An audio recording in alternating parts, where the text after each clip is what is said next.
Oh, blood. That's what I want. That's it.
Okay, Grape Soda's here. Nobody else needs to come. I can do the stream. I can do the stream. I got one person, and it's Grape Soda, so I'm ready to go. Hello, T.Go. Hello, Grape Soda. Wanna play this game with me? I sure do. Good. Where am I going? Where's my going? Okay, what was I doing again?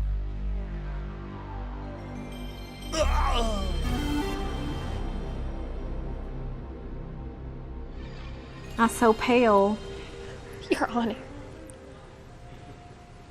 Today's snow is crippling much of the Washington lowlands. 1 of 3 inches of Grape Soda cheered X100. Yep, we can do it, Togger the Marty.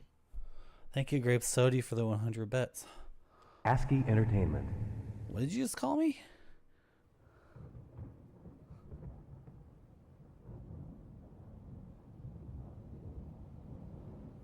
Okay. You wish Kingsfield was a farming sim. Don't we have enough boring ass nothing farming sims? Don't we have enough casual, like, login gaming? I wish every Harvest Moon, whatever bullshit game on Steam, where you just open the exe on your computer and it's just like mindless busy work, and then you close it. I wish all of those games were Kingsfield games.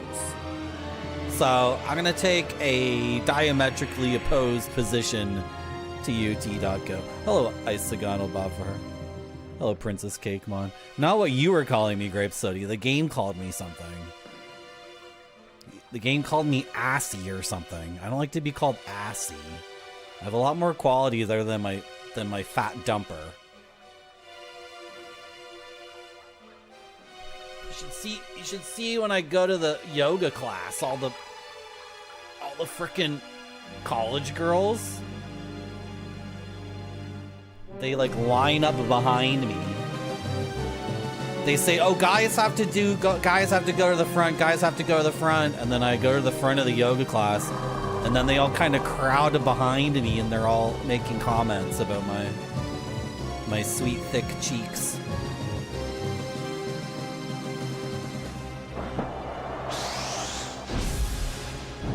Is that the sword I have? Look at the sword. No, look at the sword. Show the sword a little bit more.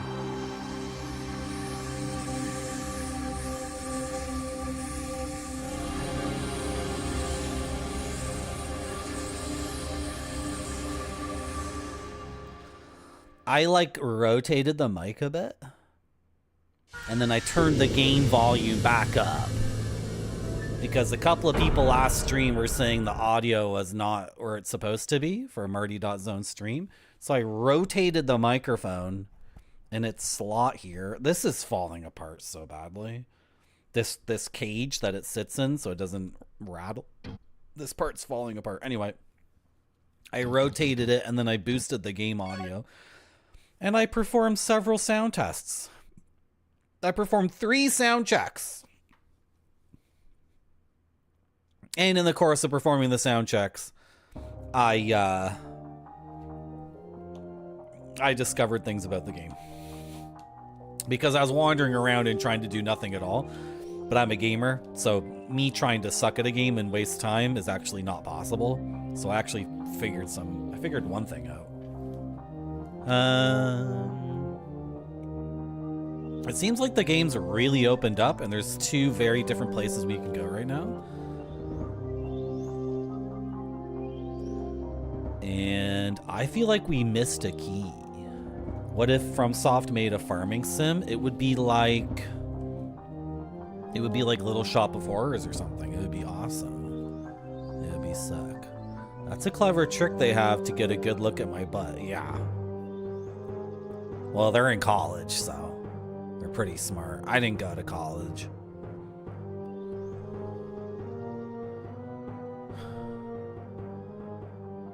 So tired. Sorry. I have a big list of things here on my gaming clipboard, and I was gonna read them out loud, but I don't know if they'll make any sense to people just listening.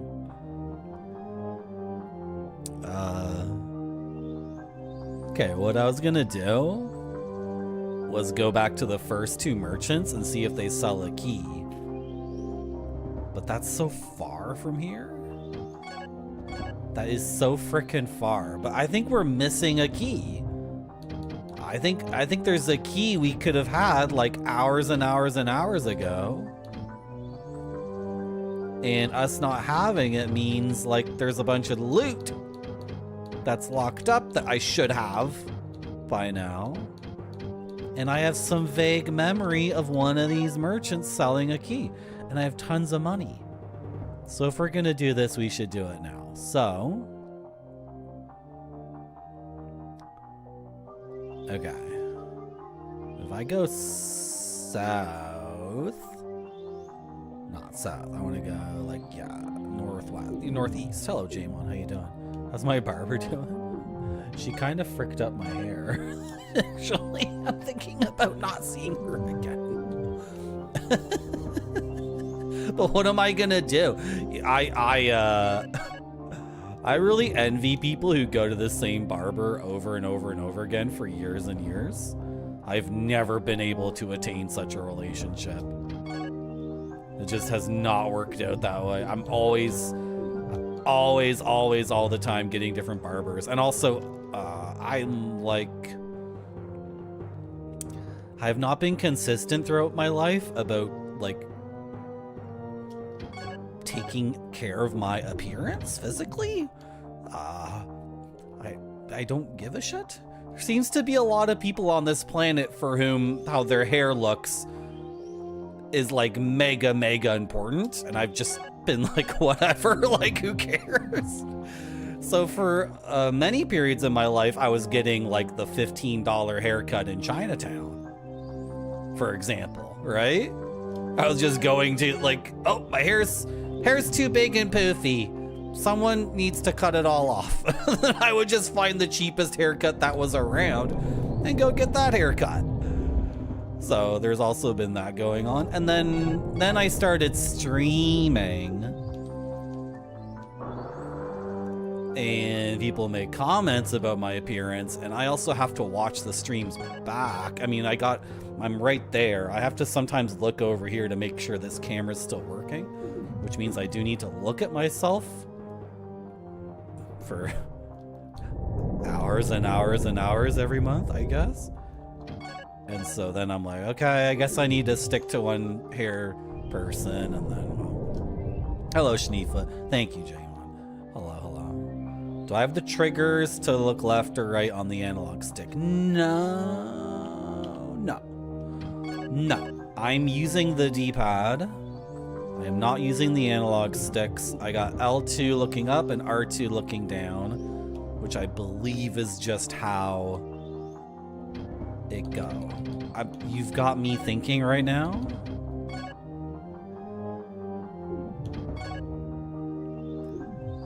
If there's an option to change, like the throw on the analog, I don't know where that is. And you can go on Reddit or other sites and people are like, oh, I fixed the King's Field controls. I fixed them. get this mod or whatever. I fixed the frame rate. I fixed the controls. I made it possible to play for modern gamers. And I'm like, no. I'm here to play retro games. I'm here to apply my historical knowledge of context. I'm here to engage with the product as it was when it came out. That's very much the exercise. And even if I were to bind L2 and R2 to the analog stick, I guess the right stick, right? No, yeah, the right stick would be up and down instead of this. It would feel like garbage because look what I have to do to go look up and look down. You see how I'm holding down the thing forever? So like you would never achieve the modern gaming thing that you wanted anyway, because you would hit up on this stick and your guy would be like,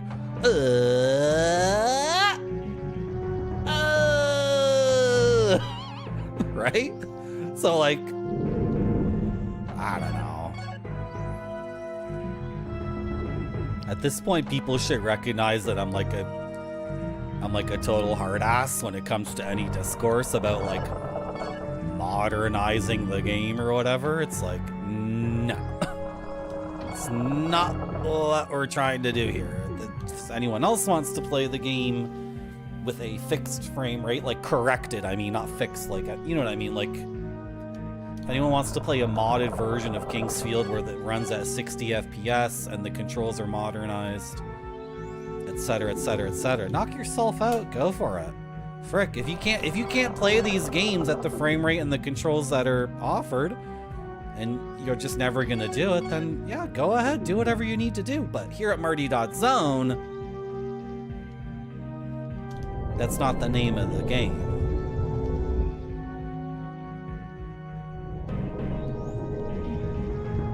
Makes sense. Was that an overly verbose answer? Did I talk too much? We should talk more about the yoga class I go to where everyone's staring at my fat dumper. That's what I want to talk about. God gave me a big fat dumper for a reason. For a very important reason. So I could sit on that fat dumper for hours and hours and hours and play games for you. My cultured and sophisticated audience. Who, oh shoot. Who might be depressed, anxious, lonely, or the worst of them all, bored. The worst of them all, boredom. The worst dragon we have, boredom. How do I get back to this village? Oh my god, who frickin' made this game? Merci beaucoup. A sociopath made this game. Thank you for the follow. That's what I'm here to do.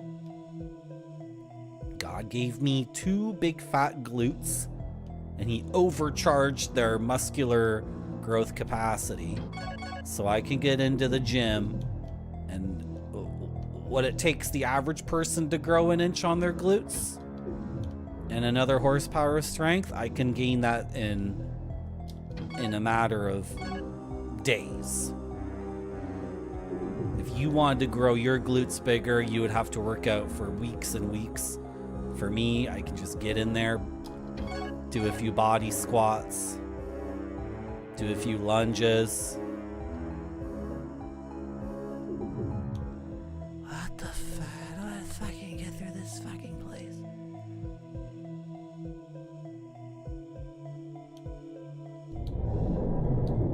How do I get through this place? What the fuck? I'm screwed, guys. I'm completely screwed. Oh my god. We're fricked. We're fricked because I abandoned this area. I took out all the keys. I took all the keys out of all the slots because I said I was never coming back here, but I now I want to. Oh dear. Hold on a second. Okay. Make a right and like do a 180 thing like this. Wait, I gotta go through this? Okay, that was the first thing I was confused about. I do need to go through this. This is probably just a massive waste of time. This is probably such a waste of time to do this. But I think this guy might sell a key. Oh my god. And then I'm gonna go left. But not the first left, the second left. No. There's just the one left. Oh, shirt.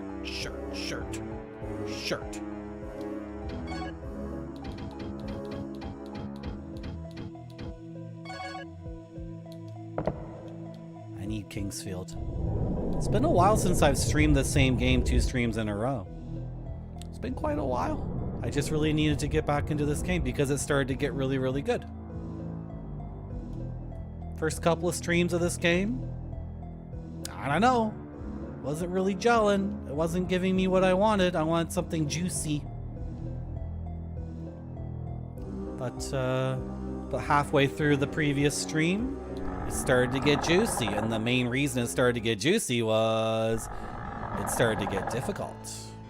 And I require that games be difficult. That's just the kind of gamer I am. Just the kind of gamer I am. I don't know what to say. I can't play easy games. I'm incapable of enjoying an easy game. What do you want me to do?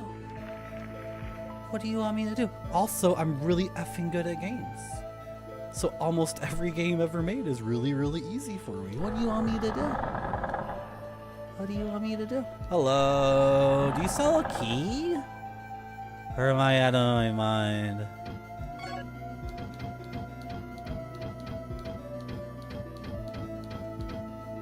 Whoa, look at this shield. Sick. Ooh.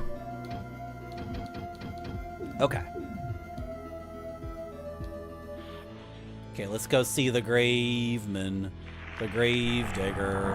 I swear somebody was selling a key in this game. Because there's all these locked chests going back like so far back to the beginning of time, basically. So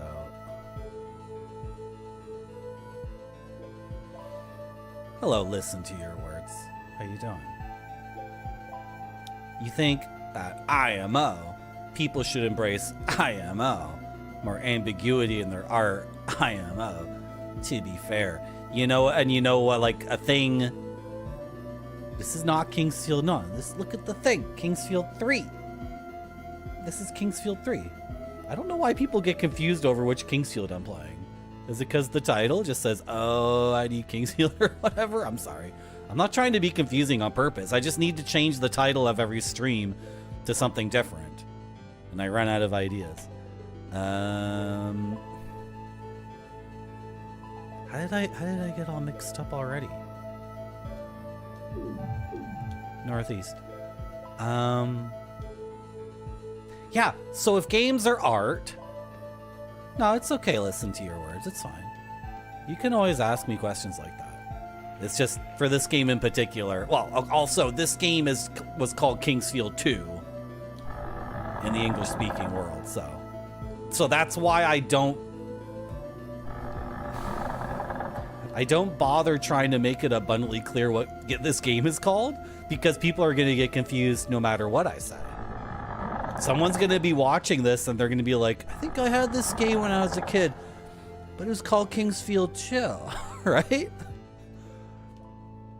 And I'm always surprised when I'm in a Twitch retro stream and there's people who haven't been to every single retro website ever and read everything about games and don't even know these things. But like, everybody knows that North America didn't get Final Fantasy 2 or 3, and that Final Fantasy 2 on Super Nintendo is Final Fantasy 4 on Super Famicom. So then I just assume everyone also knows like everything about Kingsfield 2. Anyway, I know, I'm just blathering. Hello, Heat Legend, how you doing? You have Kingsfield music in your head all the time? Why did you have to one-up me, though? Why did you have to one-up me? Hey, Marty. Hello, Game Dev Jeff. I'm just confronting someone on my stream about their post on a social media thing called Discord. I posted really freaking good El Salvadorian / Mexican food on a very popular and prestigious Discord today. And it was like the most reacted to post I've made in a while. And then somebody had to go and post Peruvian food and one up me. So I don't know what the frick, like, it's not my Discord, Game Dev Jeff. My Discord is not a prestigious Discord. My Discord is, well, you can see the photos on my Discord too, actually. It's true. You can see them there too. You know, listen to my words. I wanted to talk about another thing you said, which was, I just think IMO people should embrace IMO, more ambiguity in their art, IMO, TBF. Okay. This is very important.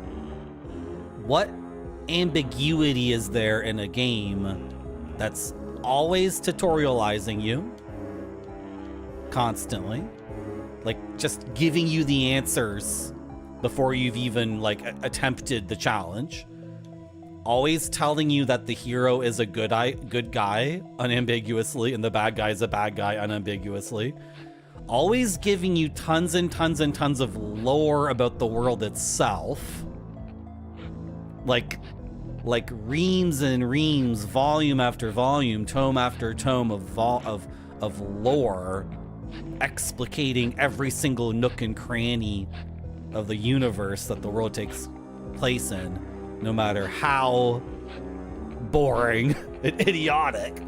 So what ambiguity is left in such a thing? Isagano Boffer says none. Schubert dead. Yeah. So, yes, I very much agree, first of all, that games are art. And I very much agree that art should contain nuance and ambiguity. Therefore, modern games often are not art at all. They're just like straight up fucking telling you, I'm sorry for swearing and being so negative, but it's like, there's no space to dream in any of that, right? And then you play something like Kingsfield, which is, in its best moments, just constantly sparking your imagination and forcing you to be imaginative and forcing you to fill in the gaps and forcing you to try something experimental in order to have a breakthrough. And then you can see the difference.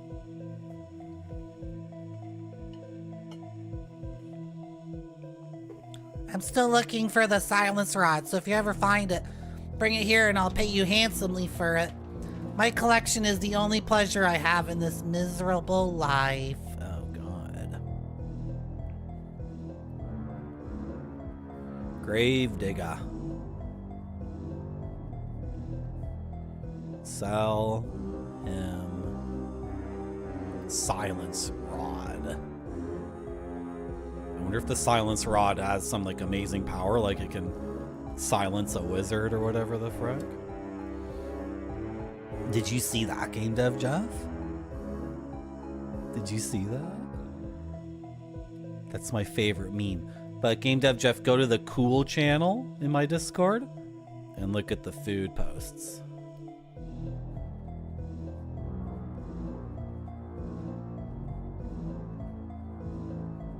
Gravedigger, sell him the silence rod for big bucks. Are you selling a key or am I crazy? I just made it up. It's not real, Marty. It's not real. Nobody's selling a key. Who's the last, I've checked 3 merchants. Yeah, his rod collection. Can you believe this pervert? Can you believe this frickin' pervert, Grape Soda? Okay. So.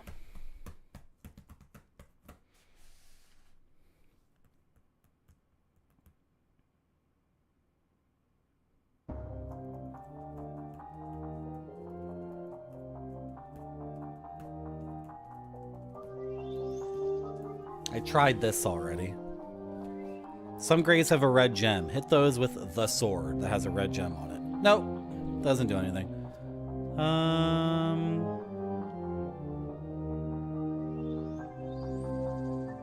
Joe Santos. Check.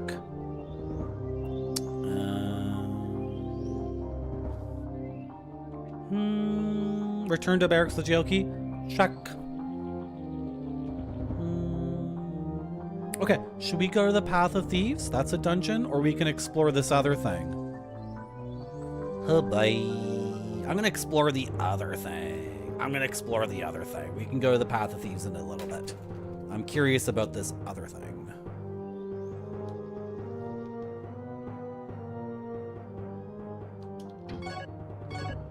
I'm curious about this newly built bridge. An NPC said he built a bridge for us, and then did I not go and check in that moment?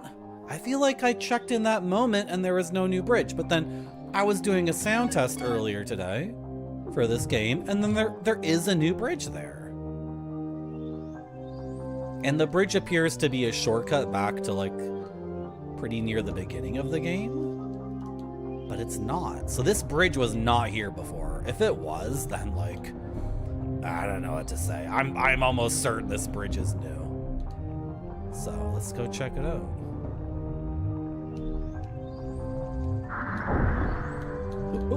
Backing up onto a very narrow bridge. Okay. And we have a new fire spell that's really good, that I'm a big fan of. I can go like that. Hello, Crowfian. How you doing? I hope so, Crowfian. We're behind, for sure. I think it's safe to say we're behind on streaming hours, but I will try my best. There's so many games I want to play, and I get a lot of support for my stream, so I want to keep going. What's in here?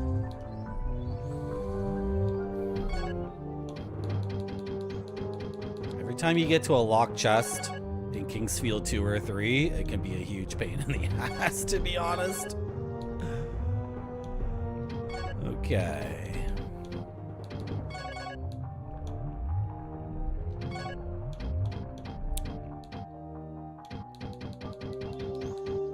All the keys are in one spot, right? In my inventory, they're not like spread out to different places. Okay. Did I have a nice Thanksgiving? I missed it, Grape Sody. I missed it. And don't say you feel bad for me or say that sucks or I feel sorry for you, because that's not what my stream is about. But it's also not about lying too, so I can't lie. I didn't make it.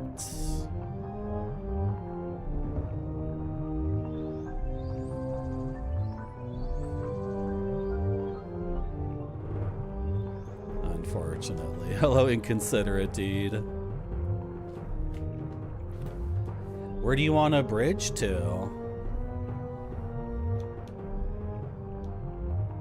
All I want is a frickin' portal gun. That's what I want. I want a portal gun, and then I want the things on my legs so I can have terminal velocity and not take fall damage. That's what I want. Another one. Ooh, baby! Big chunky crystal.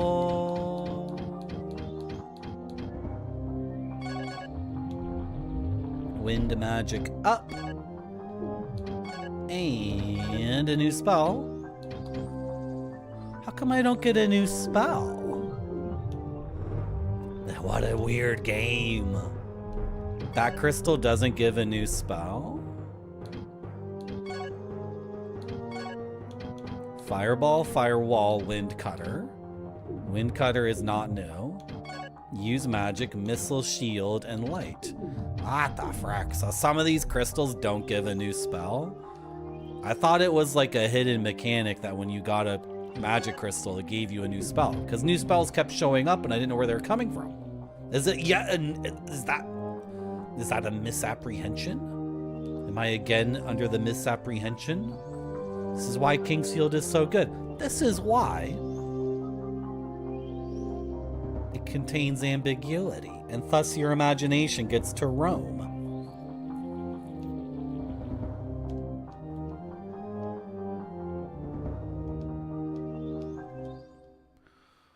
You haven't thought that far ahead?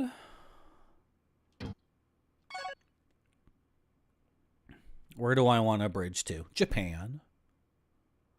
I would like a bridge to Japan, and I want it to be a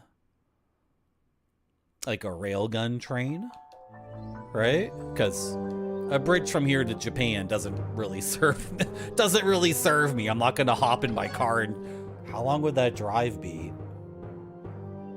Oh my god. And then there'd be nowhere to stop and go poo on the way. I'm just gonna pull over on the side of the super bridge to Japan, take a poop in the Pacific Ocean, and then get back. It'd suck. So it just can't be a bridge. Look, I'm already asking for a bridge to Japan. Can I not just add the upgrade that it's a hyper railgun bullet train too? It's just for me. It's just a pod just for myself. So it doesn't need to be that big, which means like the amount of slingshot magnetic super gun power would be relatively small. Hello, Comtank. How are you doing? It would take so long. It would take so long if it was just a normal bridge. It would take forever. We're in a new area. Prog Rock. The Cave of Shut Up. Shut Up. Archmage of the Earth. Was one of the 2 disciples of Orladin, the great Archmage. Shaddam used this cave as his place of experimentation. He deserted the cave after several failed experiments. Nice. That's awesome. What a cool little lore thing to get. This is perfect writing, by the way. This is perfect writing. Look what's achieved here with the title in 3 sentences. Is anyone else's brain like exploding in imagination?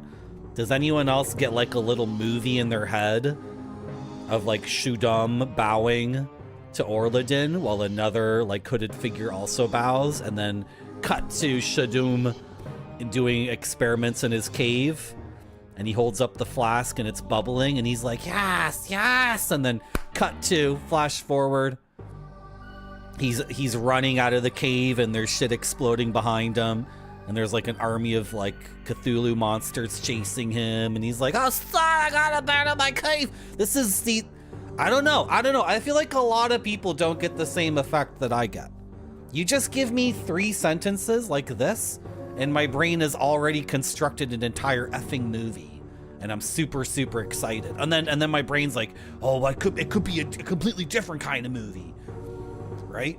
Maybe the other disciple of Orladin is betrayed Shaddam and sabotaged his experiments, and then oh yeah, so it's like the movie I just said, but then the other disciple of Shaddam is like, sorry, the other disciple of Orladin is like in the background like cackling like God, you know. I don't know. It seems like every piece of media that comes out now, like all this shit needs to be explained canonically. It seems like people have a tremendous amount of anxiety unless like they can go to Reddit and say, I bought the lore book, and then they can go on Reddit and scream at each other about like the canonical answer to all these things. I don't want a canonical answer. I want room to dream. Don't give a shit about your Wikipedia. It's garbage. Hello. How you doing, Chad?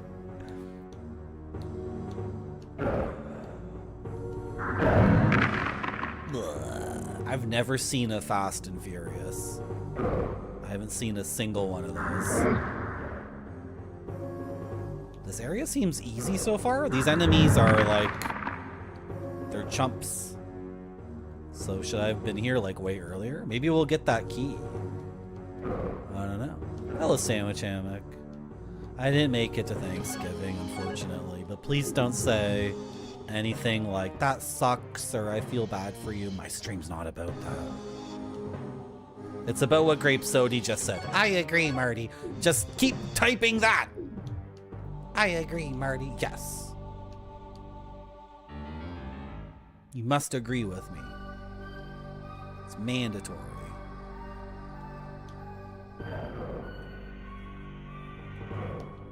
I don't regret the movies. I don't regret watching those Marvel movies, the ones I've seen, but like, I don't want to watch anymore. Ow, I got hit by the skeleton. Blast him! Oh, he blocked me with a spider shield? Good to see you two, Sandwich. Hope everyone's having a good week so far.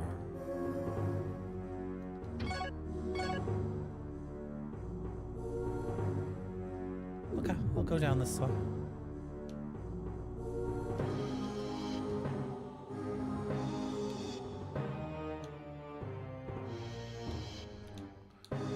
Which tank, Fast and Furious or Marvel? Does it matter? I haven't seen a single Fast and Furious. I did see Iron Man in theaters when that came out. Look at this. This is so good. Okay, I'm gonna hit the button. Well, let's see what the default state of the world is first. Okay, let's hit the button.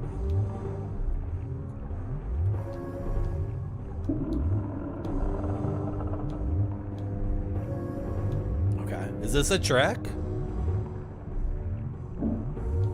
Is this a trick? Is this a trick? What's the catch, Kingsfield? Oh, some dude's gonna have a bow and arrow and he's gonna hit me and I'm gonna fall off.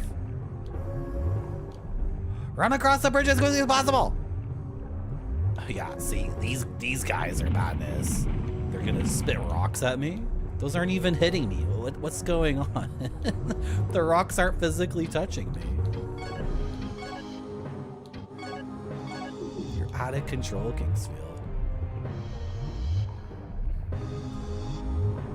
Hello, Flip Dippy. You know, I got nothing against Fast and Furious. I think they're criminals in that movie, right? And I'm into criminal behavior and activity. I've been thinking about becoming a criminal. I've been thinking about it. I think I understand. How come my spell doesn't hit these guys? What is this? What is this stupid crap? I've begun to sympathize with the bad guys in movies a lot more recently.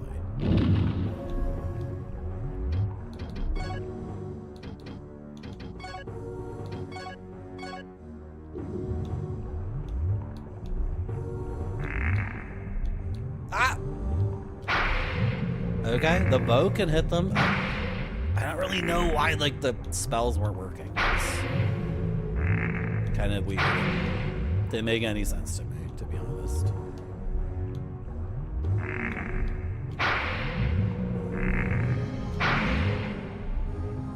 Okay.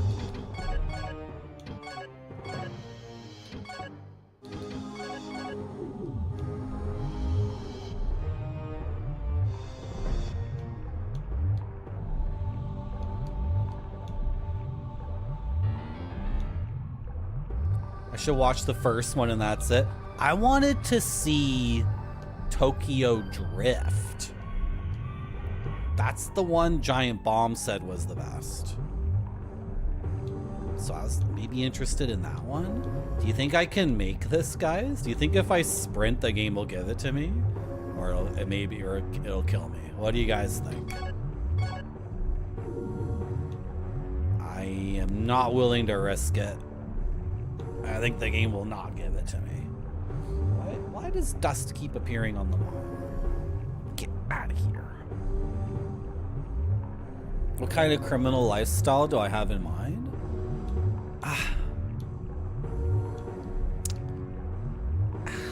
Embezzlement?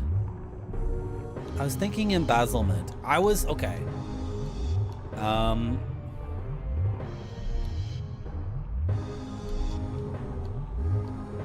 Okay, I'm gonna start up a company.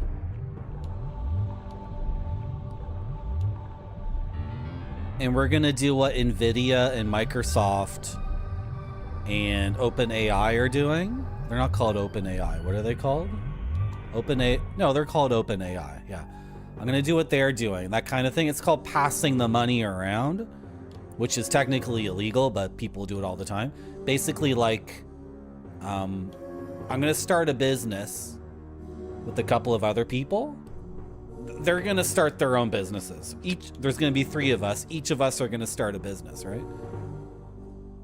And I'm going to like, I'm gonna declare that I paid business 2 $1,000 to buy some retro games, right? Wait, how does this work? Yeah. And then business 2 says, we took the money and we bought a bunch of really dank games from Japan. They'll declare they did that. And then they're going to say they gave $1,000 to business 3 to like verify the quality of the games. And business 3 will declare they did that. And then business 3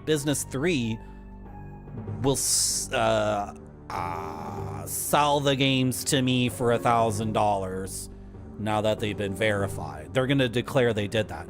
But guess what, guys? None of us did jack shit. We just like wrote on pieces of paper like declarations that we did that stuff. So then now all 3 of our companies, which were like absolutely nothing a week ago, now we all have $1,000 worth of revenue that we can report, right? And then with that we get like outside investment.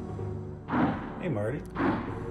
Right? And then I bribe a politician and I get government funding. And then when the whole thing collapses, the politician can't like, they can't take the loss on that because I duped them. Hello, Gonza Cookie, right? So as the thing collapses, like everyone shuts the frick up, and then nobody cares because who are they gonna ask? They're gonna ask me if I did a scam. I'm gonna say no. What? No, I didn't. Are they gonna ask the politician? We're like, were you involved in this scam? The politician's gonna be like, what? No, I didn't. Right? And then the amount of money will only be like $15 or $20 million in the end, which is chump change. Right? So does that make sense, Scrape Sody? Like that kind of criminal behavior?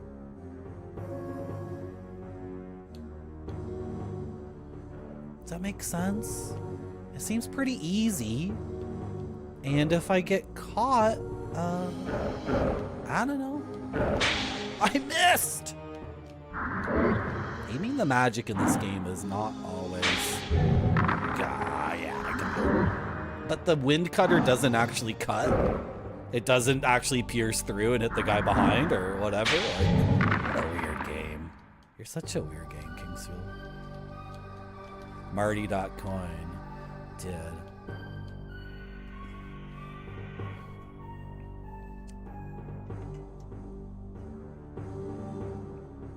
You watch Gone in 60 Seconds?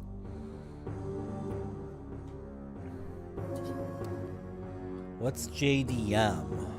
If you type in acronyms, I don't know what that means.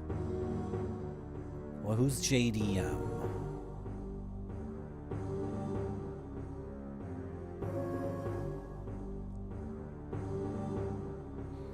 Oh yeah, don't watch a movie without music. I watched Black Panther on a bus in Peru. So that was fine. Hey, Marty. Hello, Satima. I think expectations are important. Oh, everyone was driving like an idiot on the way out of Fast and Furious? Yeah. I bet they were. I haven't seen Scorsese's Wall Street movie. I love Scorsese, but I don't know.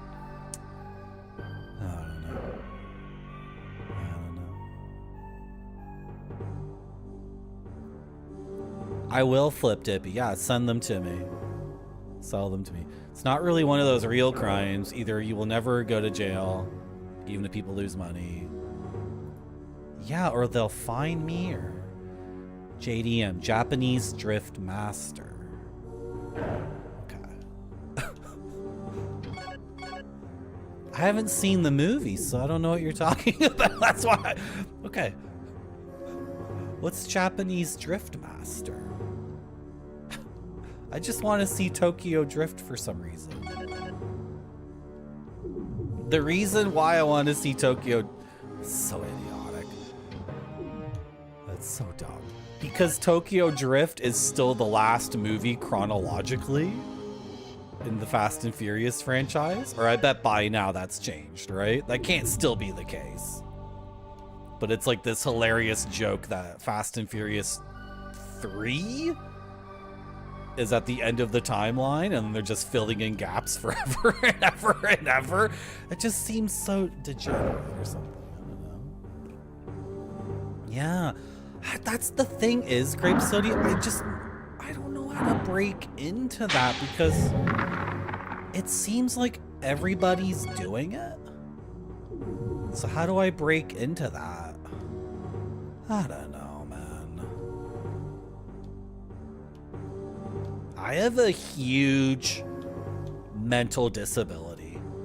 I have like a completely freaking debilitating mental disability. And that is, I enjoy things for their intrinsic value way too much.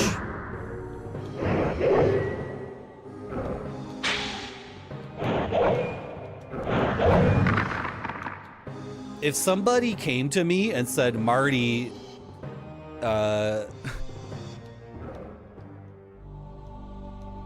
Marty, you can have $1 million, or you can look at a cool painting for 5 minutes. I'd be like, show me the painting. If someone, oh God, it's like difficult to articulate this. It gets into like political stuff too. I'm trying to keep things light and fun for my stream, but I've become so overwhelmingly cynical. Can I push this? Is this a pushable? I've become like overwhelmingly cynical in the last, basically since January. And I announced this back in March. How you doing, Barfy? No, Barfy doxed me. No. I announced back in March that I was entering the cynical Marty phase, so I gave you guys warning.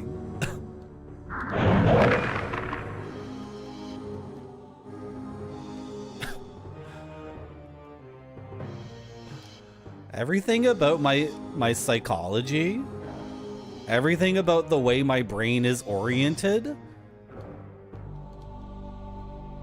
is towards like appreciating things for aesthetic value and appreciating activities for their like intrinsic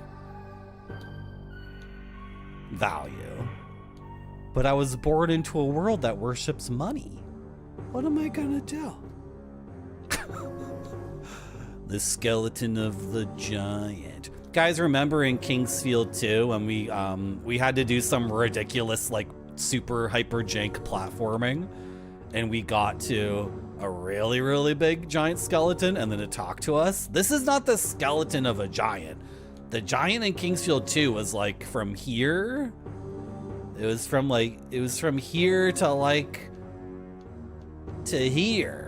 There was this giant skeleton in Kingsfield 2 and it talked to us and it gave us insights about like the deep dank secrets of the world. And the way we reached him was doing this ridiculous jank platforming where I'm like, I think this is possible, I think this is possible, into the lava, I think it's possible, into the lava, just over and over again, and then finally we made it. Did I even make it like the intended way? That's the thing with Kingsfield. You never know if what you're doing is the intended way of doing things. You never know if you're on a side quest or on the main quest. You never know, like, the true nature of reality. This is like a really, like, Gnostic hermeticism game. What's the word I'm looking for? The tradition of the hermit, the tradition of Gnostic. That's like, this is what these Kingsfield games are all about. This is not like an orthodox thing where a guy tells you, like, okay, this is how the world works, and this is what you need to do, and now go do it, and when you do it, come back to me, and I'll give you a reward, and I'll give you another thing to do. That's like orthodox gaming. Kingsfield is like apostate. What's the word I'm looking for? Apocryphal. Kingsfield is apocryphal gaming. Kingsfield is scripture that was burned before the Nicene Conference when they determined which books go in the Bible and which ones don't. Kingsfield are the heretics that were like murdered in the backyard and buried, and all their gospels were like thrown in the trash. It's like, we're not talking about that one. Nope, that's not going in. We're not putting that in the Bible. Nope, not putting that one in. Nope, no, forget it. Okay, well, if you're gonna insist, then I'm stabbing you to death. Okay, bye.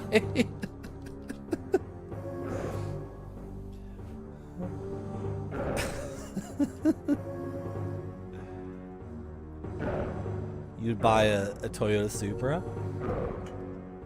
This is what I was trying to get at, Comdank. What the difference between Marvel and Fast and the Furious is, yeah, see, this car is sick.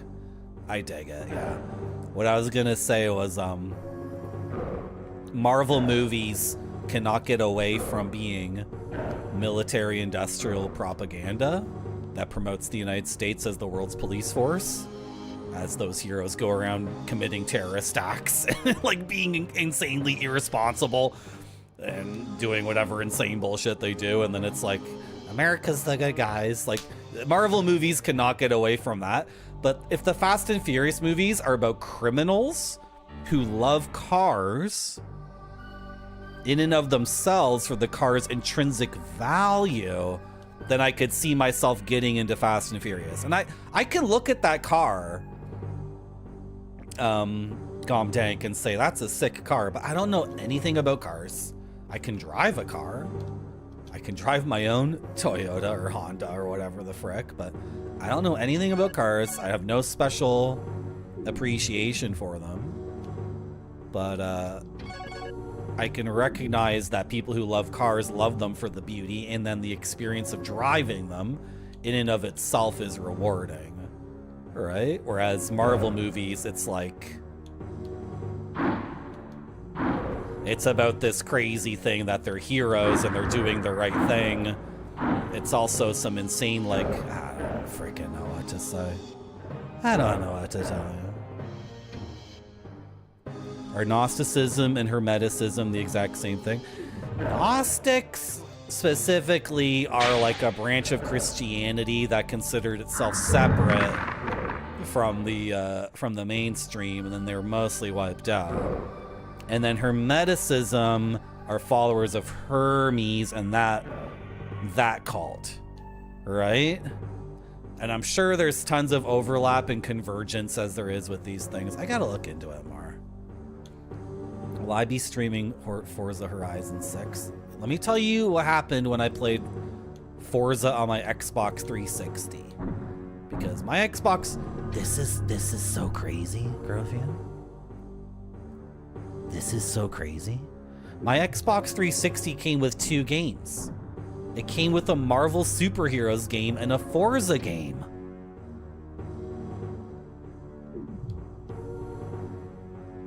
I just realized.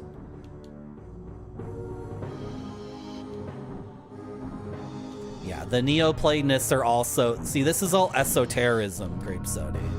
These are all like the branches of esotericism. So when you're Grape Sody, when you're getting your boneless wings at the Montana Grill House on a Thursday after work, and the waitress comes up and she's covered in tattoos and she's serving you, and you ask her about her tattoos, what she gets into, all that stuff she talks about it's partly Neoplatonism, it's partly Hermeticism, it's partly the Gnostics, right? Because in the modern world, all of that stuff has been wrapped up into one ball, because that's how those people who sell those tarot cards can, like, market it, right? Because it's way too effing confusing. And also, nobody cares about, like, the differences, because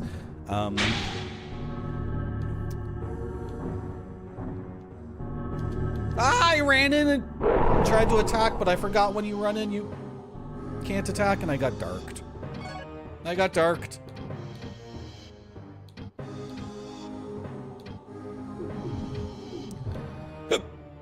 Oh my god, the hiccups.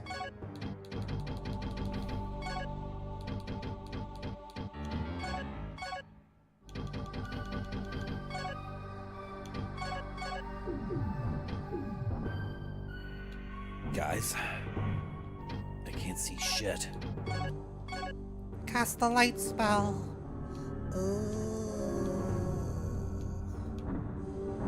It makes sense that all these things have been wrapped up into one ball now, because none of these old farts that invented this stuff have any reason to market themselves as, like, rivals competing on some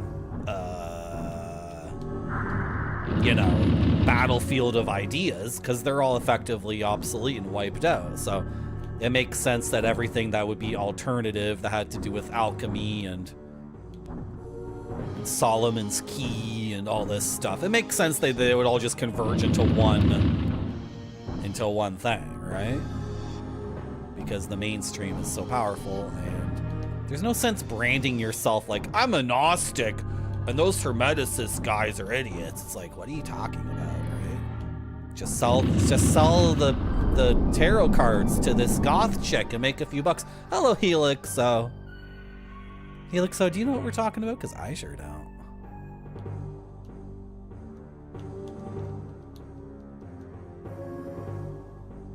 I was gonna tell the story about when I played a Forza game. I had Forza 2 or 3 on the Xbox 360. I don't remember which one it was. And I was playing with a bunch of assists. So the game had, like, a line, and the line was blue or red, telling me to, like, accelerate or brake and where to make the turns. Because I have no freaking clue how to play racing games. I have no idea. Like, if you showed me a track and said, like, you know, take the line, or figure out the line here and change gears and, you know, figure it out, I would take the worst line possible. I would have to go around the track many times to figure out anything, right? So I was playing with the assists, and then I thought I was hot shit and I'd figured out the game because I was doing kind of well. And so then I went into the car customization thing, and I replaced all the parts in the car with lighter weight parts. So I took out all the seats in the car other than the driver's seat, and I replaced everything I could with, like, a more expensive, lighter version. And then I got on the track with the car, and the car was like, because it had no weight on it whatsoever. It was like too lightweight. I don't know anything about race cars at all. Obviously I fricked up. So I quit playing that game because my car was like irrevocably effed up, and I didn't have enough money to fix the problem. I was like, well, I took, the car is too lightweight now, it's just a feather. It was impossible to control. It was just like, it was just, had like tons of slippage on the back end. Like the rear of the car was just constantly fishtailing the entire time. And I was like, what? I don't know what I did wrong. I guess I made the car too light. Guess I fricked up. I wanted to make a plane, yeah. I wanted to play a plane game instead, obviously. So, this game's really cool. The game we're playing right now, it's really good. Ridge Racer. I played Ridge Racer on PS1. Don't worry, I played it. I played PS1 racing. I'm gonna take the bow out and shoot this face. Another face.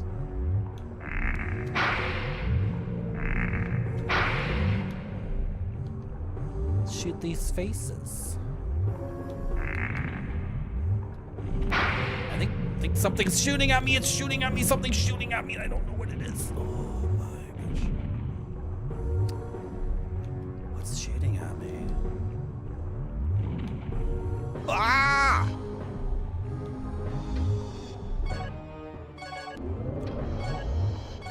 I forgot to restock on herbs. Uh-oh. I fricked up. I should have stocked on herbs before going on this adventure.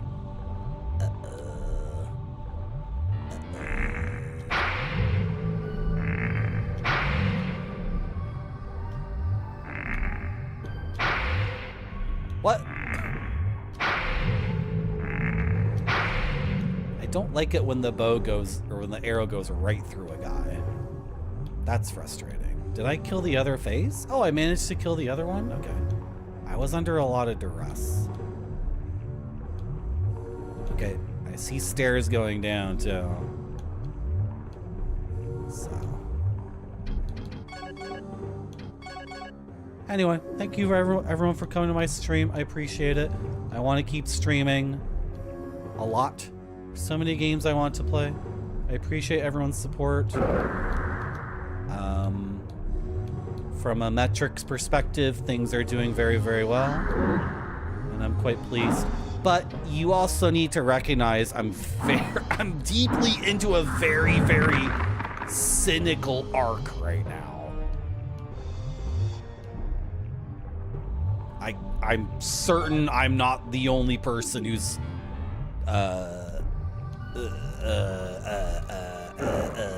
sense of the world has become hugely cynical in the last, let's say, since January.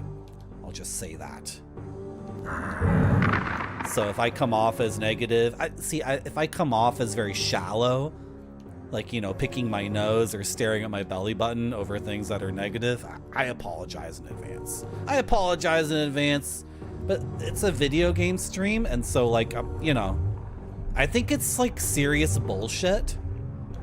Like, if you were watching like Colbert or Conan, and they didn't every once in a while just mention like, hey, like the entire world is like seems really completely effed right now, like that would be bullshit. And you know that's like Jay Leno.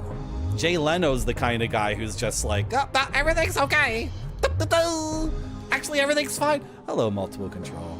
Hello, Space Mister. This is the Dark Marty arc, but I'm trying to like navigate through this time. All right, and I'm trying to also, I need to reiterate this, that everything going on with Marty.zone as a Twitch stream is very positive and good, and I'm very happy with all of that.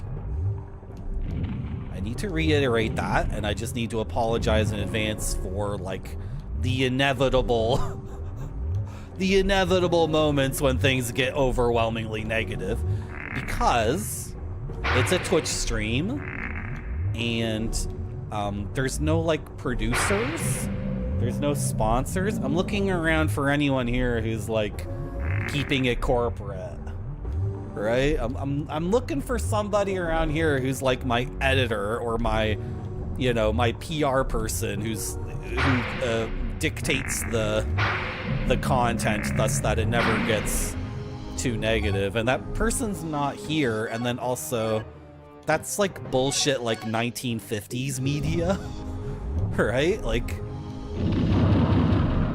it's just fundamentally dishonest to be living in 2025 and just be like a Jay Leno person who's like, you see in the news, a puppy bit a grandma's pinky toe, and then the whole like jerk off audience of boomers is like, I'm Jay Leno and this is my bullshit show. Like, I want to be more like David Letterman or Conan. I'm reaching for something more like that, right? I remember when we were deep in Afghanistan. I'll say we because Canada contributed to that fucking disaster. And then America got deep into Iraq. And I remember I was watching Letterman at the time. And Letterman started slagging on Bush. Started slagging on Bush. This is Bush 2. This is George Bush 2, right? And he started seriously slagging on him. He was just like, I think he might have even started saying on his show, like, I can't get up here on TV and just pretend that we're not like in like a completely rotten fucking situation, right? Like, how is he supposed to get up on TV and make these jokes and talk about like these bullshit Hollywood movies and talk to the dumb actor, but you know, do this like very shallow movie promotion thing or whatever and have the band come on and, oh, Paul, what do you think about you know? So Letterman like was openly saying like Bush is a effing idiot and he's ashamed to be an American, etc., right? So like, hello Ninja Vitus. Is this the channel where the guy makes jokes about news? Yeah, exactly.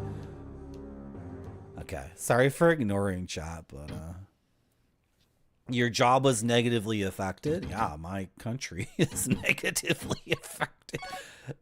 Sorry for being an asshole, but like your country too. Like we're getting a tremendous amount of. Oh my gosh! Yeah, see, Crofian. So okay, I have a theory of infantilization, right? Because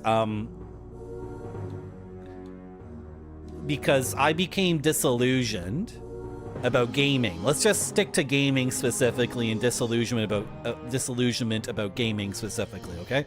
At some point, I got disillusioned about gaming.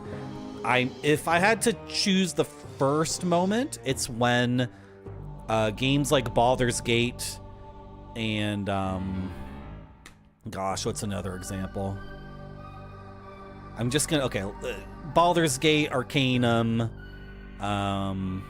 Fallout. Those games were no longer being made because MMOs were the rage. So we suffered like a huge blow to CRPGs. It was a 1-2 punch. The first punch was that World of Warcraft became very, very successful. So anyone with venture capital money and all the publishers who had money to make, you know, to fund games, they were only funding MMOs. Because if you were a venture capitalist, why would you fund another single player CRPG? Right? Like you could maybe get Bioware to make Knights of the Old Republic. That has a Star Wars license, but blah, blah, blah. Okay. And then the other part of it was console gaming and PC gaming converging. And I think this has ended because now PC gaming is huge and expansive, but I think everyone here remembers a time when PC gaming was huge around like, and it's growing and growing. It's getting absolutely massive, like 1998, 1999, 2000. And then all of a sudden, all the games needed to be on Xbox and PS2 as well.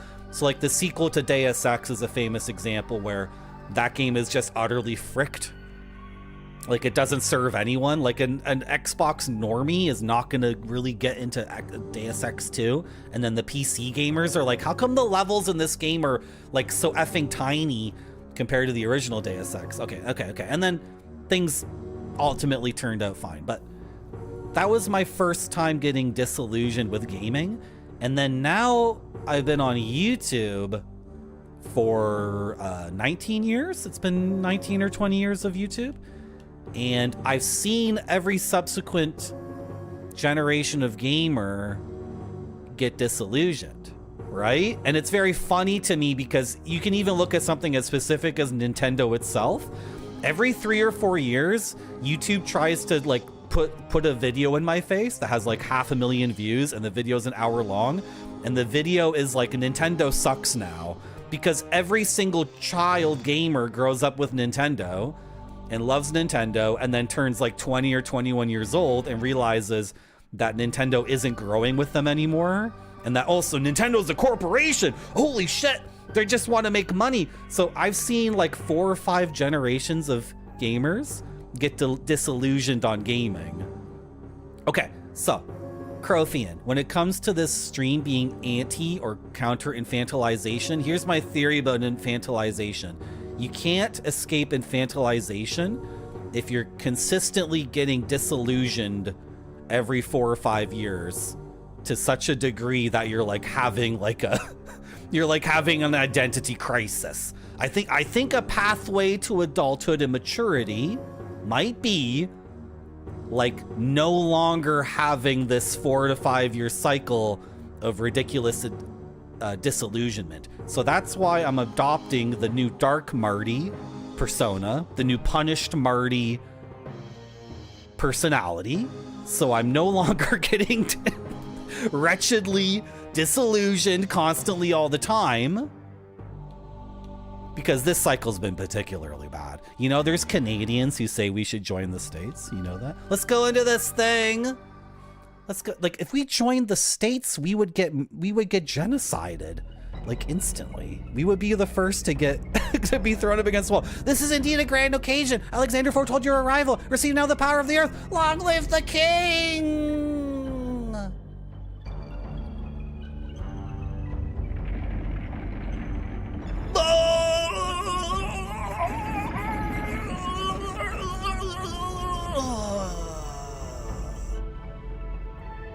Soon you'll come to know the true power of the gift which Alexander has bequeathed. Hail to thee, Prince of Light!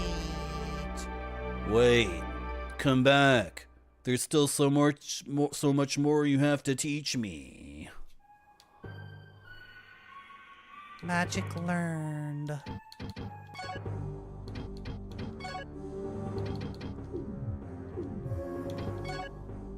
Earth heal!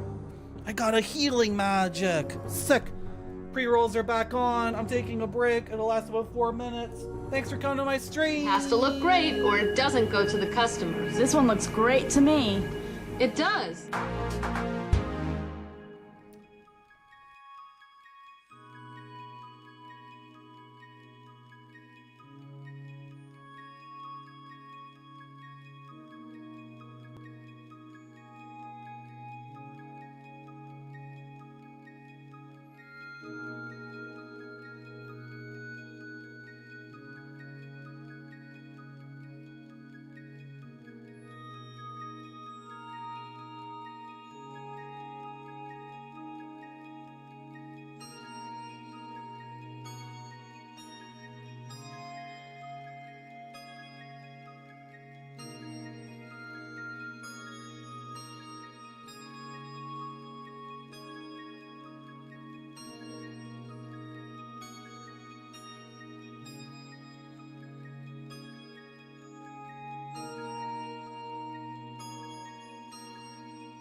Let me go over this again. You want a Big Mac, a large bulk, a 6-piece bacon nugget, and 3 chocolate-built bookies. Oh, bloods. That's what I want. That's it.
was BA Fulano 2. The sequel to the original, very first Sin4 CD-ROM. This one's Sin4 CD-ROM 21. You know, multiple control. Let's look it up right now. Where's Sin4 CD-ROM number 1? Here it is. No, what is this? Is this BA Fulano 3? Oh, I think this is BA Fulano 3. Where's BA Fulano? BA Fulano, I think it's in this file. There it is. Let's look at this. Photography by Masumi Takahashi. Yeah, photography by Masumi Takahashi. So, multiple control. This is the very first Sin4 CD-ROM, and it's the same photographer. The photographs in this one are not nearly as good as the sequel. But, here's the thing. I think someone at Sinforest, maybe the guy who owns Sinforest, saw something in this photographer and gave him a chance, and that gave him encouragement, and he continued with his style and got the photographs for this one, which are in the same style, but the execution is like, it's like exploded. Because the number of photographs in this one, the original, the number of photographs in the original that are 10 out of 10, it's like 2 or 3. But he kept working out his craft and figuring out what he was trying to do with the camera. And then in this CD-ROM, the one we just watched, there's like 20 or 30 in that one that are 10 out of 10, like mind-blowing. If you're into that, I recommend George Love. This doesn't tell me. George Love is an American, or was an American photographer, but I looked him up recently and nobody has done a Wikipedia article. Can I find this guy? I found out about George Love in Brazil because he's an American. He's an African American from like Harlem or something. And he went to South America and took these incredible photographs, and he basically like immigrated to Brazil.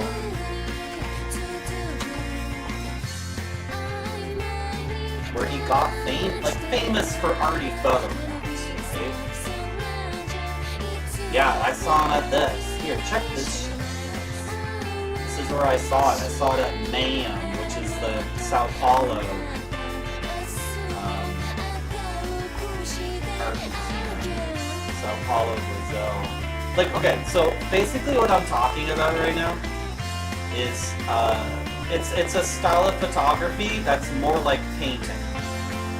Because what they do with the camera is, it's more like... Here, George Love, photography as personal expression. When a photographer takes a photo, are they capturing an image of what they see through the camera or of themselves? For American photographer George Love, photos of him were a personal expression. No, where's the quote they had there? The quote they had for him, there's a little video they were playing, and he said that all photographs are autobiographical because it's the photographer making the photo, like it's their perspective. It's when they choose to click the thing, how they frame it. I'm not making any sense of it. Look at that link and look at those photographs if you like photos that are like, you know, art. They're like art. Oh, Chinese food restaurant. You want to look at Chinese food? You want to look at Chinese food after the stream? I sure do. Good. Because people, I think, I don't know. Obviously you can see in those photographs we just saw in the BRB, like they're more like paintings, right? I know the audio's fricked on that scene, Jamon. Everybody knows. I'm just yelling. Yeah, I know it's unfricked. I know. Look, I know it's not good. Okay, let's play this game. So we got the Earth Heal. And I'm descending into the lava. I'm descending into the lava. Let's descend further into the heart of the thing. You're welcome, multiple control. Well, if you can recognize in those paintings something, or sorry, in those photographs, they're not paintings. They're photographs. Can you believe it? But they have the sensibility of paintings. They're like arty, but what did the guy do? He got his camera and he drove out into the fields and took pictures. Why do they have the feeling of paintings? He didn't paint it. Why are they so eerie and magical? What is that guy up to? It's a huge accomplishment to take a photo with your camera that's just like the world as is, but what you can convey is like something, you know, so like abstract. It's sick as hell. It's so cool. Someone's gonna start throwing rocks at me out of their effing mouth when I do this. Oh, I'm falling down the stairs. Blah, blah, blah, blah, blah, blah. Okay, I'm fine. Where did we come from? Did we come from here? I know, the shelf found the sex burger. I want to go back to sex burger. What is this? Did we already do this? I'm so confused. What? Did I just backtrack? Did I just backtrack? I think I backtracked. Okay, I backtracked by accident because I wasn't paying attention to the game. I was talking about how I'm in a justifiable punished Marty phase.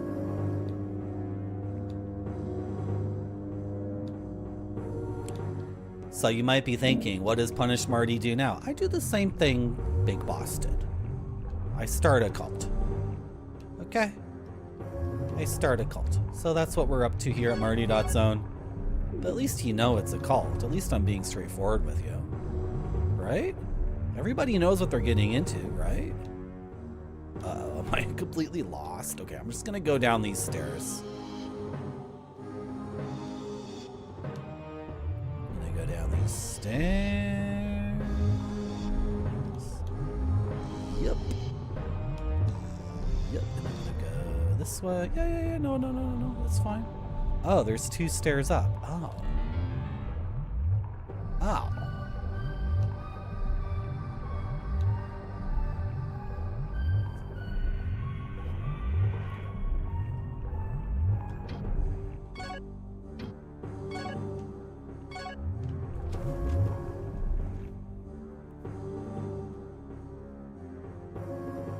Oh.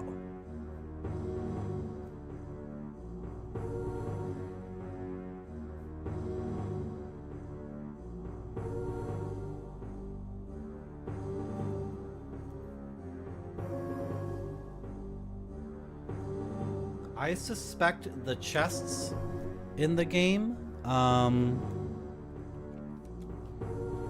they're color-coded, so I should have been making a note of all the limestone chests.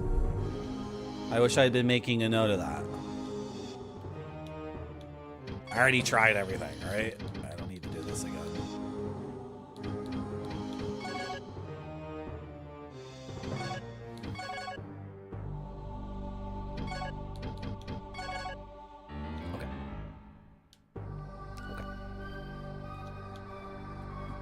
Well, it's a free expression kind of thing, Gonzo Cookie. If you want to do robes and chalices, go for it. It's, you get to worship me in your own way. It's a personal relationship between yourself and me. A personal parasocial relationship. A PP ship. You enter into a PP ship with me. And, well, however you want to PP it up, that's up to you. I'm pretty open-minded when it comes to how people want to PP it up, so you'll probably get what you want. Although I do have to say, oh my god, I've been thinking about this. I've had like 3 people lose their minds in my stream. How do I talk about this and make it fun? I had a person in my stream saying, I love you, I love you, I love you, over and over again. Had another person show up, follow the channel, sub, give me 1,000 bits, DM me on Discord, all in like a flurry, and then never come back again. We can figure something out probably. Streaming is so weird. What a weird frickin' thing this is. So effing bizarre. I'm looking of ways to upgrading the stream though, and shoot, where are we now? What is this? This is still the Cave of Shaddam. Okay, why is the music different? I'm taking steps to make the stream better and increase the quality of it and increase the uniqueness of it. Increase the things about the stream that make it different than other streams. I'm looking towards going off in that kind of direction more and more. I don't like these sounds. I just feel very vulnerable here on this thing. I feel incredibly vulnerable standing out here. You're alive. Tell me what to do. Shaddam, the spirit of the earth, is my lord. He made the clay dolls out of earth long ago. Oh my god. Who was here like an hour ago when we were talking about Hermeticism and all this stuff? As the dolls increased in number, they became living things without intelligence. Once alive, and with their numbers continuing to increase, they began to attack everything. Even their creator, Shaddam. We, the giants, tried in vain to fight against the golems, but they multiplied too quickly. We began to lose the battle, and now we are nearly extinct. Lord Shaddam deserted this cave as things became unmanageable. He took our now only surviving brother and left for an island far to the north. If you could wipe out all the golems, I would open the door which will lead to the power of Shaddam. The time has not come yet. The time has not come yet. The time has not come yet. Okay. Awesome. Yeah, Gonzo Cookie. And there's a Giants thing in Kingsfield 2, which is like this crazy hidden secret thing. We were doing some insane things in Kingsfield 2 to talk to a big giant. But the giant in Kingsfield 2 was way bigger. It was way, way bigger. Kill golems! Kill all the golems! Kill them all! Kill them all! That's what I get for having charisma multiple control. You know, it took work. I had to figure this shit out. I used to be an incredibly awkward person. It was a hard-won thing. I'll take the compliment that I have charisma, but I also need to mention that I started with like severe negative charisma. So also constantly insulting you guys all the time. Sometimes for things you have no control over. You have no control over the fact that you were born in America, half of you. You have no control over the fact that you're wretched gamers, ignorant about art and culture. Is this charismatic multiple control? Is this what people want to hear on their chill retro stream on a Tuesday night? Your immutable characteristics, like you're ignorant and you're a stinky gamer. Someone on Blue Sky posted a thread and she was like, here's some unsolicited advice about going to cons. Since we're in the con season, I guess it's like there's a PAX or whatever. I guess might be a PAX and then there's a TwitchCon. And this person's thread was so effing funny because like one of the things was like shower every day and wear clean clothes every day. This is why I will never go to one of these cons. You guys You should never have the expectation I'll ever go to a PAX or FanCon Toronto or a TwitchCon. One of the reasons is because you guys fucking stink. You guys are so gross. This blue sky thread was so funny. You need to shower every day and put on clean clothes every day. You also need to apply deodorant under your armpits.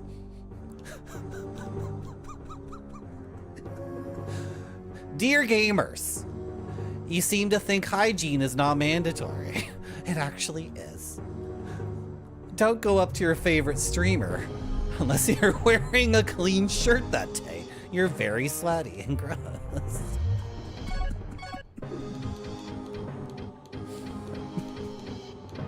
Is this charismatic? Is this what it means to be charismatic? Oh my god. It was a little stinky. I can't even go into like a mall that has a gamer's workshop. It's too smelly for me.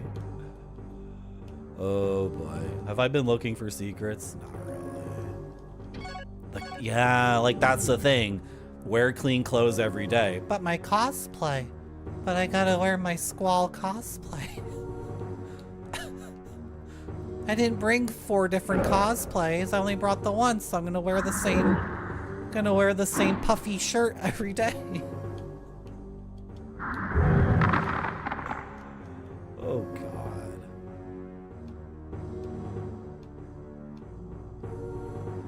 No, like it's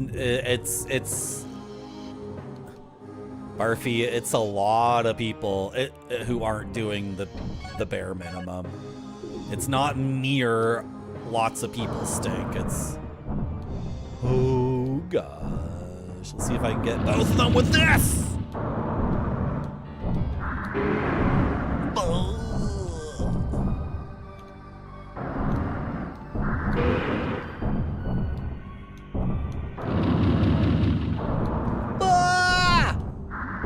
I missed.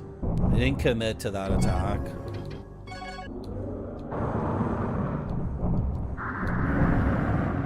You're dead. What? You're dead.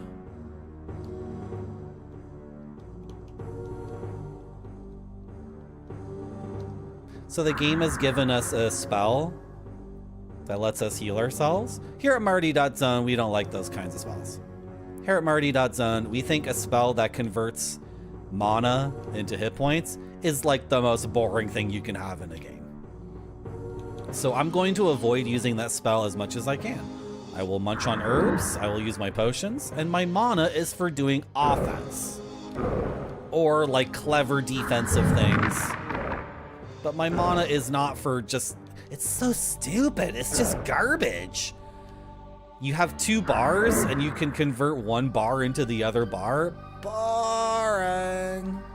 Boring, so boring, so boring. So I refused to do it. And then actually in the previous King's Heel game, I refused to do it. And it was much to our detriment. And I have a vague memory of at one point saying to myself, I actually need to do the spell thing. Or I'm gonna get screwed over. So sorry, the healing spell thing. So anyway, sorry for not responding to everyone's chat, but like when I get on my stream these days, there's so much going on in my head that I just need to get out. So the first hour or 2 of the stream, when everyone's coming in and saying hi, I am often just go on and on about my nonsense, and then I calm down and I can talk more about the game or talk more to chat about things. But like it is overwhelming. What's going on is overwhelming. I don't know how everyone else feels. I feel like I can open my phone up right now, and in the last hour will be 4 new stories about how hundreds of millions of dollars have been stolen. You know what I mean? Like every single day, there's 3 or 4 stories and people are really grabbing with both hands. Like very, very quickly grabbing with both hands. And they're like absolute like tentacle monsters. So when I say grabbing with both hands, I mean grabbing with like 16 hands. And that's just the shit we know about and get to hear about. Like how much is going on that we're just ignorant of. Like there's shit from like 2 weeks ago that sometimes gets through to my newsfeed. And I'm like, this happened 2 weeks ago? That's a major crime. But nobody can follow up on it because in the intervening 2 weeks, there's been another 200 mass embezzlements or crimes. So anyway, hello, Lord Zerk. Welcome to my stream. This is a video game stream. I play video games. I love video games. I love talking about video games. This is my gaming show.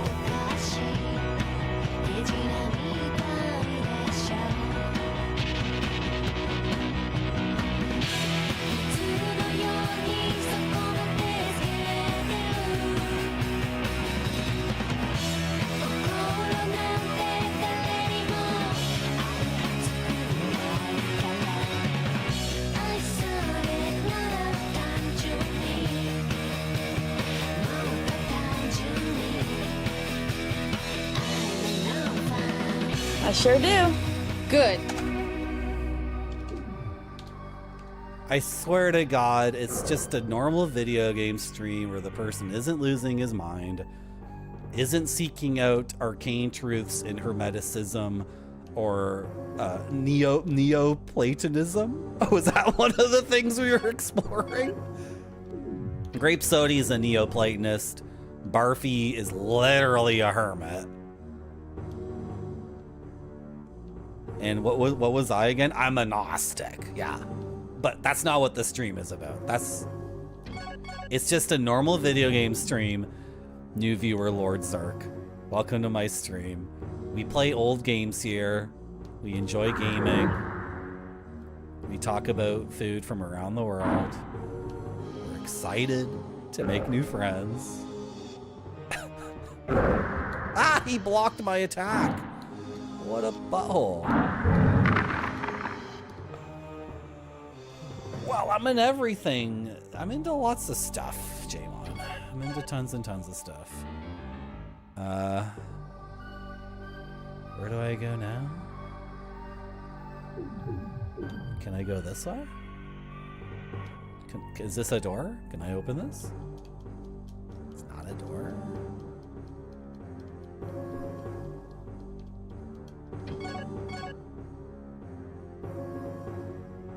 That's what the thing is in the Led Zeppelin album. Where's my copy of Led Zeppelin 4?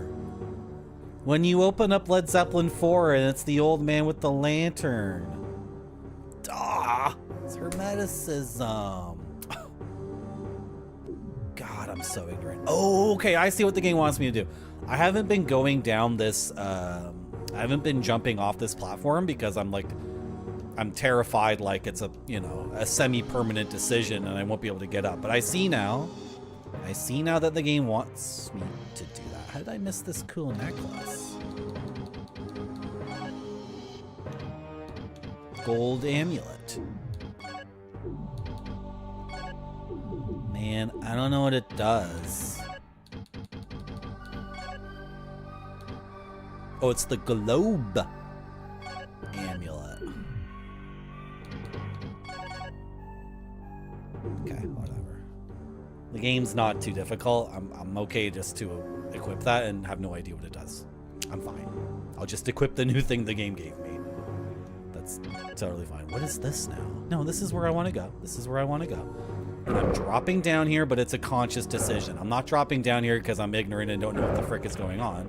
I'm dropping down here and taking 3 points of fall damage.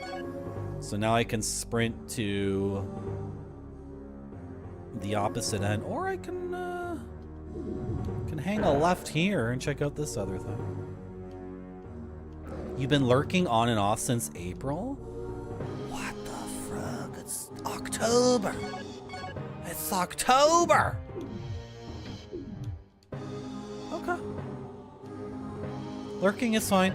There's somebody who watches the stream, has never posted a single thing in the chat. and subs for 6 months at a time, and doesn't even announce that they're subbing. It's like a secret. This is like a total secret person. And I clicked on this person's name and I'm like, is this a bot? Is this some kind of crazy thing? And the person's bio is like, I'm just a lurker. Hey, what's up? And I'm like, the perfect Twitch viewer. Never says anything ever. Doesn't even announce their sub when it re-ups. Subs for 6 months at a time. The ultimate Twitch viewer. Sounds like I'm bagging on people who chat. I'm not bagging on people who chat. Hey, Mark. Hey, I'm very much a nasty chatter myself. I'm always going into chat rooms and saying like freaking complete nonsense. So we're like literally trying to kill all the golems because does this guy count as a golem? Is he a magical golem? Or is he a different kind of creature? Oh, I can use the truth thing on people. I can use the truth class on enemies to identify what kind of enemies they are. Hello, Mariah Carey Xmas sing-along. How are you? Welcome back to my stream. Gives money, never backseats. Perfect Twitch user. Golden person. Hello, John Matrix. How you doing? Okay, so look in Mario. I looked a little Mario.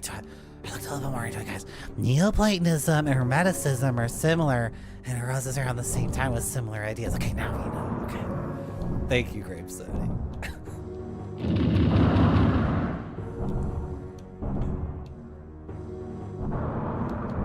You can't shoulder tackle because you're caught on the geometry. Idiot!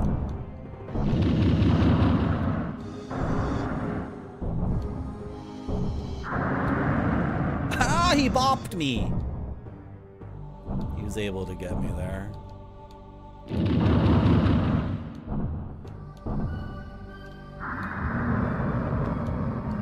Must kill. Oh, I forgot to use the truth class again. Okay, those are golems for sure, though.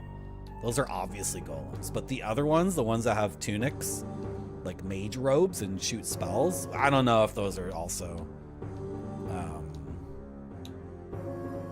if those are technically considered golems.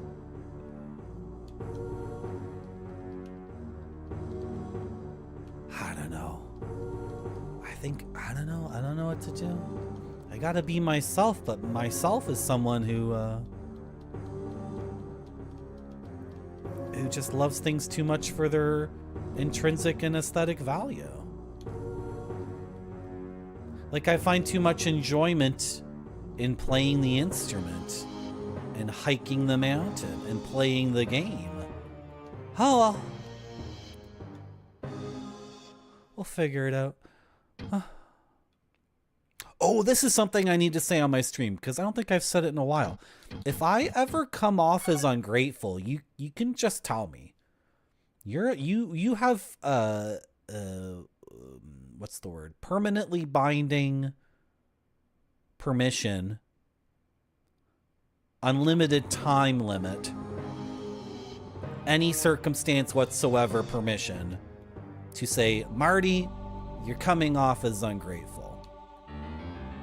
Yeah, I used to say that on my stream more often, but I haven't said it in a while. I'm gonna drink my second gold potion, which should cure my darkness and heal me and give me some magic points back.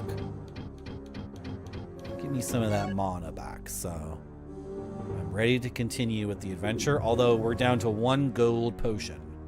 Oh, I can't get down. I can't go this way.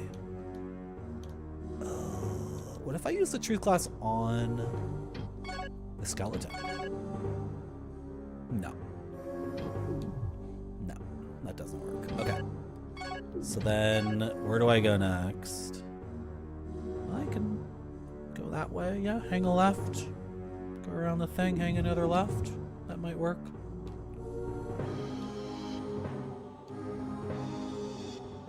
Hey, Marty. Hello, EMP900. How you doing? Welcome back. We're playing Kingsfield. We're cruising. We're schmoovin'. We're sprinting. We're going in the correct direction. We're doing it. We're doing it. I'm just gonna run past you idiots because you guys are dumb. Fall down here. Take a little bit of fall damage. Just a tiny little bit. Just a little fall damage. Let's go down here. So why didn't I fully explore this? Why is this not...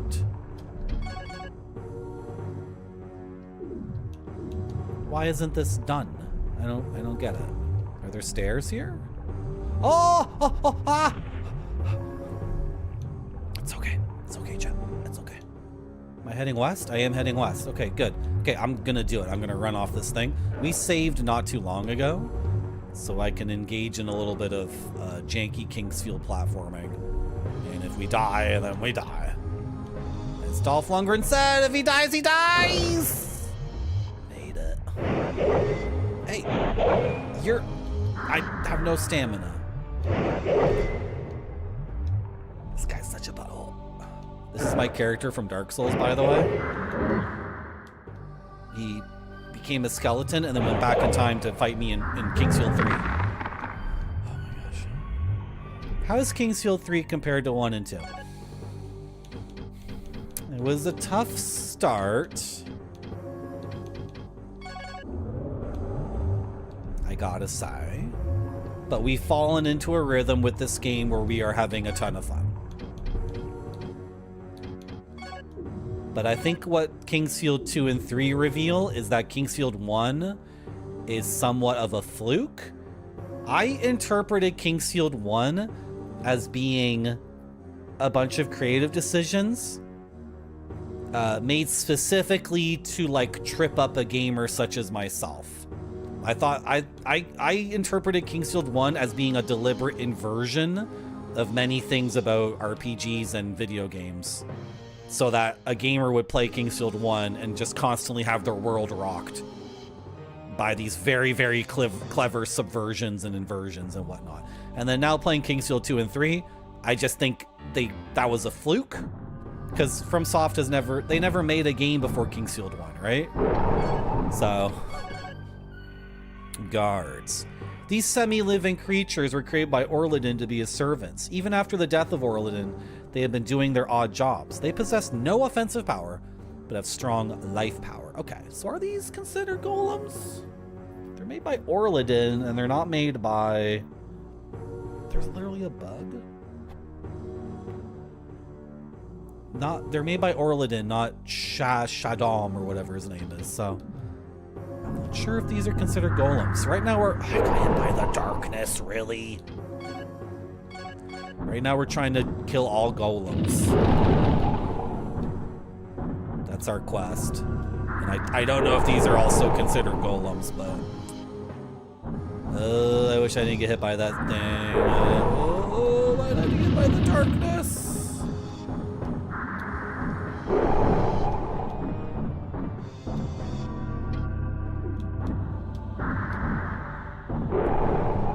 So Kingsfield 1, I'm absolutely in love with. Kingsfield 2 took some time to get into. Ultimately, we did find a rhythm with Kingsfield 2, and then the same thing with this game. You know, it took some doing, but this game rules. I'm very happy with it.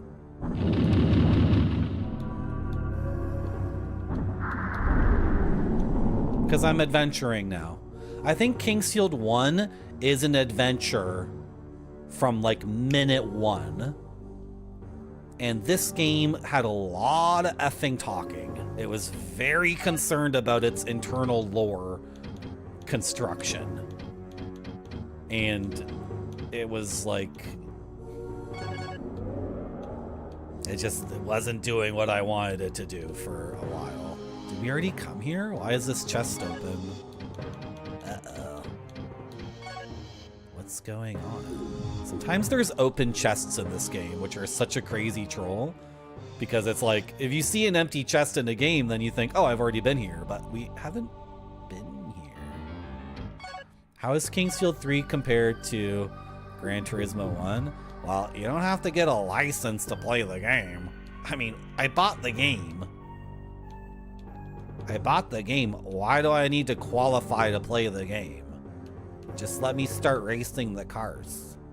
What do you mean I have to get my license to race the cars? That's dumb. Who cares? Ooh, this is a very nice item.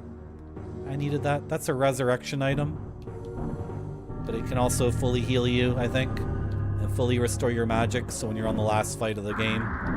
Ah! I missed with my sword!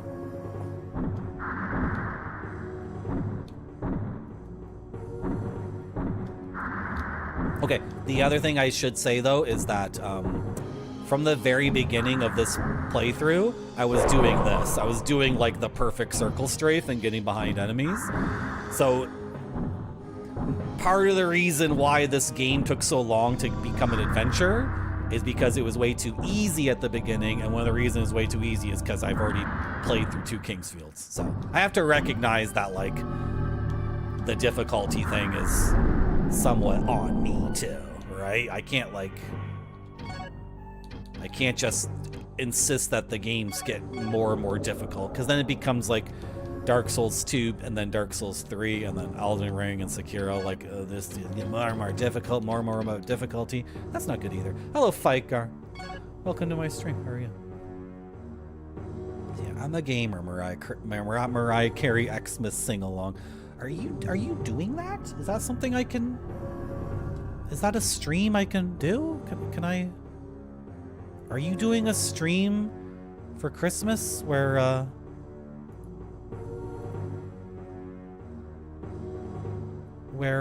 I can join in and I can sing, or is that a thing? I'm gonna give you a follow. Because, this is confusing. Mariah Carey Xmas sing-along has 828 messages in my chat.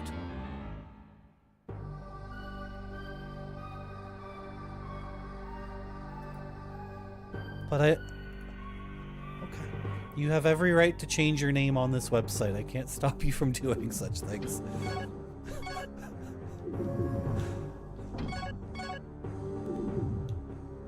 Hello, Duckenmeyer. You change your name every 60 days. Okay. Okay, that's well within your rights. You know what I'm gonna have to do though? I'm gonna have to add a mod comment to your name. I'm literally gonna copy your own words. I'm highlighting your last message because this is your own self-confession. And I'm adding a comment, open quotations, Control V, close quotation marks. Just so I have some way to keep up. Because that's a pretty rapid turnaround on brand identity. No, it's cool, but you gotta recognize that vis-a-vis a parasocial relationship, Miss Carey, you cannot have any expectation that I'm gonna remember where you work, what breed of dog you have, what your favorite game is. Thank you for the combo. Yeah, get the combo going. Give me money. Yeah, combo. Do it up. I did the leaping attack. That's sick as hell. Oh, the fire spell is garbage against the golems. Oh, I forgot to scan the golem. I forgot to scan the golem. Ooh, a potion. Well, the thing is, this website's very chaotic. I believe in Marshall McLuhan as a good Canadian. I accept his teachings. And I accept that the medium is the message, and the medium of Twitch and live streaming with a chat is it's a fundamentally chaotic medium. So I'm not gonna go against the grain vis-a-vis the chaos. And so when people do things like change their username every 60 days, it's like, that person's just going with the flow to a certain extent, right? That person's fully embracing the insane chaos of the medium, and I can't discourage that. That's like being a sailor and cursing Poseidon. This is the environment we find ourselves in. All right? Sorry to use a little bit of a hermetic analogy there. Sorry, I didn't mean to get all like esoteric and Gnostic on you with that little Hello, Esports for Losers. Thank you for the combo. Hello, Mac.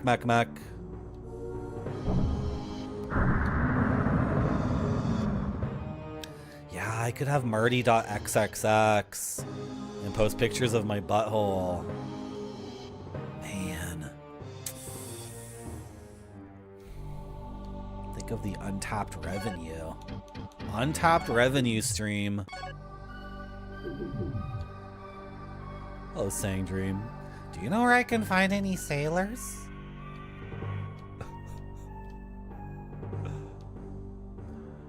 Yes, I used to be Chinese once. That's my favorite quote from that game. That's so funny.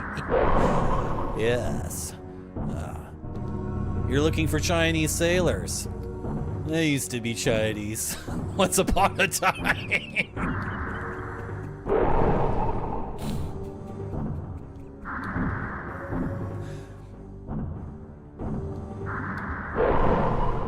Yeah, the thing is, multiple control, I can't deny my love of butts. It's true. Only Marty dot. I keep missing because I'm reading chat. Ah, he got me.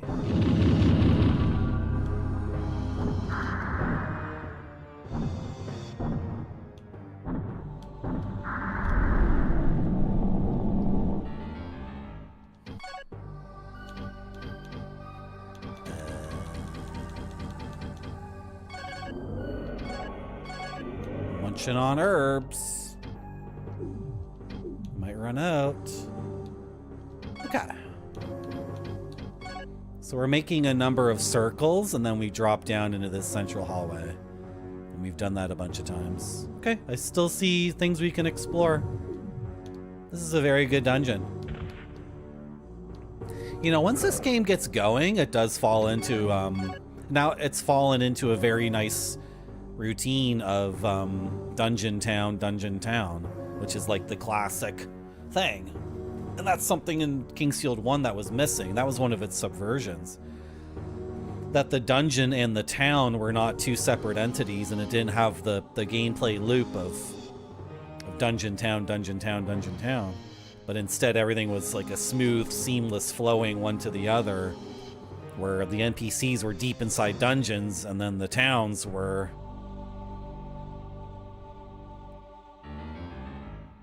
There were no towns. There was like one hub or whatever, right? It was very alienating and lonely, which I tend to like in games sometimes.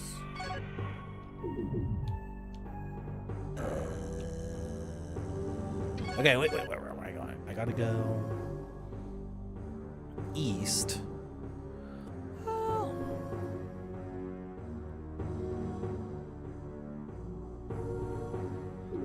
I can't just go this way.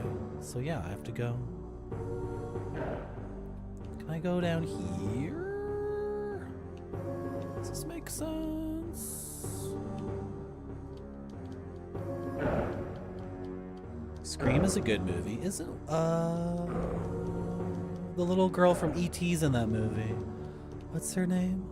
Drew Barrymore. Of the Barrymore acting dynasty. Have I played King's Field 4? No! We've been playing through these games in order. And when the time comes to play King's Field 4, I will be very excited, because I heard that's a really good game.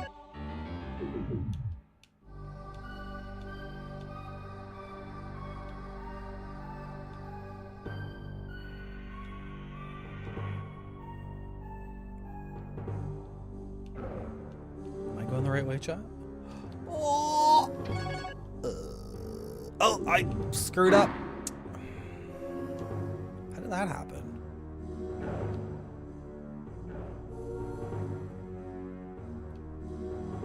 Yeah, I got to... What? Okay. Okay. Makes sense. I've already killed that guy like 3 times. I don't need to kill him again. I want to go this way. I want to go this way. I want to go down. Oh, okay. Sure, I'll save.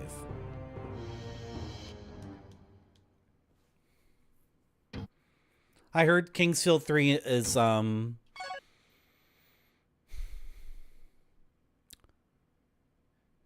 it's a great thing for Demon Souls and Dark Souls fans. I think Kingsfield 1 and 2 and 3 are amazing. Speaking as a Demon Souls, Dark Souls fan. But apparently Kingsfield 4 has a lot of things that would turn up in those games. And there's... the connections are stronger in terms of game design. Oh, I didn't want to be in a situation like this. That's not why I came all the way here. Okay, I can try this. I'm pressing the A button on the walls. X button, excuse me. Excuse me. No, cross button. I'm pressing the cross button and looking for a secret. Okay, am I supposed to infer something here? I'm not seeing it. Okay, then we're gonna go this way.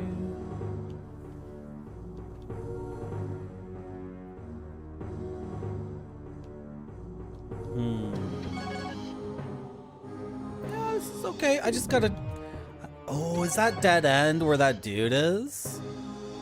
Well, maybe I've killed all the golems. Let's go see if I've killed all the golems. Maybe I've done it. So let's return to the giant skeleton and see if he'll accept our deeds as worthy. And then he will give us access to the thing that was promised. And, yeah. Maybe it'll all work out right now. Kingsfield is not the kind of game series to, like, ding when you complete a quest and it's ready to turn in. They're not gonna ding and just outright say you did it, go back to the quest giver. They're not gonna do that for us. So yeah, no, I'm going the right way. I'm going the right way. I'm going the right way. I know where I'm going. Don't fall into the lava.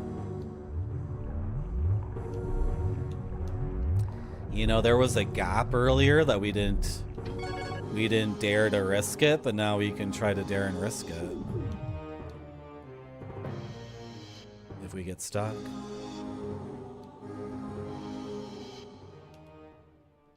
Is there something over here? No? Okay. Oh, I forgot to mark that chest on my map. Frig. Okay. Let's see if we've done it. Hello, Gochum. I prefer Old Navy. Did I do it? We have not killed... Wait, what? Was that bridge always there? This rock was always in the way.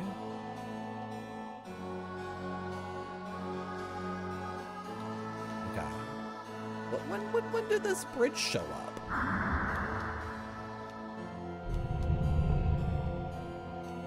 Okay.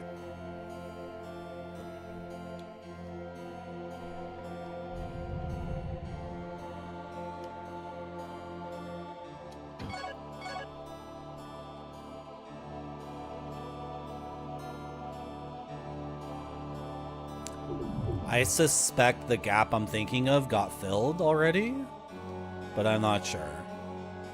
I feel like we already like backtracked to that spot and there was no gap anymore, so I have to do it. I have to do it.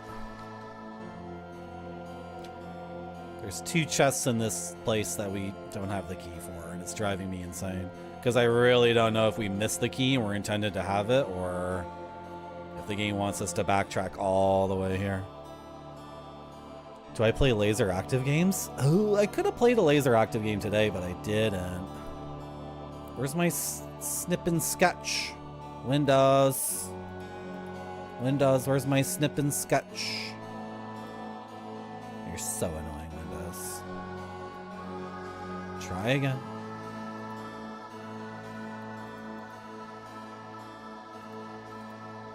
Where is it? Where's my snip and sketch window? Oh, great. Oh, just great. Just great. Look what you've done. Oh my gosh.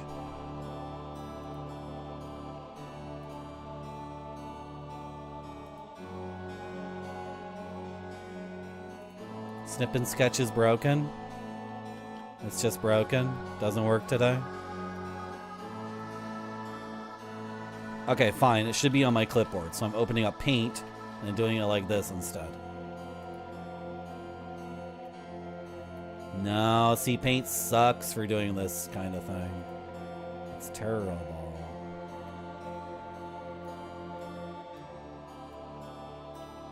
Okay.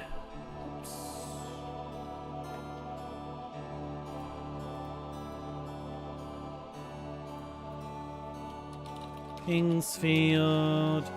What is this place called again? Shah Cave. Okay. I'm making little like MS Paint maps for the chests that we can't open yet, so I can go through and grab them at some other time. These Kingsfield games often have like a big side quest where you get the ultimate sword or whatever, and those are very, very satisfying. If you can manage to organically figure out how to get the Moonlight Sword and bring that to the final battle, that's like immensely satisfying. So I'm taking a lot of notes and making maps all the time because I honestly have no idea how to get it. I'm completely blind on it, right? And I don't know. I have no indication of what chest is just gonna have 500 gold and what chest is gonna be like this chest right here. Right? It might have some super, super cool things. So let's mark this too. And they are limestone. I should have been marking what kind of chests they are visually.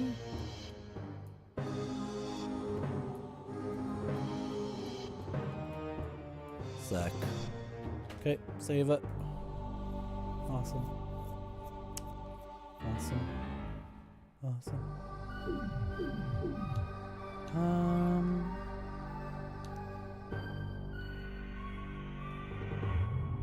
So where do we go now?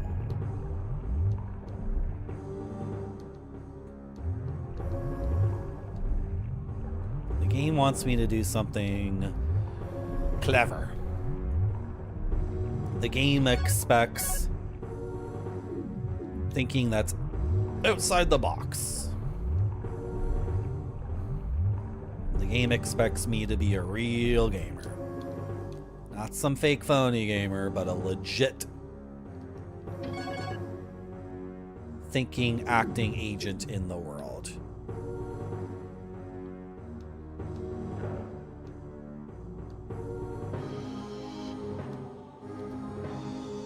What's the significance of these tables?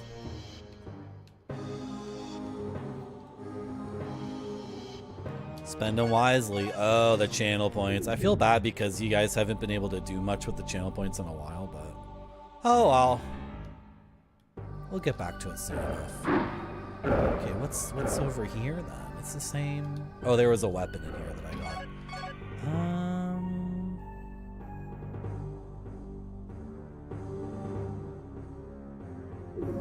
Okay, let's go down here. What's going on in here?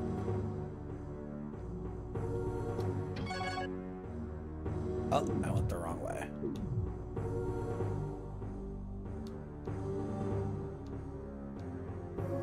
I'm seeing something interesting here on the map, perhaps.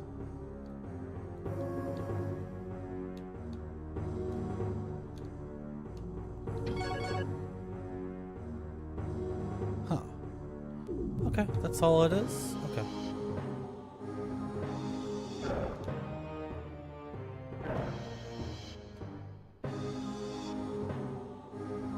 So I want to try to jump that gap.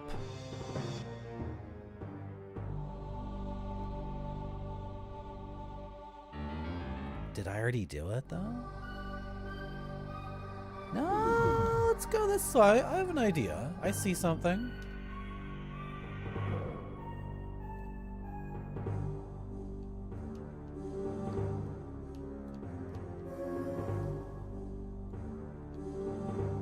Yeah, yeah.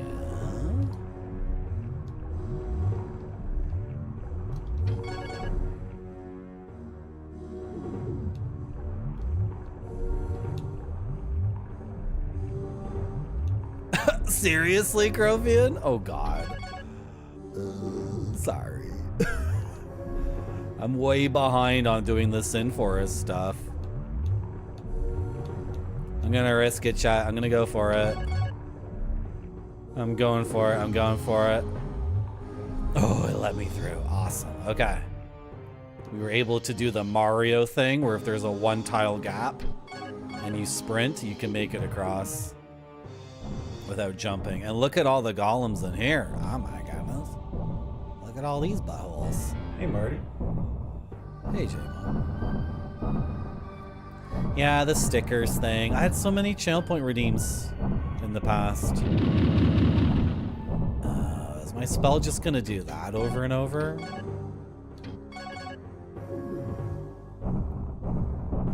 I'm not jumping into a pit with 3 of these guys. That's just stupid.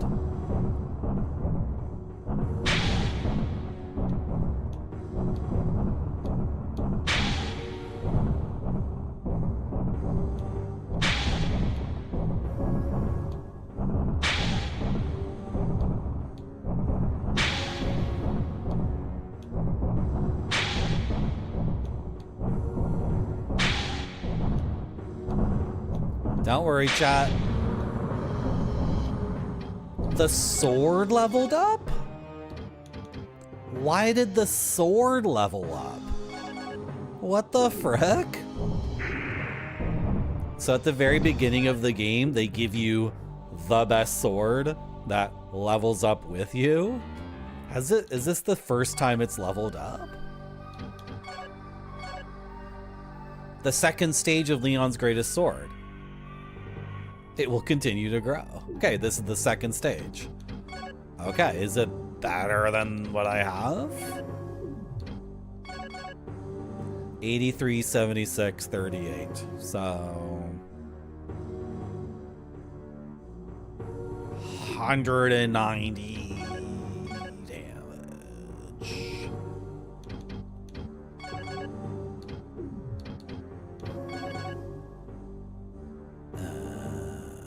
No. Does it have sword magic?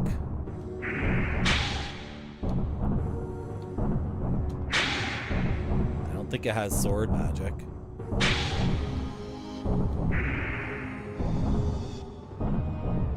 Okay, seems a bit weaker, but maybe way faster than this sword.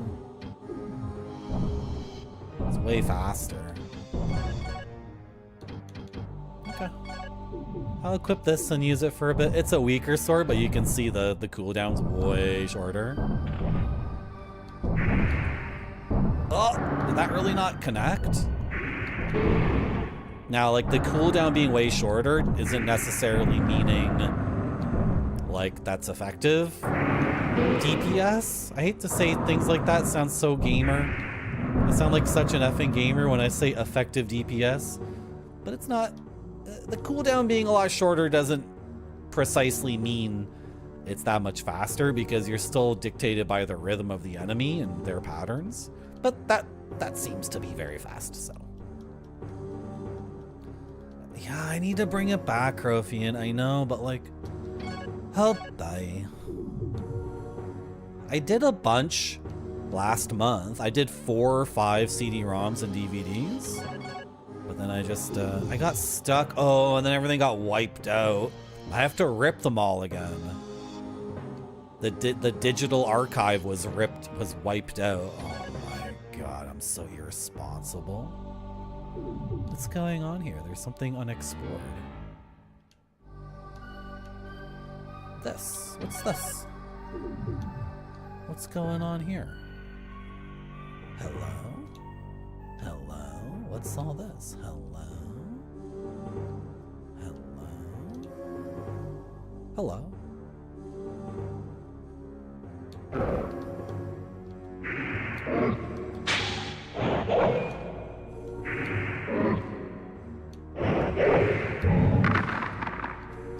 The sword's almost the same power.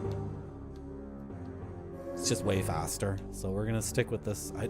That's so funny that the sword leveled up in that situation from me shooting the fish in the barrel. Okay, we gotta do another little Mario hop. Another little Mario hop. Pre-rolls are back on. I have to take a break. I don't dictate. Look, I don't dictate the ads. I don't dictate the ads. I didn't come up with ads. I didn't come up with advertising. I didn't come up with that. It's not my fault. Some people get 3 minutes of ads. I don't know what's going on. Some people get 30 seconds of ads. Some people get 3 minutes. I don't know why you would wait 3 minutes to watch my stream if you've never seen it before in your entire life. And I look at the metrics and this method of taking a 4-minute break every 30 or every hour. I take a 4-minute break every hour, and this method seems to be productive. So that's what I'm gonna do. Thank you for coming to my stream. I'll be back soon. Has to look great or it doesn't go to the customers. This one looks great to me. It does.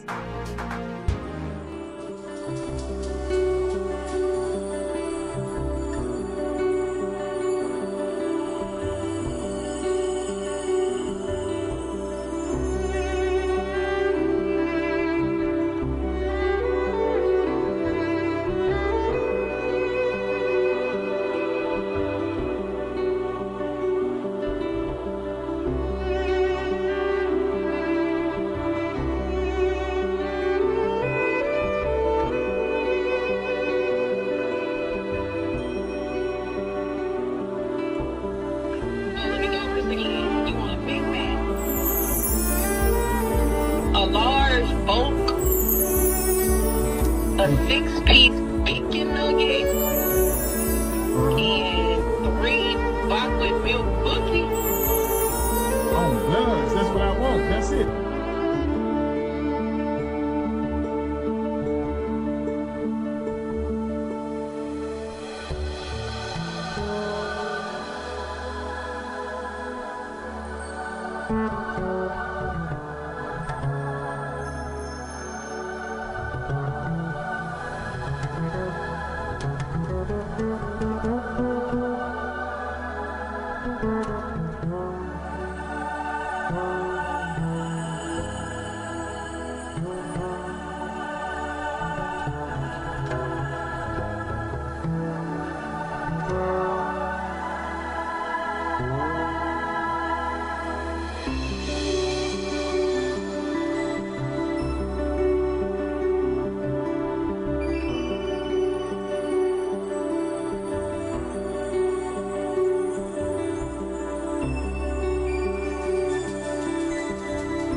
just put a whole bunch of peanut butter in my mouth.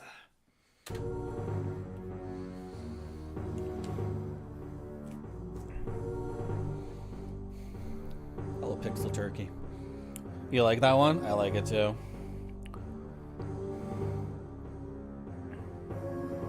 So you guys had to change all your stuff because of this Australian law that they passed through? I'm getting all these DMs from Australians. Every 2 seconds I'm getting a DM from an Aussie. And they're like, "Hi mate, stupid government put in a new law, says they don't freak up all my stuff on Discord, so I'm gonna..." I can't do it in Australia. You're disavowing your Australian citizenship? Awesome. Yes. Sick. Just put it down. Just let it go. Aw, mate. They don't pass some law. They got no way to enforce it. Hey, Marty. Hey, Marty, this is me. This is my new Discord. Every 2 seconds, these DMs from the Australians. The worst accent ever. Is it really that bad? Oh, I was gonna do a voice. There's a voice I want to develop. Okay, it's a little Australian girl. Okay, can I do this? Okay, so we gotta start with this part first, obviously. Obviously, they need to have the Australian, and then if they can do a bit more of the noun. Okay, so, oi mate, this is me, this is my new Discord, and then it's a little bit more girlish, just I need to get a bit more girlish. I would be so happy if I could do a little Australian girl voice and make it convincing. Just some little red-headed Australian girl who's 10 years old and is not taking anybody's guff. How do you say that in Australian? How do you say I'm not taking shit from you anymore in Australian? Oh, so the government says that because I'm a little kid, because I'm a little kid, I can't be on the internet anymore. But I'm circumventing the law, Marty. So I'm DMing you. I'm DMing you right now to tell you this is my new Discord. It's the worst. This is such shit. Okay, they'll stop me off on this one.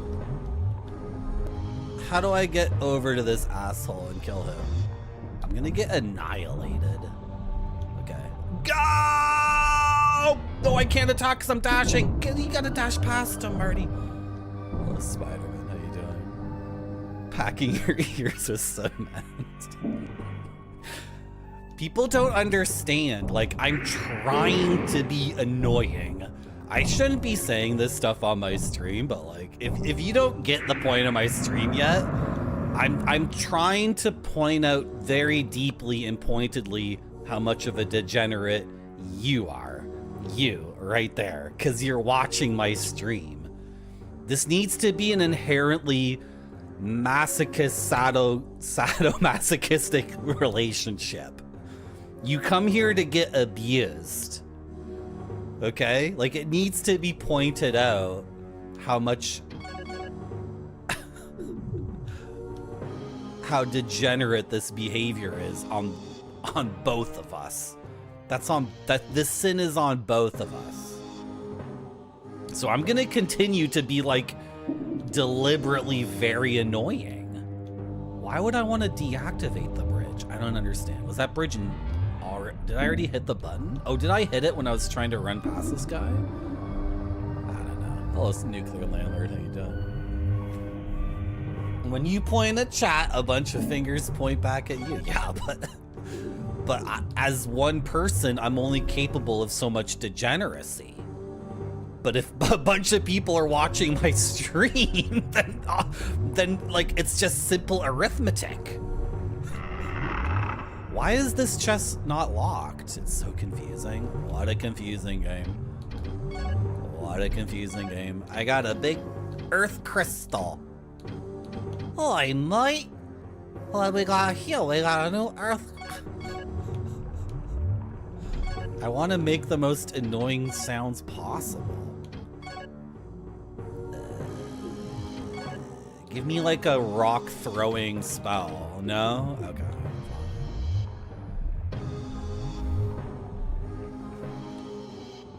You watched it, John Matrix? I can't stop watching it over and over and over again. A large boke.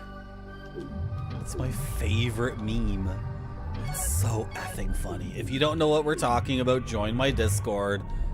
Watch Ray try to order McDonald's from Asuka in a very special episode of Neon Genesis Evangelion, or whatever the frick it's called. I don't know. I don't watch anime. I'm not a disgusting degenerate. Join my Discord, watch the video. I can't stop watching it over and over and over again on loop, over and over again. I'm completely obsessed with that stupid meme. And apparently that's like a sixth generation meme, because the original is the guy ordering the food through the drive-thru, and then someone did a meme of it, and then someone did a meme of the meme, which is the Neon Genesis version. I'm so confused. There's 4 different ways I can go from here. Okay, well, go to the way you haven't been yet. Hello, Dr. Furious Lul. I should watch anime. The issue with anime is that it peaks with Akira. Like, the animation quality and the sound design and everything going on in Akira is so effing good that I can't watch any anime after that. Like, so much anime. Dude, because also I'm in my cynical arc. I'm in my punished Marty arc. So the only anime I'm gonna watch is Japanese bubble economy anime. I'm only gonna watch anime. Okay, I'll include 70s anime as well, but I'm only gonna watch anime from the 70s, 80s, and then up through 1993 when the bubble economy collapses. I can't watch any anime made after 1993 because it's all like little babies going on happy adventures where everything works out in the end. I want deeply, deeply cynical, like, cyberpunk stuff. Oh my god. This is a lord! It's a lord golem! I need to scan him with the glass! Scan him with the glass. Prometheus golem. The golems were created to find Prometheus for Shudome. Once the golem finds it, the Prometheus is integrated into the golem's body. A Prometheus golem is immune to most attacks and magics of the earth. It has the most effective defense. Oh, suck! I wonder if my heirloom sword will penetrate. Oh, the heirloom sword penetrates. It penetrates. Double axe handle attack. Prometheus is a special metal discovered by elves. So these golems were working for the ancient wizards to find the super magical ore in these mines and then integrate the ore into their bodies. Oh, that's sick as hell. This is the coolest game ever. It's got pocket rocks. Revolutionary Girl Utena. It's about a surreal magical girl. It's a surreal magical girl anime about rejecting traditional gender roles. And then the next thing you're going to tell me, Dr. Furious Lul, is that it's 100 episodes and 90% of it are little anime girls yelling at each other or powering up, right? And then they do 2 seconds of punching. I'm gonna die. They do 2 seconds of punching, and then the bad person is like, this isn't even my final form. and then next time on Magical Girl Utena, will the evil queen transform into her final form? It's like that. That's what you're telling me, right? Let's try my magical spell. Oh, his defense doesn't seem that good. I mean, everything penetrates. I don't know if I'm gonna kill him anytime soon.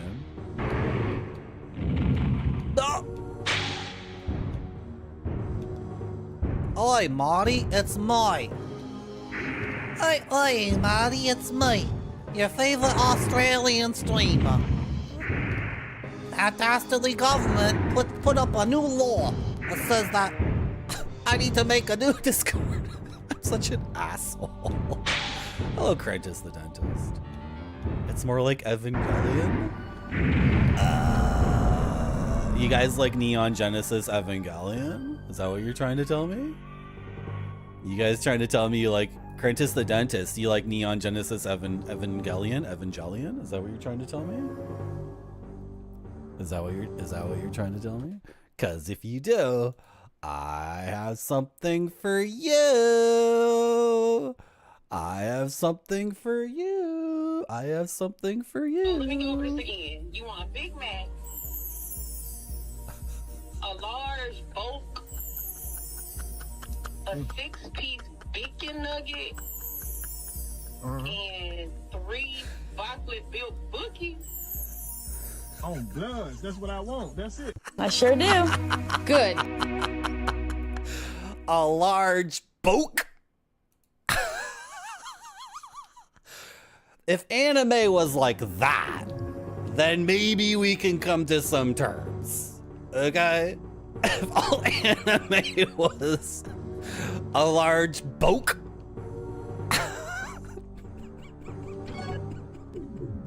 I can't stop watching it over and over and over again. Hello, Zorbred. Hello, Zero Tide. Do you think the Australian people, Game Dev Jeff, do you appreciate me making fun of Australians for DMing? I'm getting so many DMs from Australians. Oi, Marty. You should know that my government has done something pretty bad. And I need to get a new Discord. Oi, Marty. Oh, you done. They done fricked up in my... Look, I can relate. I'm from a Commonwealth country, too. My government does dumb shit all the time. But the difference is actually, like, some of those huge pornographic websites that your government is trying to counteract. Guess where those websites are located? Can you guys guess where, like, the biggest porn websites are located? It's not in Toronto, but it's close. It's not in Ottawa. Keep going a little bit more east. Way too far east, Dr. Fearslow. Way too far east. You're never gonna guess where those porno websites are located. I really wonder if Canada will ever do anything like that. Try to like put an overwhelming age gate on the internet itself. I have a feeling there's a vested interest in that never happening. I just get the idea. Nova Scotia, little bit too far. We're zeroing in though. We're getting there. We're getting there. Toronto, Ottawa. Okay, here's Nova Scotia. So you guys are getting closer. You're getting closer. You're getting close. No, not Ottawa. Grapes. I already said not Ottawa a couple of times. So because of things going on in my country, now the Australians are like invoking some like sweeping age gate thing across the entirety of their nation. Guess what? It's Canada's fault. And guess what your favorite Canadian streamer is doing to the Australians? He's making fun of them.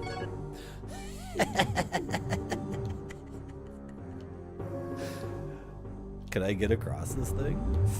This is so mega risky. Oh, I did it. Okay, where am I going? So we killed the mega golem, guys. We killed like the big frick off hyper golem.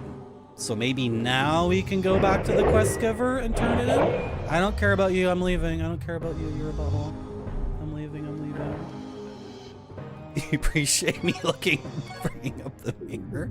I feel bad too, because my schedule changed, so now Pixel Turkey streams like 3 a.m. to 6 a.m. my time, and I can't watch her stream anymore. I feel terrible. I really enjoy Pixel Turkey stream a lot, and I can only catch like 10 minutes of it.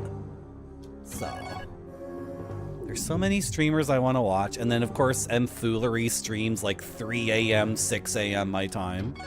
when she streams. Can't watch that stream. Sometimes I catch Sonnefeld. Sometimes I can get a little bit of Sonnefeld, but there's so many awesome streamers in Australia who I can't watch. So I'm acting out. I'm acting out in a very immature way but what if I could, man, I should go take some comedy lessons and learn how to do the little girl Australian accent just to drive you guys insane. That would be funny. I get to watch about an hour of Mr. Radon, which is very important because Mr. Radon's stream is actually psychic healing. It's like super, super good.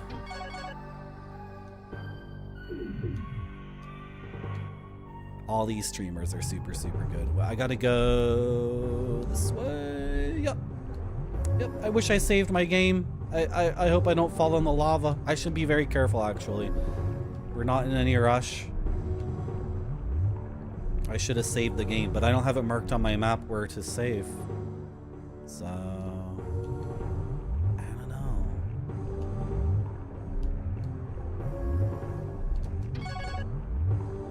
Okay.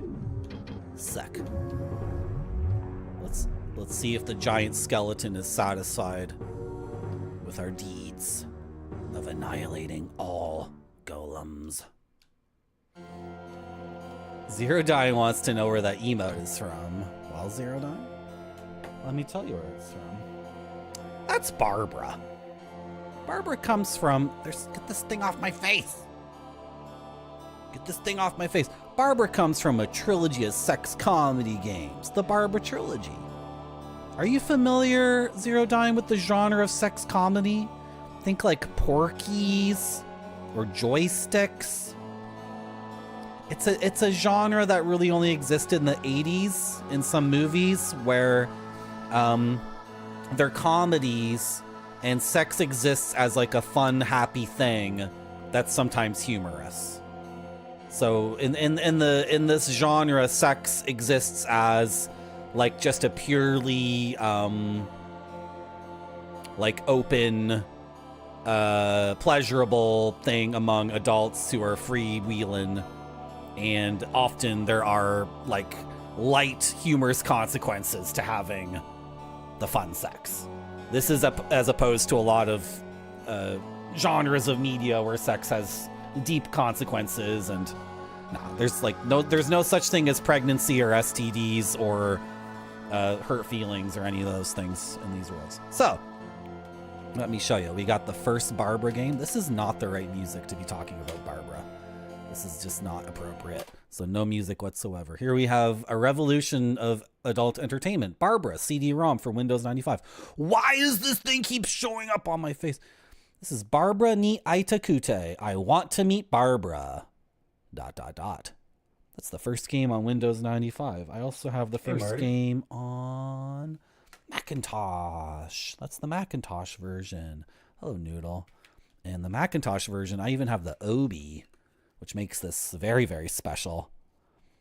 Do you see the price of the game on there? Is it there? How much did this cost? 8,800 yen, and it didn't even come in a box. And if you don't know what an Obi strip is, it goes over the game, and then the shrink wrap would go over it. So products in Japan would come with like a little description of what the hell you're paying $90 for in 1996.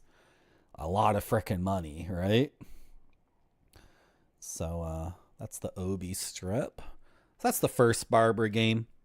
In the first Barbara game, Barbara isn't even in it.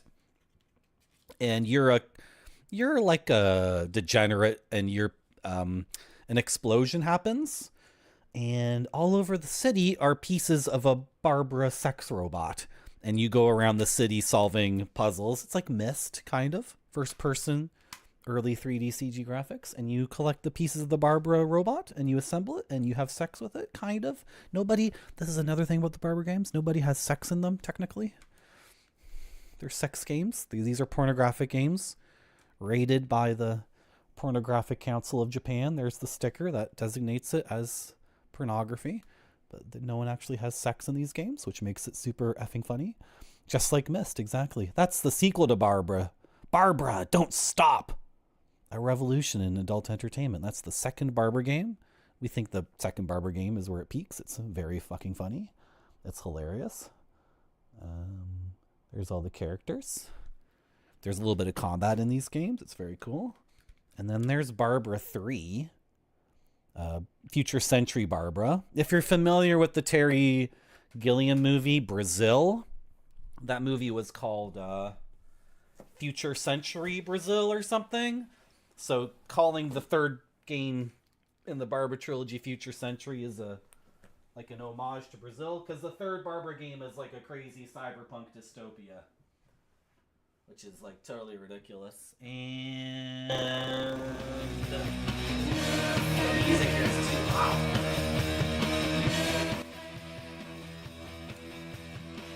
Then over here, you can see that the third Barbara game actually got a boxed release. The first two were only jewel case, but the third one got a full boxed release. So here's a sealed copy of Barbara 3. And my finger's covering Barbara. Does that explain what Barbara is? Does it make a little bit more sense? Does it make a little bit more sense? Maybe. And then I also have this ancient Barbara artifact. I'm the only person in the world who has this. And it's a complete mystery. Ancient Barbara artifact. And yeah! I sure do. Good. Is it glitching? You guys can't hear me properly? Is it fricked up? Is the audio there fricked up? Ah, okay. Well, does it frick up on this scene? Maybe I can look into it later. Yeah, because it's webcam mics. Booklet bip bookies. Now, John Matrix, why would Ray want half a dozen Bicken Nuggets? What does that mean? Zero Dine, you should check out Macaw 45s if you want to just watch it. The introduction of Barbara to the Western English-speaking world was through Macaw 45's stream when he streamed all 3 games. How do you search barbarian.men?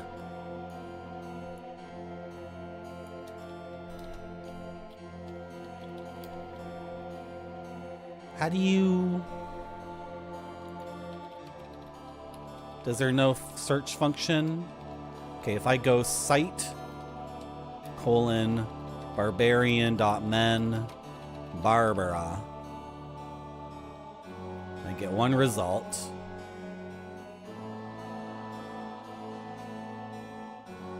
I'm close to getting what I want. Yeah, show with the...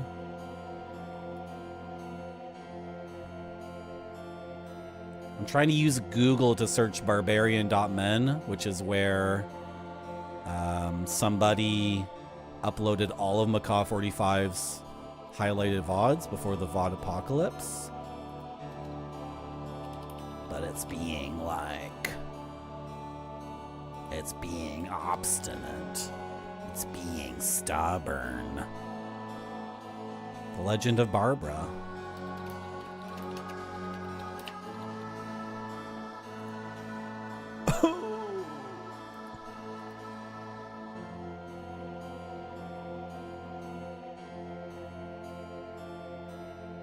Oh, does this scroll forever? So if I control F, there it is. Okay, that just scrolls forever, so you can control F. Okay, and then here we go. So yes, I am linking someone else's VOD. Well, I'm streaming. I'm like directly telling you like you can watch this instead. But there you go, Zero Dine. If you want to watch all 3 Barbara games, and he's got them translated, and he knows when to cut away and censor the sex parts. So there you go. Don't let anyone say that I don't serve my curious audience. My audience that is hungry for knowledge about Japanese sex comedy games. Hello, Pepperoni Pizza Man in YouTube chat. How are you? You searched hashtag Iron Man? Yeah, I know. Am I related to Robert Downey Jr.? I would love some of his money. That's what I like. I did it, right? I did it. The golems are destroyed. You will truly be a mighty king. Thank you for granting my wish. Receive the power of my lord, as I promised. I shall have peace at last. I did it, I did the quest. I did it. Okay, so I need to do the voice like this. I need to do the voice like this, but a little bit more feminine and a little bit younger. And then I gotta add the Australia part to it. Well, how you doing? Frick, it's hard. It's too many things to combine at the same time. It's just too much. Whoa, this guy is so cool. Thank you for the 10 bits, Game Dev Jeff. I wish I was... I honestly, Robert Downey Jr. kind of pisses me off, because Scorsese said the Marvel movies are not cinema, which is correct. He was correct in saying that. And then Robert Downey Jr. was like, F off. Yes, they are. But how can you, like, get all the money?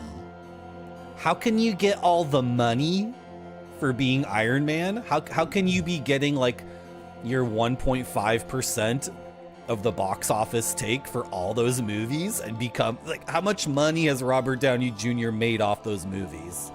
Like $200 million or something? But then he also needs them to be cinema at the same time? Come on, dude. Like, frick off, man.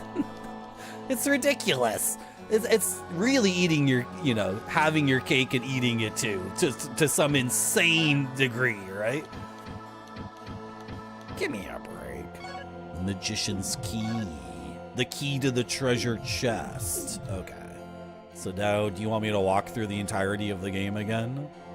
With the magician's key? What's this? Oh. The cave of... What do you mean, the cave of Shudom? Wait, this is a cave? What are you talking about? I'm in the... This is a... What? This is not a cave? What's going on here? My Russian accent?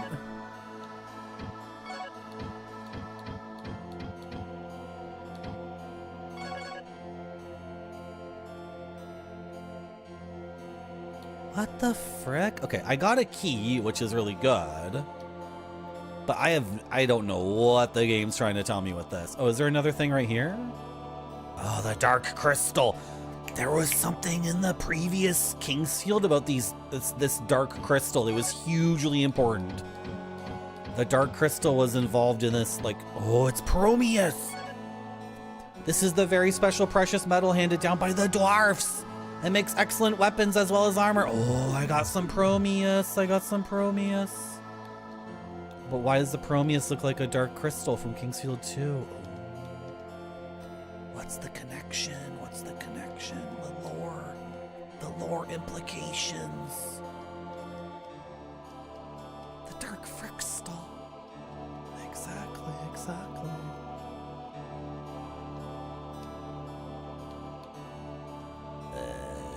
Oh!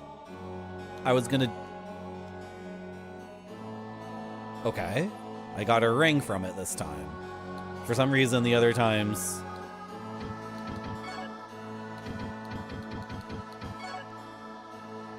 Black Jewel. I can't ID it. Okay, if you guys look at my stats page, look on the right-hand side, that panel, and then look above the magic, and there's power and wisdom. My power is 48, my wisdom is 2. According to the manual, With more wisdom, I can identify more items.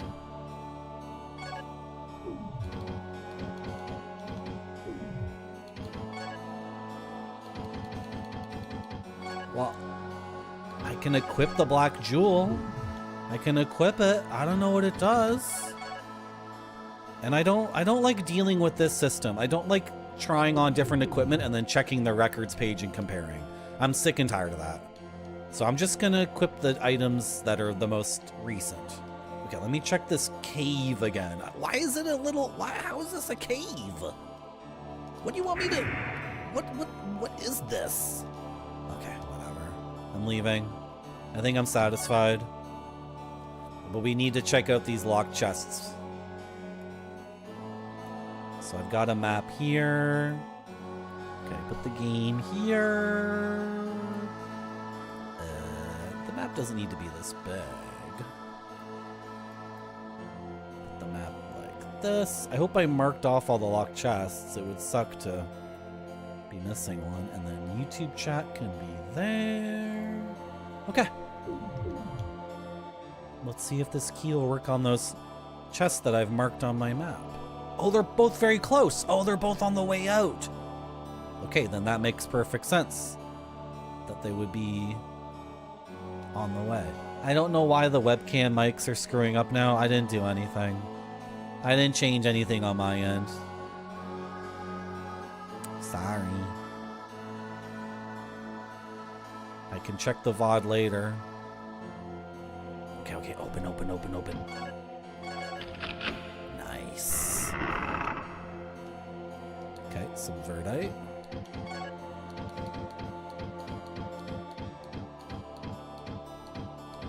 Which we eat like that. Munch, munch, munch, munch, munch. Oh, is it verdite that gives us new magic? Blessings. This blessing is from the holy power of those who are pure in heart. It will heal wounds of a warrior. Okay, I wonder if that means it will remove status ailments. Because I already have a healing spell. Alright. And then did I get a new magic here yet? No? Okay. Maybe verdite doesn't necessarily give you a new spell. But that's one chest, and then the next one is... I know where it is. I know where it is. I think we did this dungeon in one adventuring day, which is very, very satisfying. I had 3 golden potions. I think I've quaffed all 3, but I never had to leave the dungeon. So it's super satisfying. I like to do things in one adventuring day. Also, I don't think we died. And I did all the platforming and everything. Can you guys believe that Canada is home to the most, like, egregious, aggressive, monstrous, powerful pornography websites in the world? And can you believe that our pornography websites are so powerful that Australians have to get new Discord accounts? That's how powerful our porn is. Can you believe that shit? Let's open this chest.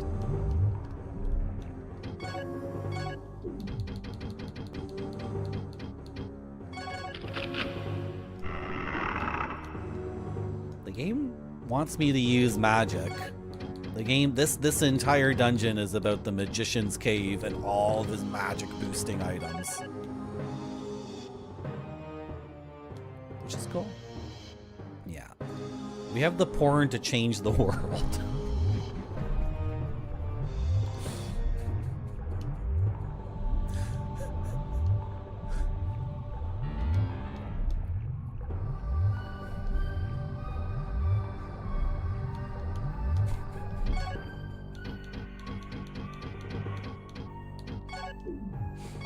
Okay. It's time to leave this dungeon.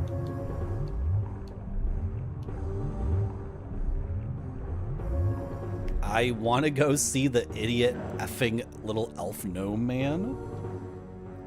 so he can ID my items, because according to the manual, he can ID items, but he never does for us. Should I read the manual again to confirm that? Maybe there's a clue to get him to put down the joke book. Because I need to get this dark crystal ID'd. You know what? The things I've collected in the last half hour are so effing, like, important and mega.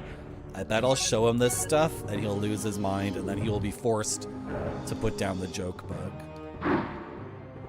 What does porn and age gating have to do with Discord? Crofian, I'm being like a huge asshole and delighting in other people's misfortune and inconvenience. Okay, this is we're gonna try to set up the timeline. Okay, Canada in the 1960s and 1970s has a sexual revolution and goes from being deeply religious to being relatively secular.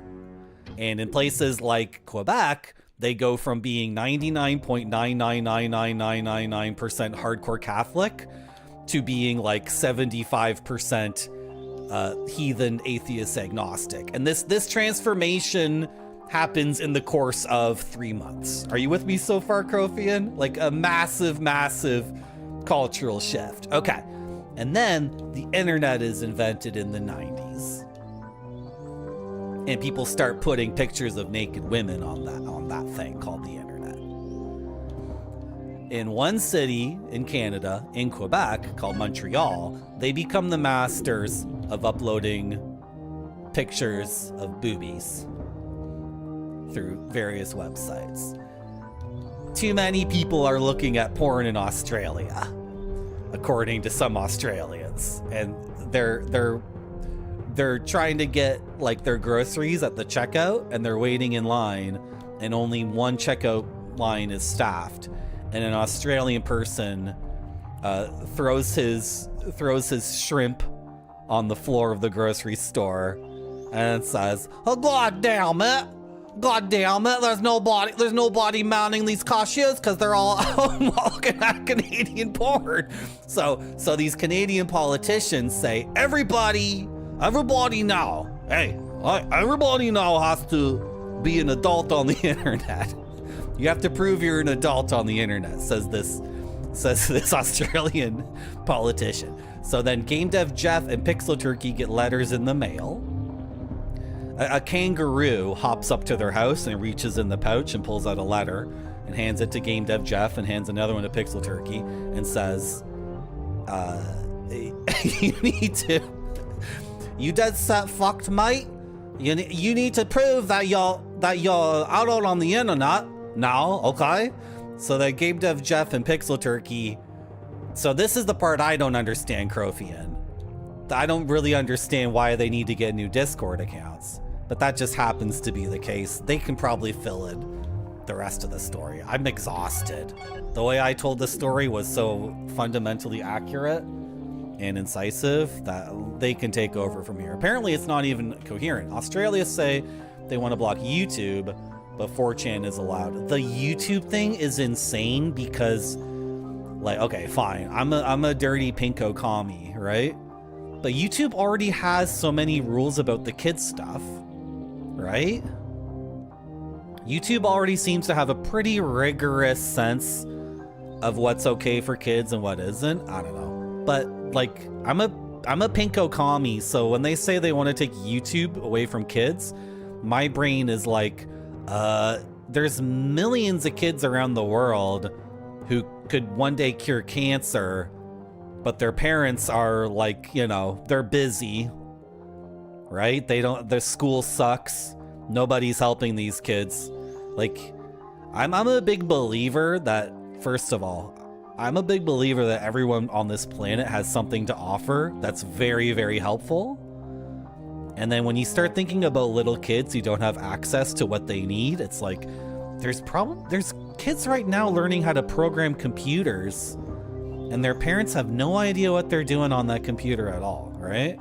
There's kids who are listening to Bach or listening to Sinatra, and they're one day going to be amazing musicians, and their parents don't have the resources Their community doesn't have the resources to enrich that kid, but YouTube is free and open, so the kid can Google like Frank Sinatra singing and have their, you know, it's like, yeah, or they could be watching my stream and learning about how mail gets delivered. Okay, there's a bunch of chests in the game I need to check. In fact, I have a bunch of maps. Who wants to do a little bit of Marty.zone? Map review. Marty.zone. Map review. Let's get these windows going. You get in that corner. You're gonna look so pretty for chat. You're gonna look so pretty. How about you? Ooh, you're looking gorgeous too. Chat wants to see you. Chat wants to see all these maps and see the due diligence I've been doing and putting these maps together. How many chests do we got here? How many chests do we got here? Take a look at this, chat. We got Kingsfield 3 Barracks. A locked chest all the way in this effing corner. We got Kingsfield 3 Forest. 2 fatty chests. 2 fatty chests. We got Kingsfield 3 Island Water Bridges. A fatty chest right there. And then also in my notes, I have references to several other locked chests. Who's excited to go back through all this stuff in the game and try to open those chests? It's gonna be sick AF. Don't you agree? I sure do. Good. Wow, here we go. Here we go. Let's do it. Let's go to the forest first, because that's the most annoying area. Oh no, first I gotta see this effing gnome butthole. Which is his house? What's his name again? His name is like John McDonald or something.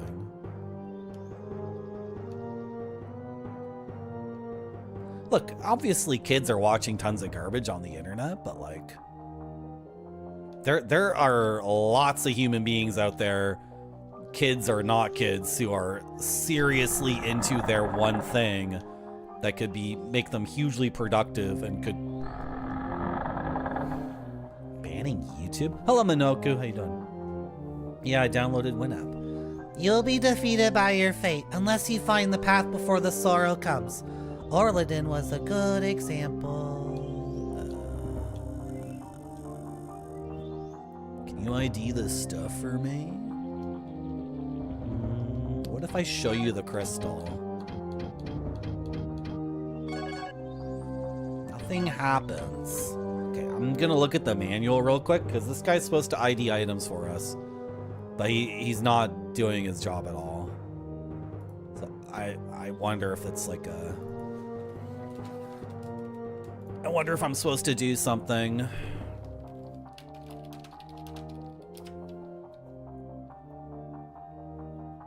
Where's my mouse cursor? Okay. Oh.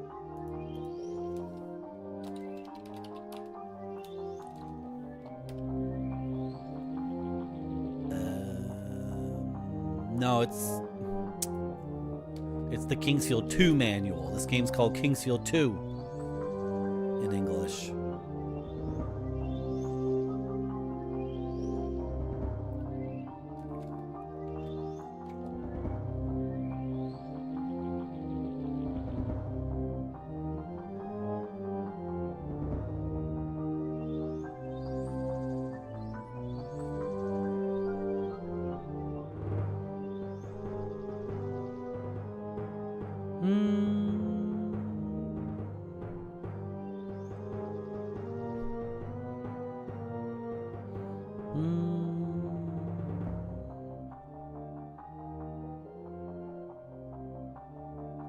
It's a big manual.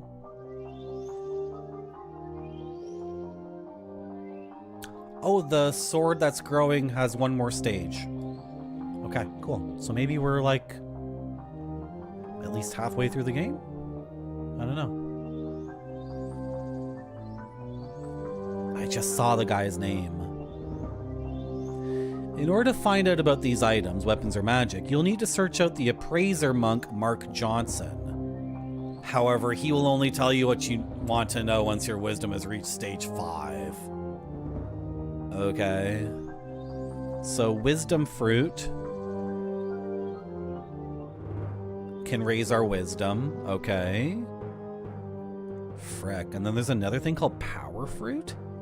Have we even come across power fruit? Okay, we need to be wisdom 5 for him to ID stuff for us. That's just how it is, unfortunately. Okay, I was gonna go to the forest, right? This game's really good. This game has really hit its stride. That was a really, really good dungeon, and the dungeon we did before that dungeon was also effing amazing. And the game has opened up in a really, really awesome Kingsfield way, where now the game just has like a multitude of very, very exciting mysteries. There's like so much going on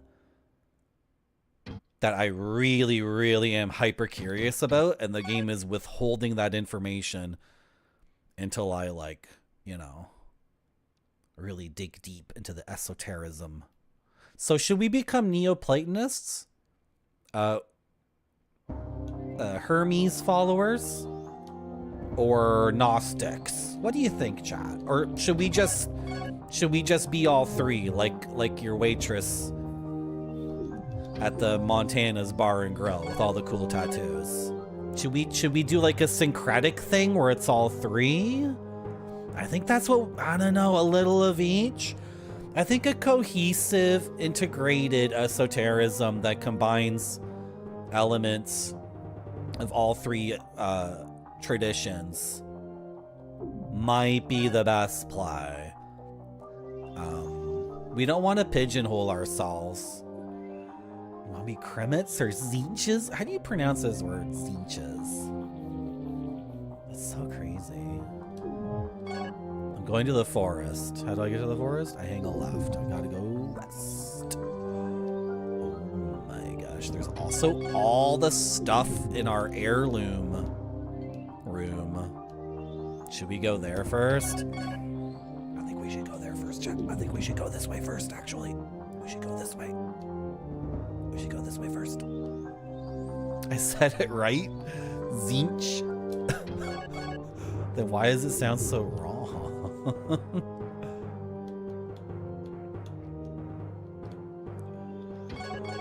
I know, I keep getting distracted. There's so many mysteries in the game, though. Every time I see something, I'm like, oh, what about that thing? Oh, what about that thing? What about that thing? What about that thing? Okay, Marty, come on.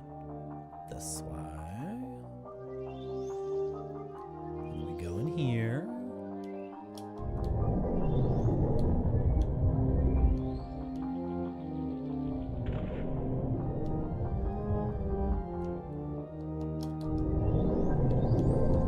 Let's go. Let's go. Does chat want to see my new surrealism coffee table book I got? Maybe I can get it during the break. Or I can get another mask. I can only grab one thing. You want to see it? Oh, this place is full of poison. But that's fine. I'm very strong, right? I'm not going to die of this poison, am I? No. I'm going to take the poison.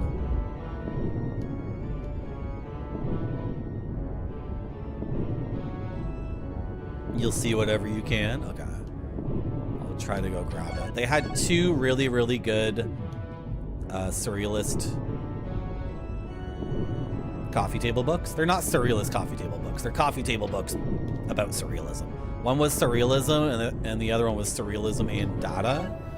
And I figured I'm going to buy both eventually, so I just bought the one I bought. Why did I never go here? How did I not do this before? What is wrong with me? Okay, let's see if blessings will remove the poison. It didn't? What did it do? It did literally nothing.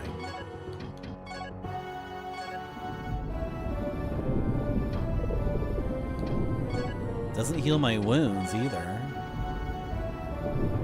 Oh. I wasn't actually casting spells there.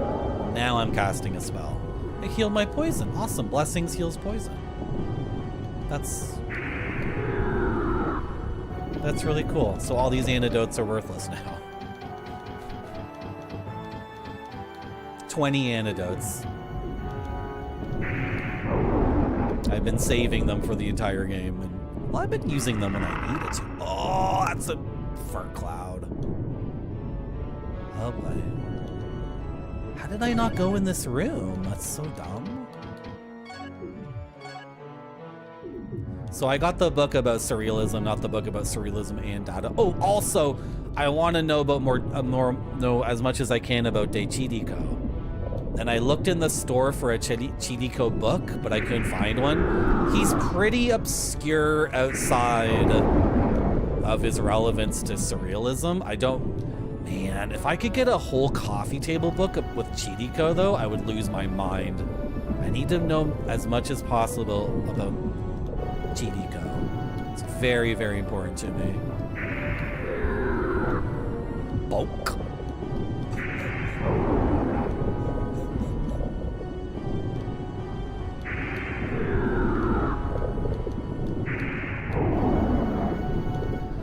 You guys say the webcam mics are broken today? Oh dear.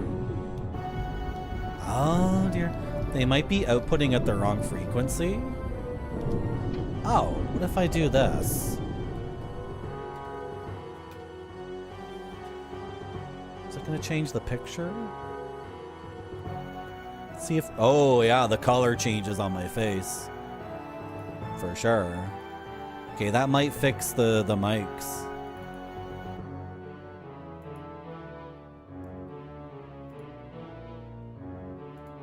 This Logitech thing is so effing dumb. So now I need to change this filter to make the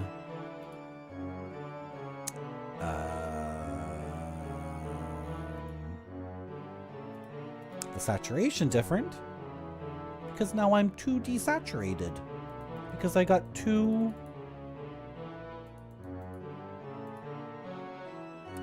things of saturation effect. Okay, that might... Here, should we try it?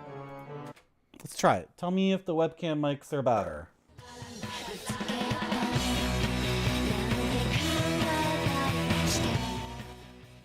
Okay, am I still fricked up? Does it sound all messed up? Am I glitchy? Am I bad? Am I bad? How come there's only one mic here? Oh no, they're both here. It's bad? Yes, and it's all glitchy and terrible? Still fricked. Okay, okay. I sure do. Good. Okay, thank you for letting me know. Guys, my life is getting on the computer and something's broken. That's my day-to-day existence. Like, I didn't change anything, and in fact, I deliberately frick with the computer as little as possible. So, you know, to eliminate the possibility that it's something I did. This computer was turned off right after the previous stream ended on Saturday, and it remained off until an hour before I went live with this stream. So, I didn't do anything. So, thank you for letting me know. Ooh, another big potion. Another big potion for the final boss fight.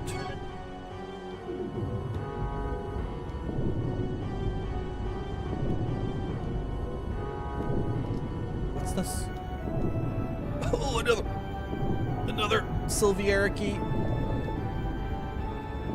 Do you guys think we'll meet Silviera? Do you think the legend of Silviera is true? Or is it a false... tale? Okay. I think that's all that was here. I wasn't expecting a lot from this. In fact, I completely missed it before, so... Just some dumb bones.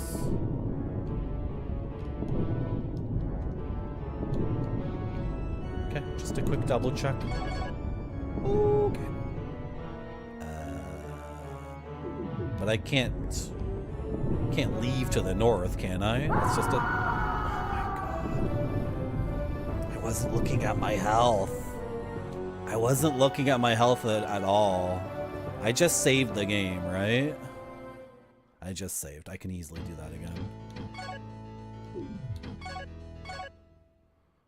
I wasn't looking at my health at all. I got very, very hubristic there. Where is the save from?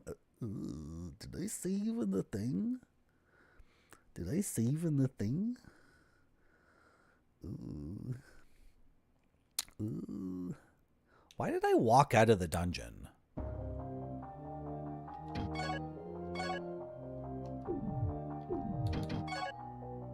Why didn't I just teleport? In fact, my flasks are empty. Why didn't I just teleport? It would have been faster to just teleport out of the dungeon, and then it's also something I needed to do because I gotta fill up my flasks.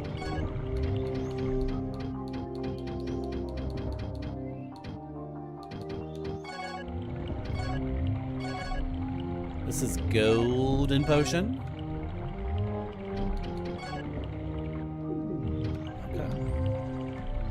Okay. The frequency the webcams are outputting on might not be the correct frequency for OBS. That's my first guess as to why they're warbly. But the Logitech software for those webcam mics is...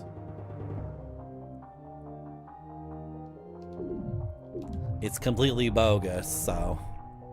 technically those webcam mics are disabled. And every time I've enabled them, they are just disabled. So... oh, but I might have fixed that problem! Dude. Does anyone else have the same existence that I have? Things just breaking on their own and then you finding some kludgy nonsense way to fix it, and then that works for a little bit as a band-aid, and then you again and then again and then again and then again. What is this plant we just got? This is for healing people of the disease. No, it's wise fruit. I need that so bad. I need that so bad. Okay, can I ID some things now?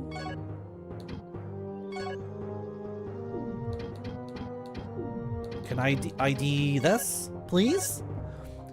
Shudam made this by harnessing the life power of the earth. It will heal all wounds. It will heal a what? It will heal a wounds and increase defense against specialized attacks. What? Is this like health regen? Very slow health regen? So we just got wisdom fruit, so our wisdom went from 2 to 3, which means I can maybe identify a few more items? Frick. No. Okay, the green bracelet. When the dwarves lived in the woods, the spirits of the wood gave the dwarves this bracelet. This bracelet will increase physical strength. Okay. That's fine.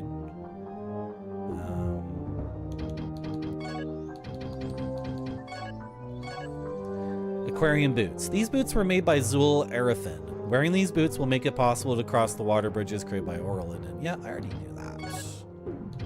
I already knew that, actually. But I just, you know. That's good to know.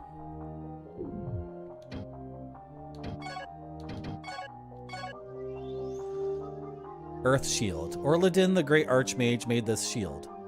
It will cause magic power to recover while walking on the bare earth. Okay. Promeus. This is the very special precious metal handed down by the dwarves. It makes excellent art weapons as well as armor. I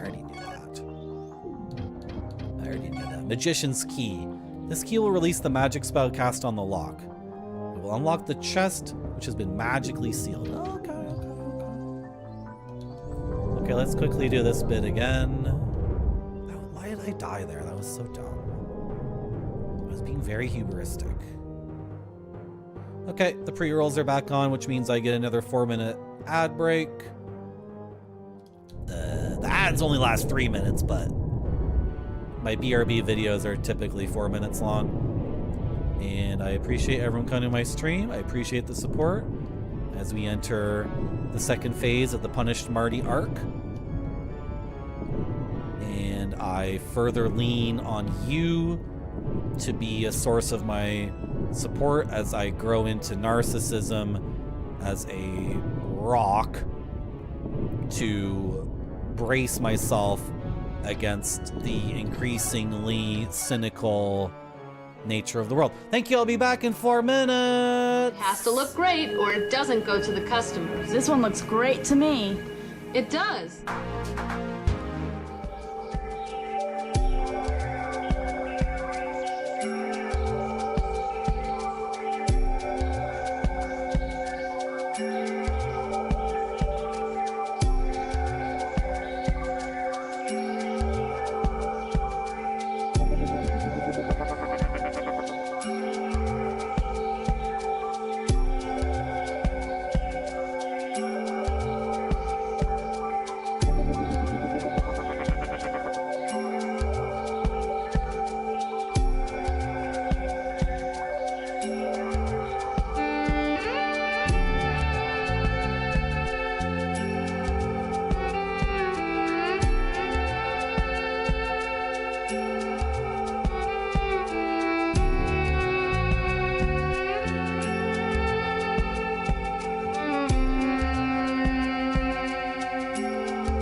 Okay, I got a book.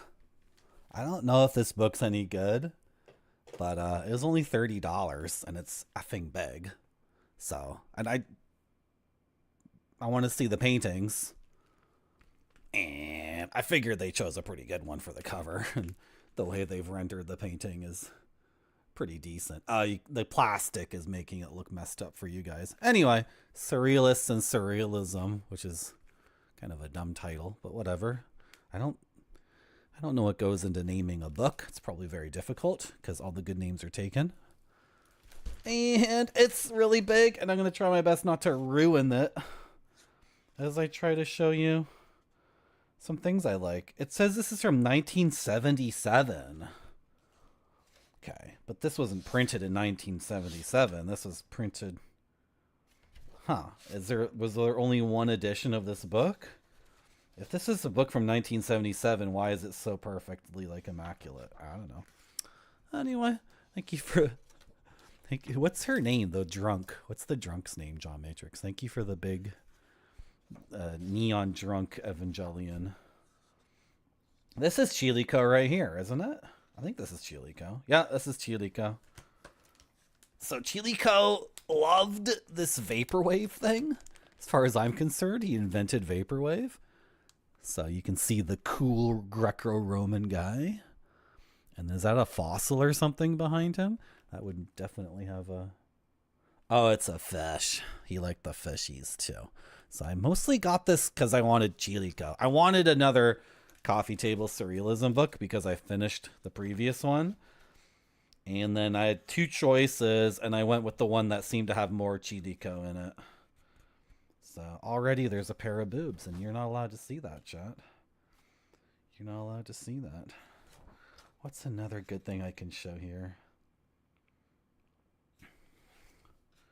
that you guys might like? Something you guys might like. Oh, it came with this. I saw this.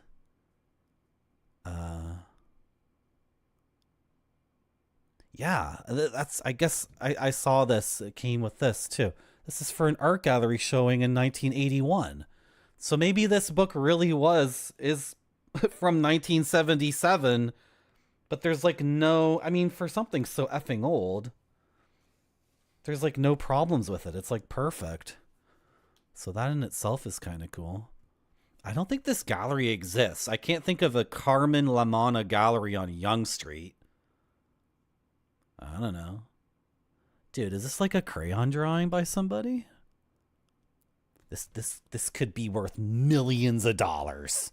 If this artist died, this could be worth millions of dollars. I'm definitely going to just put it in the book and completely forget that I have this crayon drawing by whoever that is. Okay, here's some more Chilico. Okay, so the element of Chilico, that one element of Chilico that the surrealists really loved was the perspective. If I'm going to pick out one specific thing.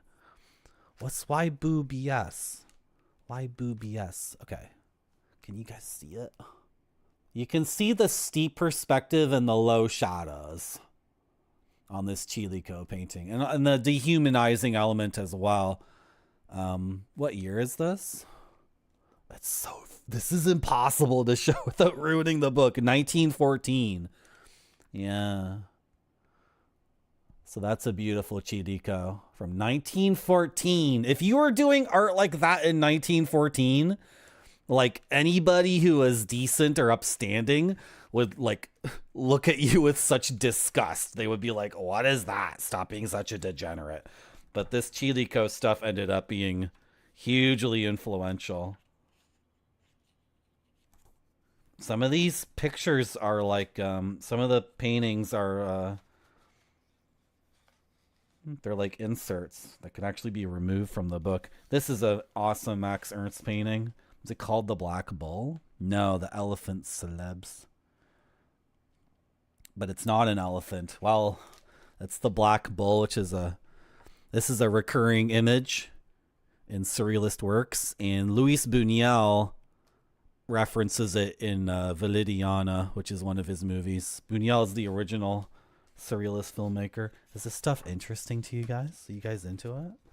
You guys got to get on the surrealism tip. You got to get on the surrealism tip. Let me show you. Oh, see, this guy rules. This is my new favorite one. This is my new favorite artist is Yves Tanguy. This guy's stuff is awesome. That's Milo. Can I get a big Tanguy? Oh, yeah. See, this is the other reason I bought this one, because I recently really got into Tanguy. You're into it, Parallelian? I'm trying my best not to ruin the book, but also make sure you can see what I'm showing you. All the green screen fricks that one up. Okay, can you see it? Can you see it? I can't tell if you can see the painting or not. Anyway, Yves Tanguy is like, oh my god, it's so good. Hello, Vinny. You like this stuff?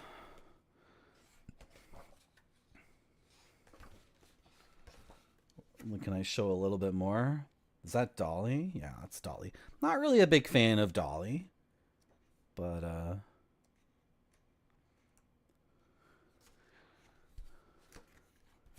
got nothing against him though. Some people can't stand him, and he got kicked out of the Surrealists and blah blah blah blah blah.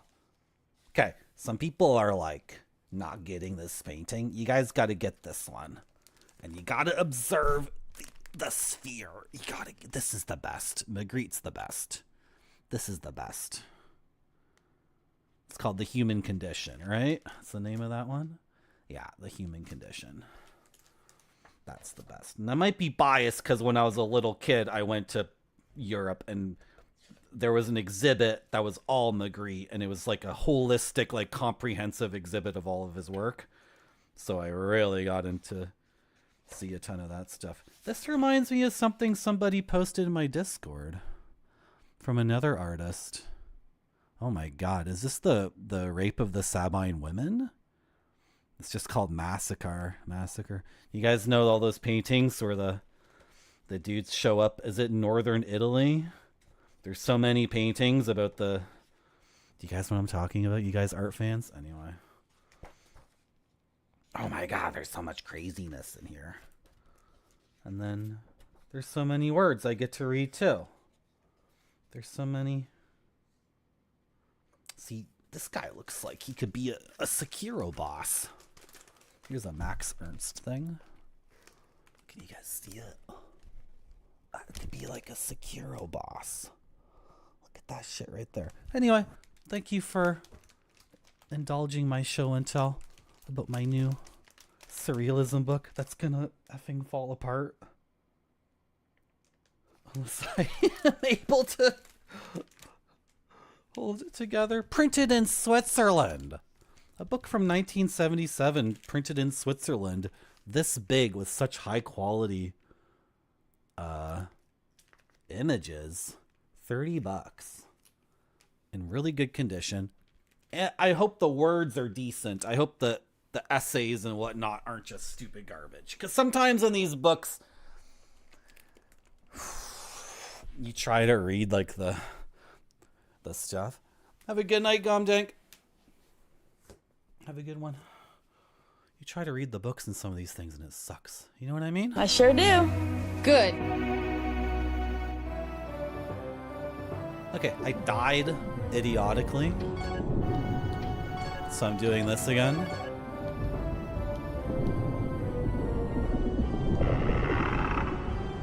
Oh, I'm about to get mega fricked. I'm gonna die again.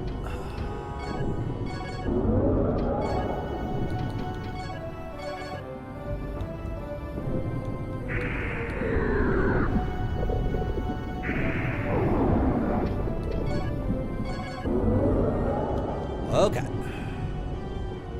Let's do it up. Let's do it up.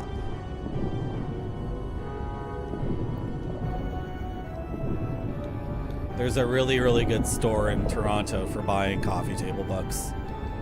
So.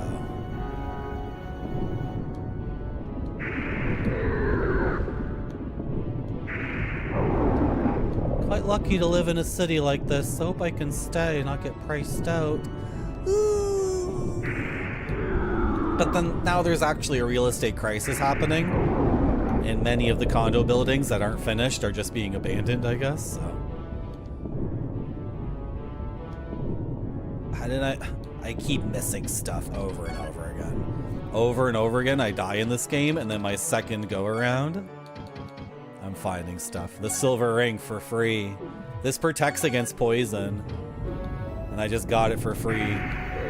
So I don't have to ever buy it. It's 4,000 gold, and I was risking it and not buying it. Because I'm a gamer. I'm a gamer. If there's a ring that protects against poison, that's 4,000 gold. I'm like, yeah, you know what? I think I'll take my chances. I'll just take my chances. Yep, the ring works. It works as advertised.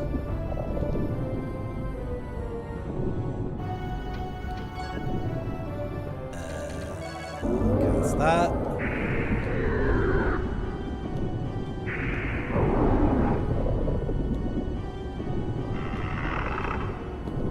Nothing.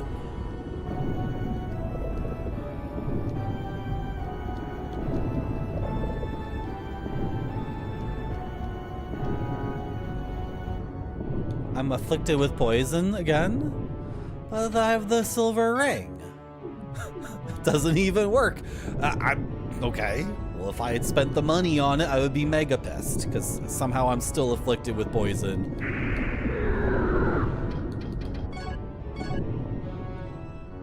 Oh, I only have 75 poison resist, so I bet that goes up to 255. Or some stupid bullshit like that. Okay, whatever. Nothing. Whose stream is that? Dino, please? Who has that? Or is it Super? Nothing.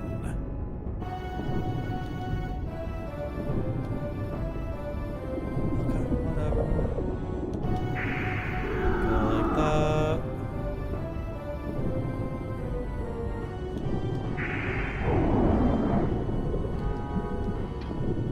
Okay.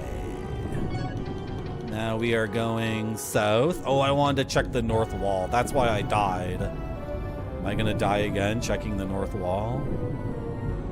Oh, I'm not taking any poison damage from the liquid itself. So I'm avoiding massive amounts of damage by stepping into the crap here. Okay. That makes it worth it. That's some version of poison immunity, I guess, if you say so, game.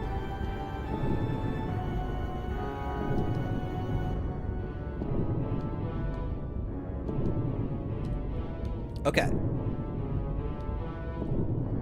We go this way, and we're testing this key on some chests. Yeah, down this way. So I don't need to fight these dumb slimes. I don't care about them. I don't care about the poison that afflicts us. We're tough. We can handle it. It's fine. I already worked through it. I'm okay. See, now I want to check every skeleton, because a skeleton, just a couple of bones on the floor can have items, but I have to press A, or I have to press the X button and wait a second, which I don't have the patience to do, because the item takes a second for it to float up to our eyes.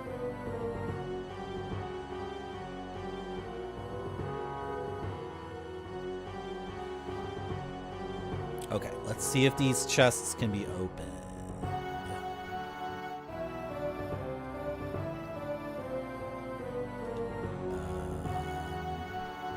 Huh?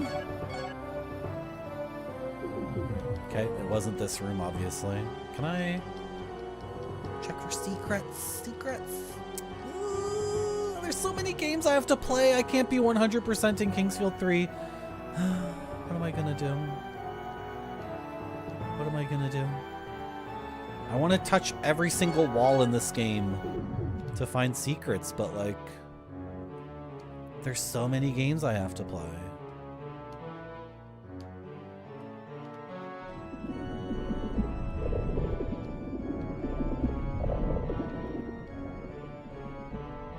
Okay, this room. I don't think this is gonna work. Looking at these chests. No.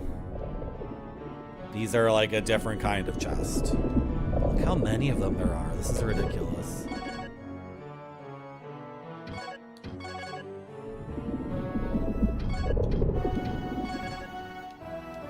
No. Okay.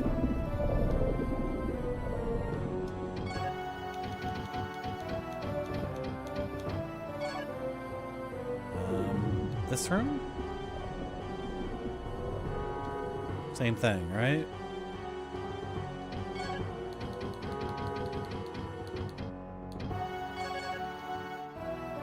Okay. We'll just have to accept it. I'm gonna warp out.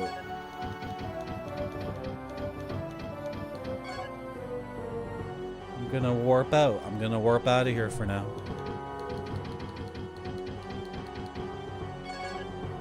And we're going to the forest. Back up. Oh, you can reverse run in this game? Hold on. Hold on. Hold on. I've never played a game before where you can run backwards. You can run backwards in this game. This is walking backwards. This is sprinting backwards. I've played about 700 games in my life. I've never played a game where I can sprint backwards. And I'm not talking about like some speedrunner tech of backdashing or like Half-Life things where you like bunny hop backwards because your negative velocity is uncapped. I'm saying this is a game mechanic in the game. This is something they put in the game. After playing 700 games, I finally played the best game of my life, Kingsfield 3. Driving backwards in big rigs, that's a bug. That's big rigs, which is just a buggy mess. Doesn't count. Obviously, is not intended. An 18-wheeler long truck haul truck. What did I say? Long haul truck cannot go full speed in reverse. Okay, where am I going? I'm going northeast. I'm so happy.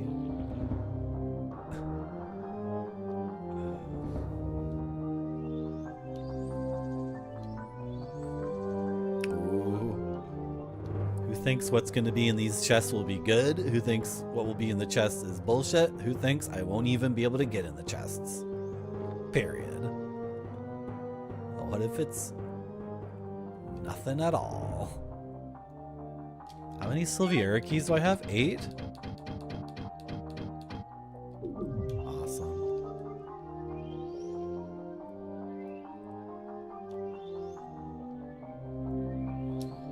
Okay, let's get the map. Kingsfield 3.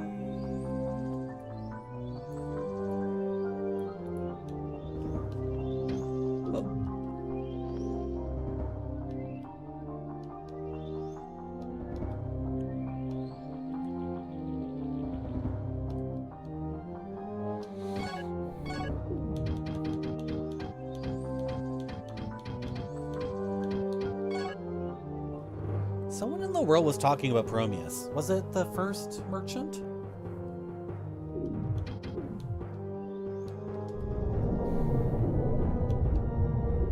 Oh, was there someone who could make... I'm trying to think now. Did someone actually say, bring me Prometheus and I can make stuff out of it? Was it Lynn? Is it our childhood friend Lynn who said that? This looks promising, chat. Looks like the correct chest.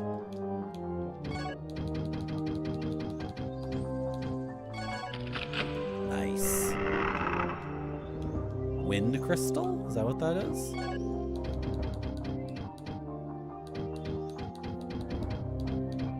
Yeah. Wind magic up. Okay. No new spell. Okay. So that's that. And then we need to head...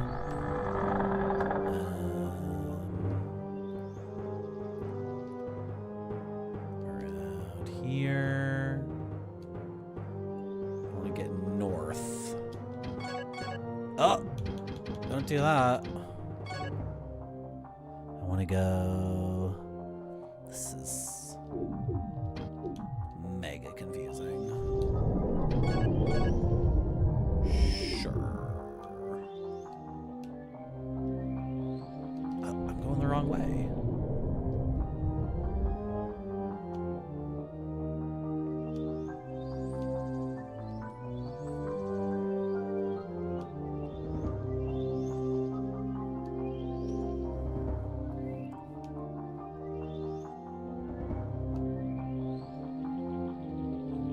Here. Don't get in the water. Don't touch the water. Oh, shit. Am I blocked off?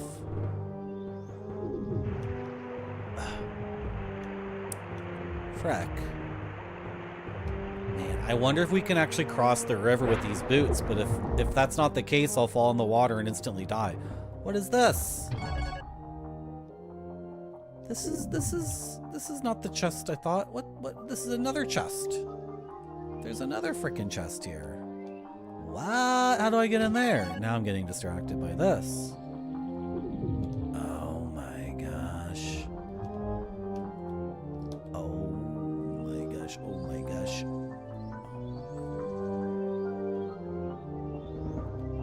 I'm afraid I'm never gonna get to where I want to get to. Going where I'm going. Gotta go to the main intersection. These stupid trees are not marked on the map, which is dumb. A row of trees in this game is a solid wall. Okay, it's fine. I'll run all the way up here.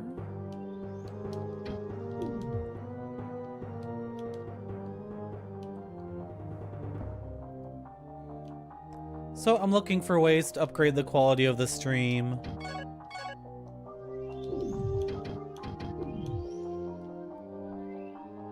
And increase the value. I'm gonna increase the value proposition of subbing to my stream. Wait, am I really gonna do that? Is that a promise I'm making?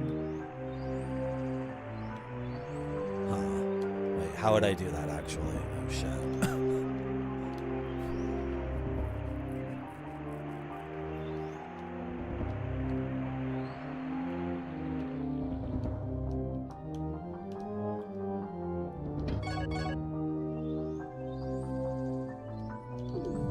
Oh my god, the game's being a huge pain in the ass. Just let me get to where I need to get to.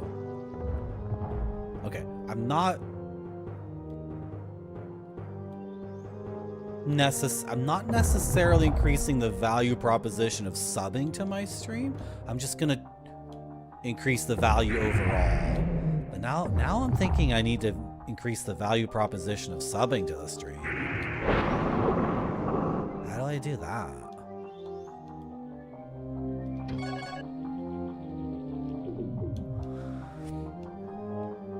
Oh my god, getting back to this chest is such a pain in the ass.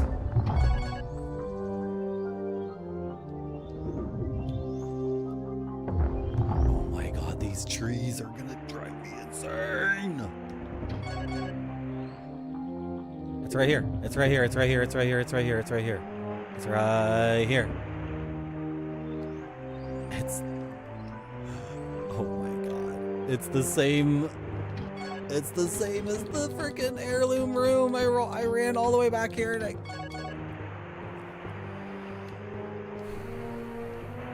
Okay. Can I get to that other chest then that I saw?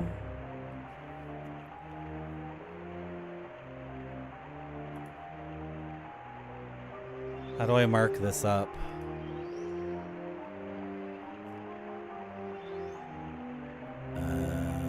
Edit with Designer? Oh my god. I've opened up something called Microsoft Designer. Can I just have a pencil tool? Markup. There we go. Control S. You're not gonna complain? Okay. Exit without saving? If you exit now, your changes will be lost. I did Control S. No, I just...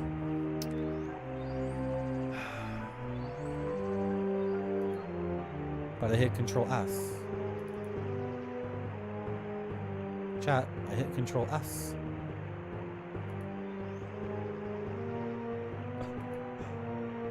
This is ridiculous. This is the most insane thing ever. When you take a screenshot, you can mark it up. Okay, fine, then I'll take a screenshot of this image. You're so dumb. Now that it's in Snip and Sketch. Oh my god, and now Snip and Sketch is broken again. Where are these? Why are they on that monitor? Why is it on that monitor? That doesn't make any sense. I knew it was on that monitor. Throw it on this monitor, please. Thank you. Okay, this one's bullshit. I don't need it.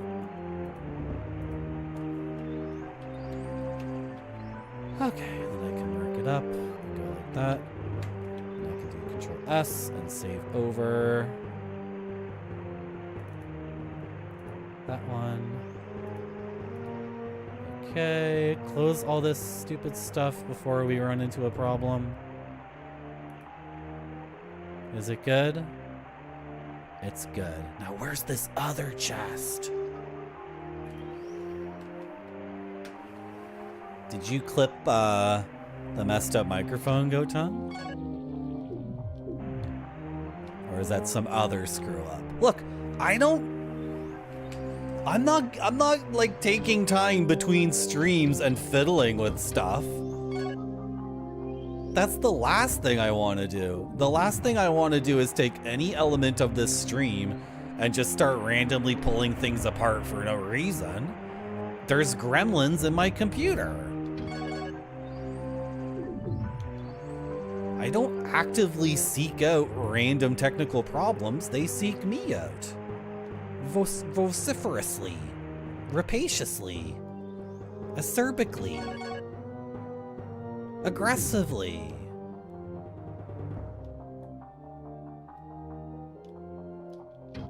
Where is this other chest?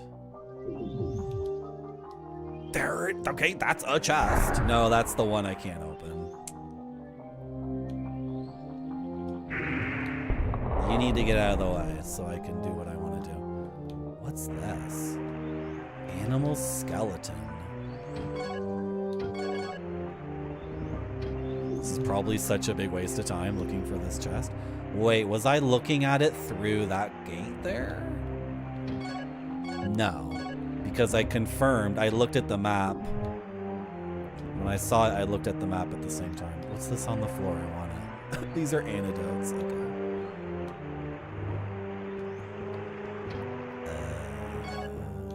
To sneeze. This is probably such a big waste of time. I should have marked on my map where I saw that chest. It's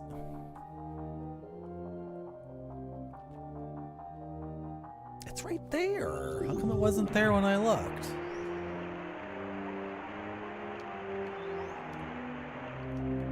Oh my god, these trees are so dumb.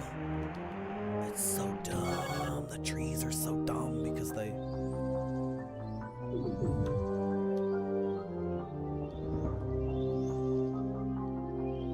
Trees are solid walls not marked on the map. Who came up with that?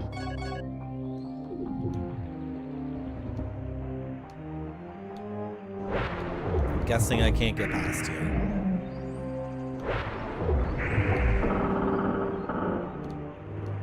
There it is. Awesome. This is just for my own gamer peace of mind, right? 50 gold. Yes! Great. Okay. So let's update our to-do here. Vis-a-vis the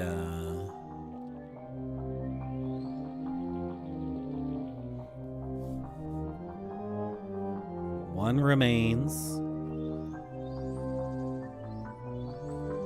Heirloom chest. I'm just gonna start calling those heirloom chests because the heirloom room has tons of them. Okay.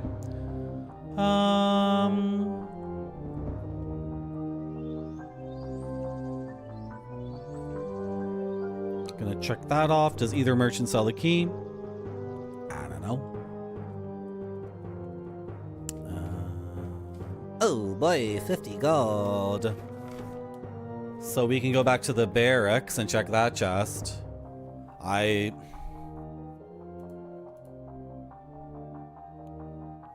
Oh, the barracks aren't the same as... Oh, okay. The barracks is easy to reach.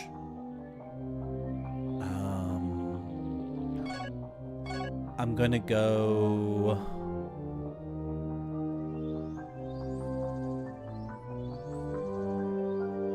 Oh, frick. Which way do I go? To the north is the Temple of Wind. To the southeast is that town, so I want to go to the southwest. But I have to remember all these effing trees are in the way. Okay, and I'm gonna teleport there. I'm not gonna teleport there. I'm gonna teleport the frick out of here and re-engage in this area from a fresh angle, because I think it'll be faster, to be honest. It sounds ridiculous, but that's what I'm gonna do. And this gives us a chance to go see Lynn and see if she can do anything with this Prometheus. Maybe she's like a smithy or something. Maybe she can take it and start crafting something. I don't know. Let's see if she's impressed by our Prometheus. You wanna see my Prometheus? You wanna see it? Can I get that chest? Can I have that? I can't open that chest. Let me throw. I want to open that chest. This is our waifu. Prometheus is the special metal which was handed down by the dwarves. I know it's precious, but I don't think it is worth risking our lives for. Of course, Father had a very different view. Okay, I have some, so do you want to make something with it? I have some. Anything for a buck, especially for a fortune. I hear Garen is a very dangerous place. I can't help worrying about my father's safety. He's not as young as he used to be. Okay, that's cool, but do you want to... My father was very close to the king in my childhood. That's why we used to go to the castle so often. My father would chat with the king about traveling and such. He used to be such a nice man. Did we already have this conversation? This is how we know each other, because I'm the son of the king, remember? While my father was chatting with the king, I used to take walks with Alexander in the courtyard. The flowers would be blooming. It was always so beautiful. That is actually where Alexander introduced me to you. Oh, I'm not Alexander? Okay, sorry. I get confused. Sorry. Who's Alexander? Ah, those were the good old days. Walks, laughter, games with the prince. You were my best friend back then, you know. What with all the traveling, I didn't have many friends. This is, like, super cool. But can I have your chest? No? Okay. Do you want to buy the Prometheus off of me? Well, first I'll sell the Crescent Axe. Can I sell Capricorn? Maybe I can sell it. Look how much money it's worth. Oh my gosh. Do you want to buy the Prometheus off of me for like $1 million? 15,000. It's a lot of money. The jail key's worth 0. Wow. I wonder if we should sell that sword and buy all the new armor.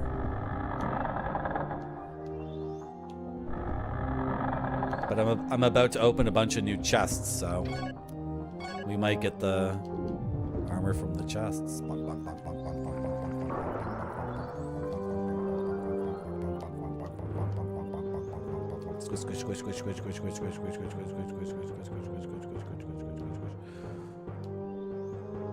Let's go back to the hedge maze forest. I know it's weird what I did.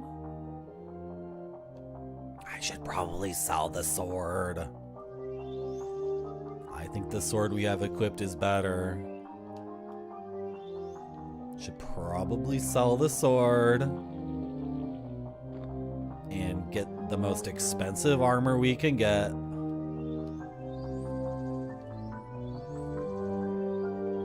So we get into the next dungeon in that powerful position.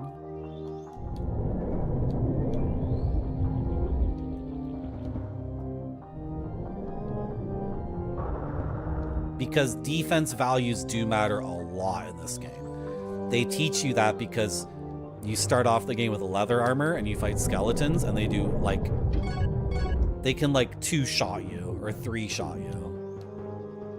And then you upgrade to iron armor, which doesn't seem like a big deal. But then the skeletons have to hit you like 6 times to kill you. So the game teaches you a lesson early on that those numbers on your stat sheet for armor really do matter. But I'm a gamer and I don't like it when I buy armor that's super expensive and then get it for free in the dungeon. Drives me crazy.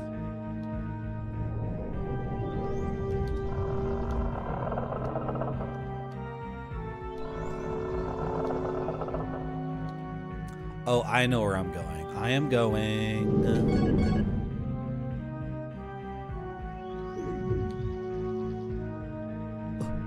Oh my god, he hit me with that stupid spell. Okay, can I use magic to get rid of it?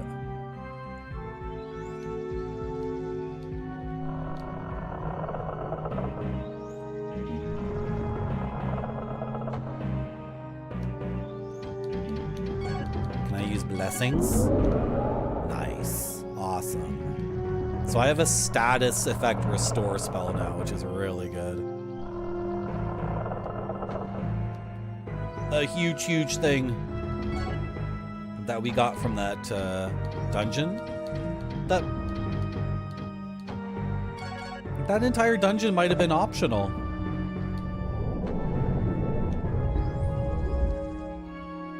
I'm trying to think of what we got out of it that's like clearly part of the main quest. I can't come up with anything. Maybe this ring?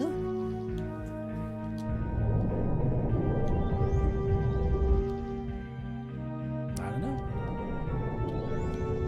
But we came out of it way more powerful. And the difficulty was like perfect for us. So it was the correct time to do it. Oh, I hope this key is a magician's key. Or I hope this chest is a magician's chest. Because otherwise I'm running all the frickin' way back here for no reason.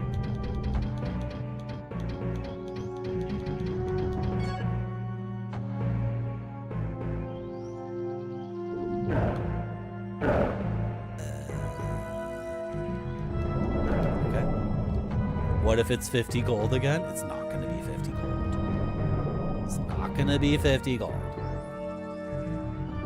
It's going to be Silviara's sword. Silviara's sword. It's going to be the sword of, it's going to be the Moonlight sword. It's going to be the Moonlight sword. The sword of FromSoft Legend. And my hopes are not too high. Ooh, it is a magician's key chest. Nice. It's a limestone chest. What's it gonna be, chat? Okay. Wind magic. Okay. Maybe it's a new spell. Magic learned. New spell.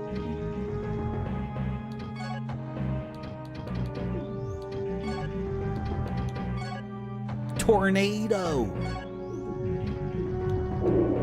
Look at that. Look at that, chat. Seems like a very high utility spell.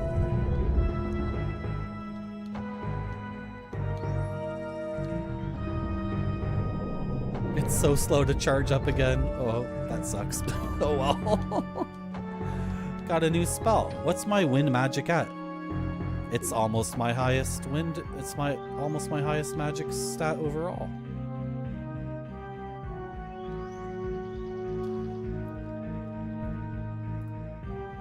I'm deleting that map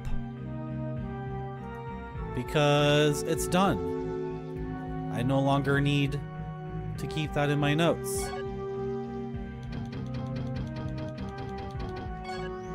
We have fully explored this place and gotten everything out of it.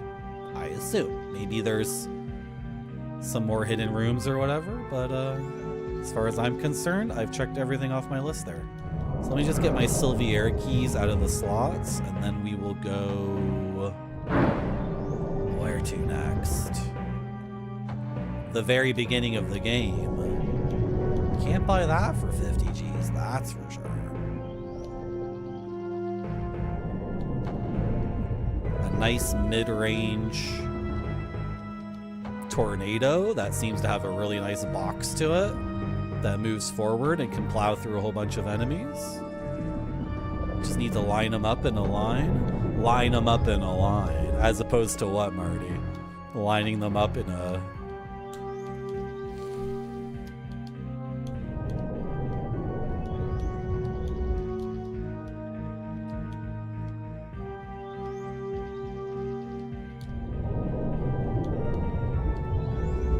Okay. Come on, door, close.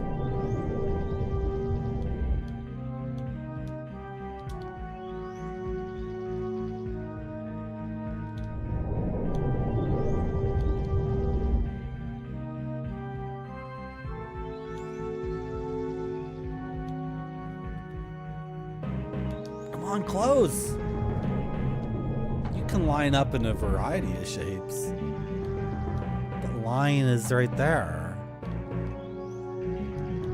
Line up is the verb. I know you're trying to make me feel better, Grape Sody, but sometimes you just frick up.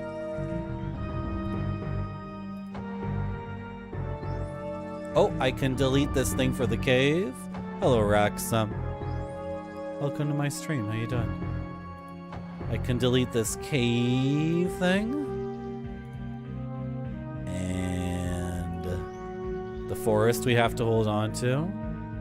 Okay, I want to go back to the very beginning of the game. The fastest way to do that is to die on purpose and resurrect and use a very valuable item. I don't want to do that. The second fastest way is to leave here. And I bet I can figure out a nice way to do that. We'll make a right turn and head up. Looks like a 3D proof of concept. It's I had the word on the tip of my tongue. It's crude. Right? And in a lot of ways,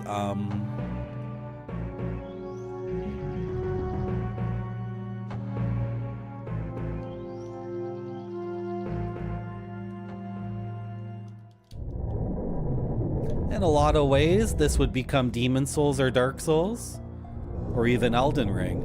But I have to point out that in 30 years, someone's gonna look at Elden Ring and say, this looks like a proof of concept.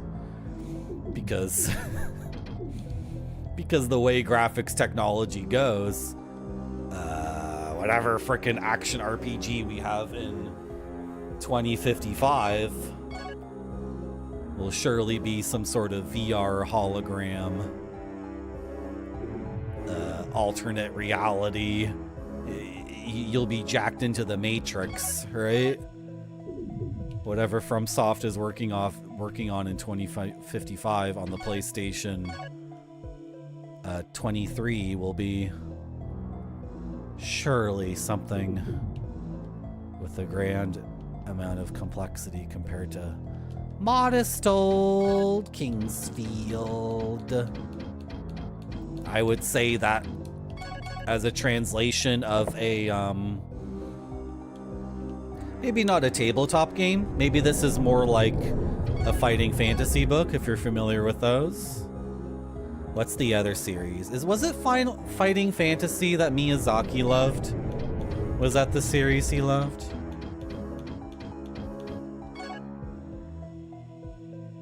Oh, did I do a wrong turn? No, I didn't do a wrong turn. I didn't do a wrong turn. I didn't do a wrong turn.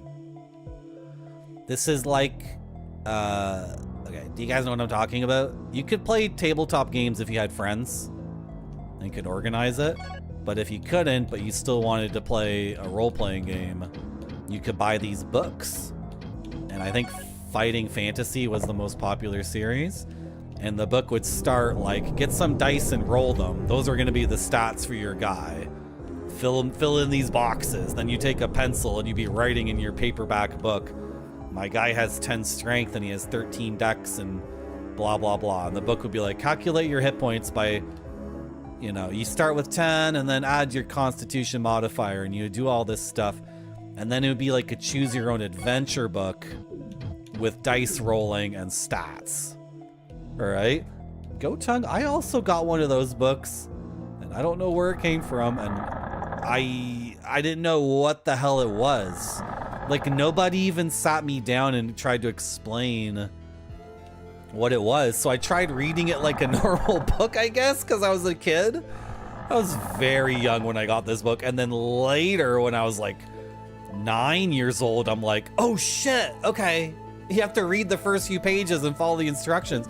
And then I tried doing it, and then it ended up being like a choose your own adventure book where the temptation to cheat is just so strong. Like I couldn't handle the fact that it was on me to be the adjudicator and it was on me to follow through, because it's a choose your own adventure book. So the book would be like, what do you want to do? Oh, there's a Tyrannosaurus Rex. What do you want to do? And the options are, you know, fight the T-Rex. And I'm like, okay, fight the T-Rex.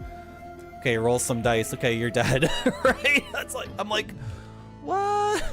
Okay, I'm not gonna start from the beginning. I'm gonna roll it back. And I got spoiled on this, chat. I got stuck in the game and I had to look up a fact, and I got spoiled on you're supposed to slash the thing with the sword. Is that the broadsword? I could have had the broadsword so much earlier in my playthrough. No, it's Silverion. This sword was created for the 3 people other than House Forrester who were granted the title of Swordmaster. It has the power of light. Does it have sword magic?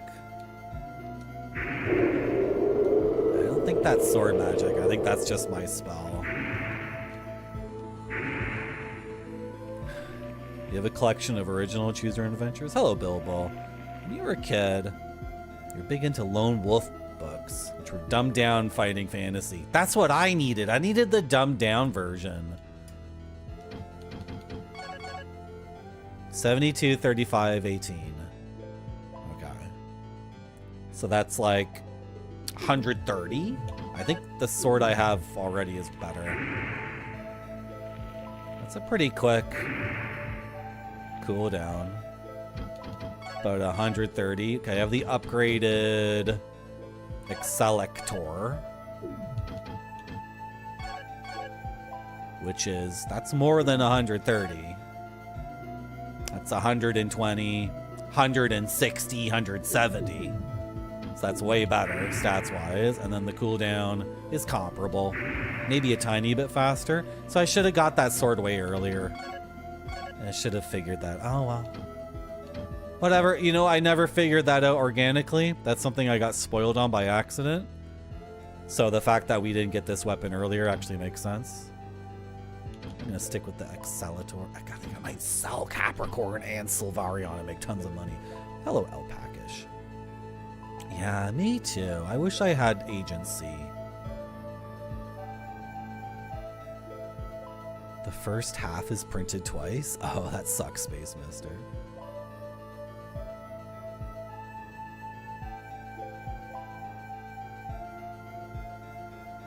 Yeah. Those books in theory are so cool, and at least one person got them. At least Miyazaki understood them and had fun with them, right? And then created Demon Souls. So we got something good out of those, but personally, like, especially being a kid. Dude, there's something I want to show chat right now, because it might, since Bilbo is here, Bilbo might be really into this. Do I have the visual aids to really show this off? I need my Maze Box games. Bilbo, do you know what Maze Box is? Frick, are they here? Chat might be really interested in this, but it's kind of like a lecture on gaming. Is it wise to do mid-stream lectures? I feel like I should do it like in the call and do it at the beginning of the stream. I should be doing mid-stream lectures about games that I'm not streaming. Is my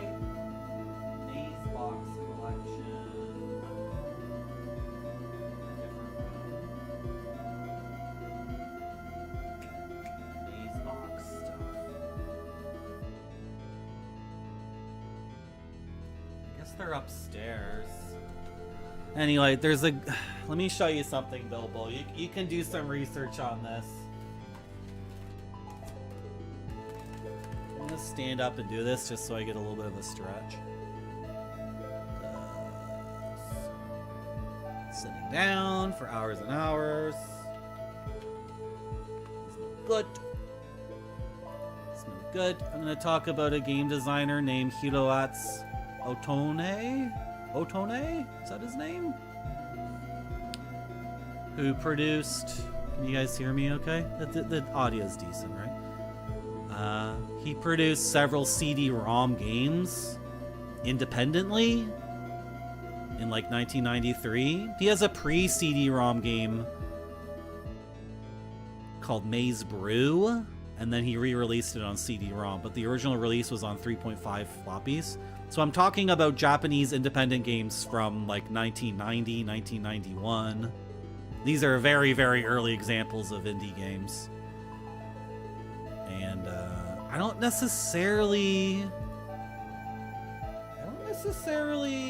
think of Japan when I think of indie Macintosh games. Or indie home computer games at all. Maybe I'm ignorant, maybe there are more. There's definitely those vending machine games.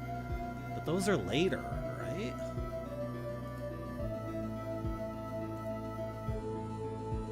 Am I wrong? Yeah, that's the wrong one. Frick, I should go get the games themselves, because I actually have 4 of his products. Oh, and I have a magazine where he's written up along with the Rand brothers, who made Myst. And the guys who made Gadget. So this Hiroatsu Tono guy was like at the forefront of CD-ROM, you know, early 3D CG game dev, but he was independent. He had a little team that helped him make one game at least, but I'm not sure. This website sucks. Okay,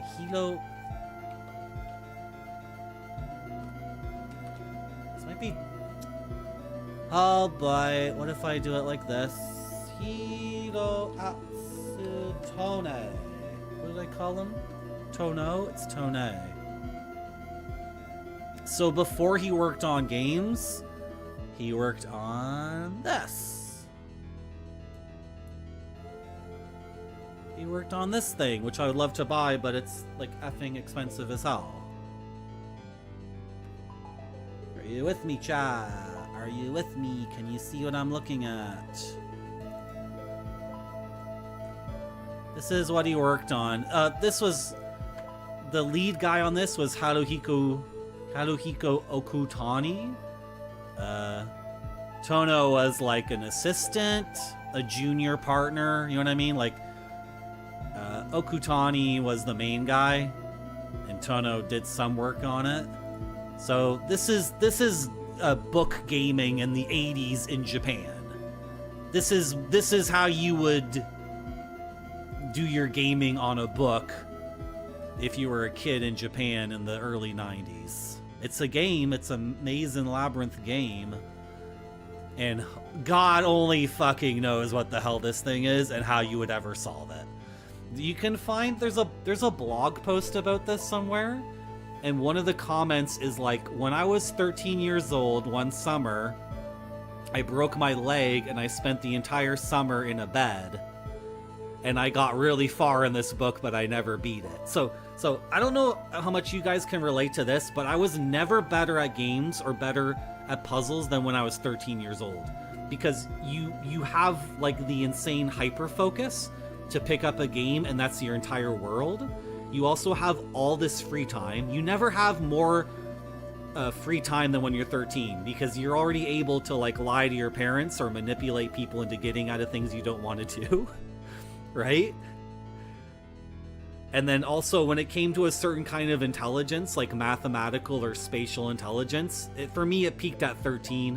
Some people think hitting puberty and that surge of hormones like expands your brain for certain mathematical things. I don't know if that's true, but for me, I was never better at math or spatial reasoning or certain kinds of puzzles when I was 13. So one 13-year-old Japanese kid got really close to beating this because he was bedridden for an entire summer because he broke his leg. So what you do in this game, as far as anybody knows, is you have to map out this world, but it's done like Myst, where you only get the perspectives that are first person, and each page is like, you can go up these stairs and they turn left, or you can go down this hallway and it turns right. Yeah, I peaked at 13, hey.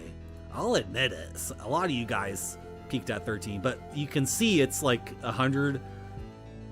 Is this a right to left book or a left to right book? I think it's right to left. So this is page 103, and you can see how much is left. How many pages is this? 600 pages of this shit? Bilbo, you do not want to get into this. I can maybe find the blog post for you if you want, where people talk about this. There's a bunch of like people who are now our age, like, you know, in their 30s or 40s, and they're talking about this. Not a single person beat this book. Nobody ever beat this thing. And there's always copies for sale for like $100, right? Including shipping. And people like, oh, when I was 13, I almost fucking back like a fucking. It's like, they gotta get back into it. They gotta get back into the Pyramid Mystery book. Anyway, after this, he started making games on CD-ROM. This is the ultimate game, right? No one took the book and made an elaborate hypercard thing. Well, so we got Myst and Gadget soon after Gotung. Like this was superseded by CD-ROM gaming. And to make this a hypercard, like, this is page 103, and it's a Japanese format book, so the book started over here. So you can, if you want to get the book Gotung and scan 700 pages of these illustrations and can you translate it into English too, Gotung, while you're onto it?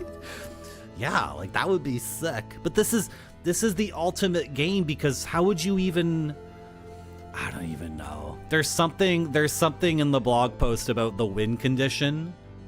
Maybe you have to mail the authors of the book and say, like, you know,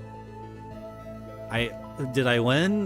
This is the route I took. This is what I think it is. And then, I don't know, but nobody ever beat this for sure. This is the ultimate. This is the ultimate thing ever. It's the ultimate game.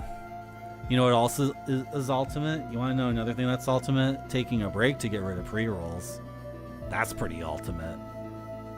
You know what's pretty ultimate too? Standing up and stretching and getting like a spoon and scraping the big 2 kilogram thing of peanut butter and then putting a bunch of peanut butter in your mouth.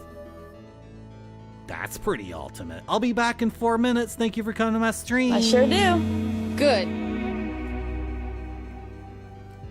I hit the wrong button by mistake. It has to look great or it doesn't go to the customers. This one looks great to me. It does.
I didn't get the magazine, but I got the games.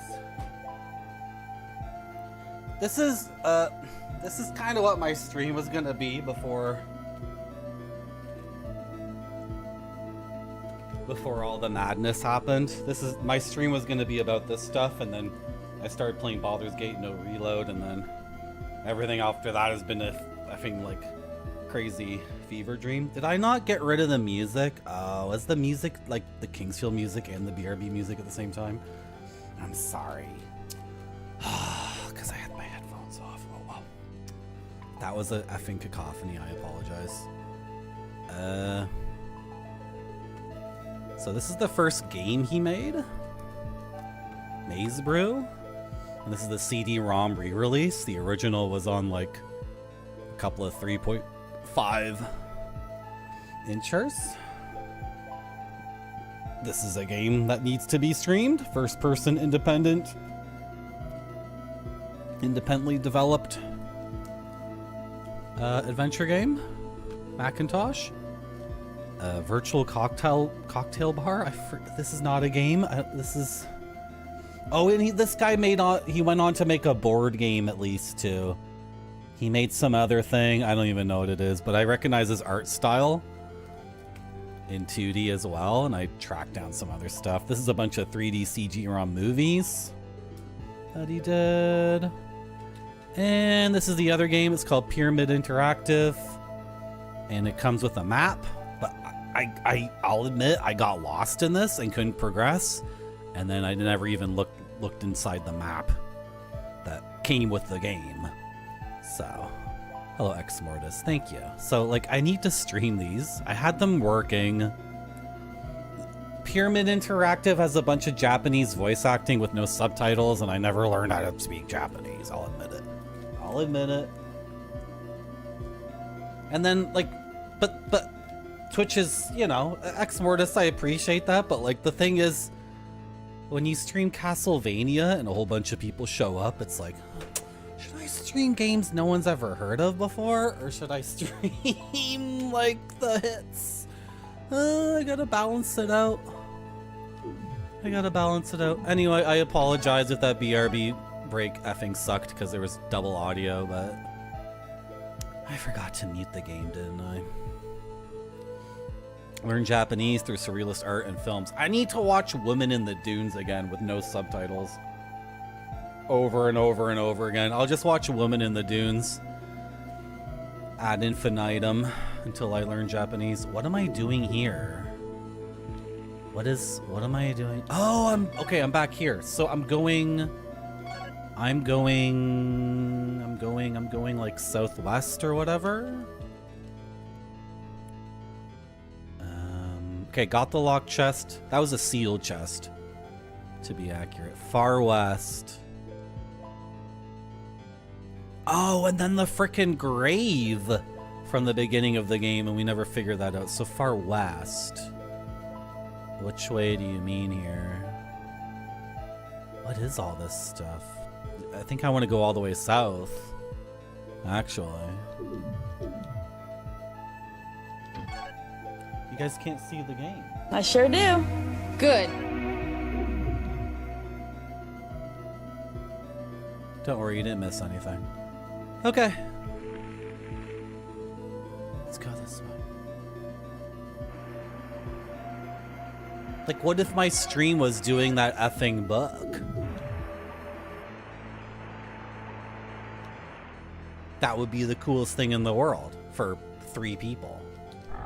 2 of whom would be asleep for most of it.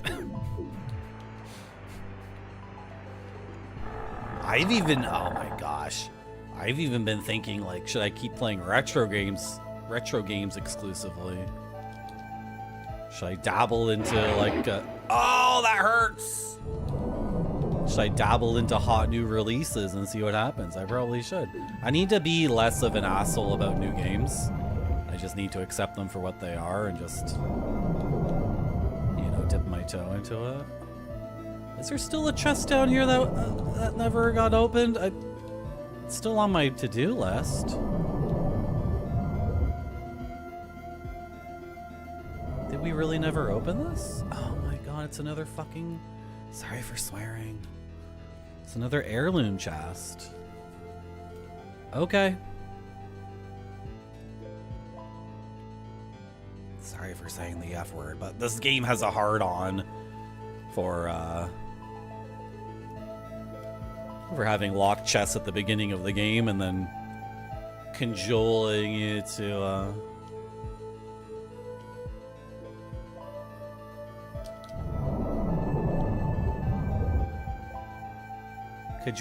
checking them every time you get a new key. But I'm not falling for it. The new Shinobi.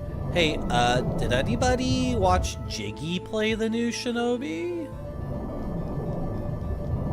I heard he did not like it at all. So, am I correct? Come on, Noodle, be straight with me. Did you watch Jiggy play the new Shinobi? Macaw45 said Jiggy played it for like an hour or something, which is like the same amount of time he himself played it for. And I feel like the thing is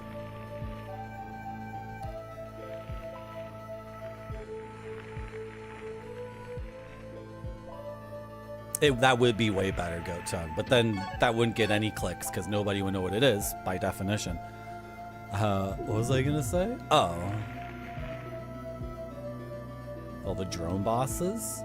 The Cobra game. That was the game he seemed to want to finish, even though it didn't seem very good. In a lot of ways that are similar to the Shinobi game.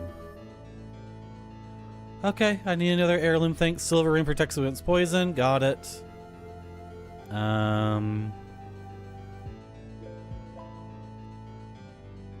Hey, my first page of to-dos is almost done.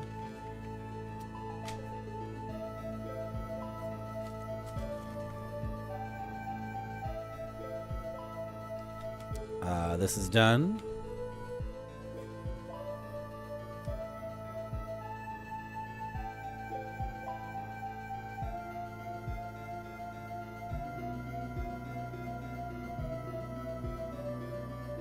Okay, so we're heading back to the Path of Thieves. And we're gonna do that. Let's do that dungeon now. I think we're going to sell some stuff to Lynn. Oh man, what should we do here?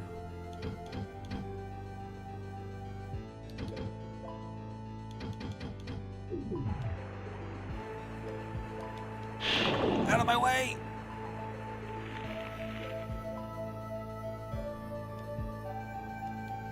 I'm gonna go see the Gravekeeper and buy another potion flask. That's a very straightforward, good upgrade. I was gonna say, Macaw45 quit the new Shinobi after like an hour or two. And then Macaw45 said that Jiggy also quit the new Shinobi after an hour or two. So, I beat it, so.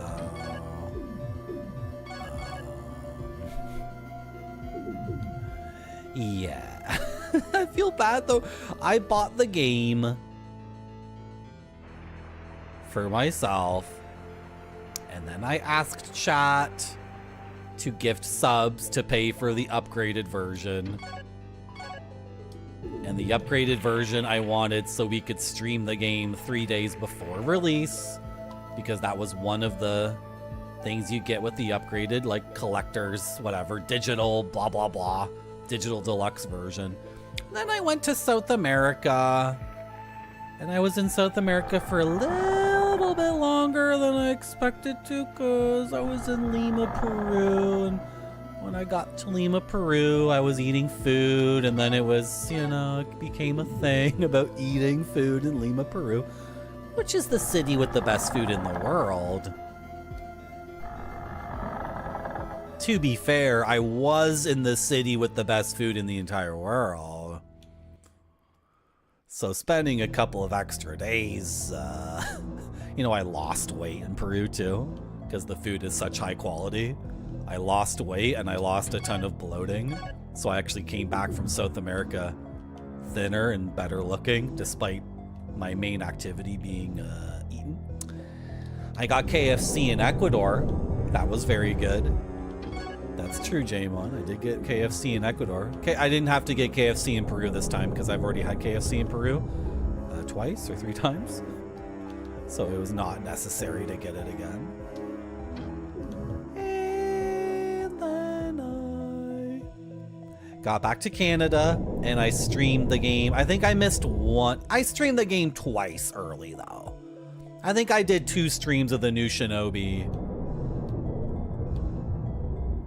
2 days before the official release and 1 day before the official release. So chat's contribution, the gift subs were recognized and we took advantage of it. Maybe not for all 3 days, but at least for 2 out of the 3. And then I complained and bitched and moaned about the new Shinobi nonstop because it's such an uncool game.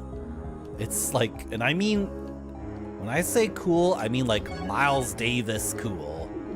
I think if Miles Davis saw the new Shinobi, he would hit the developers over the head with his trumpet. That game was so effing like...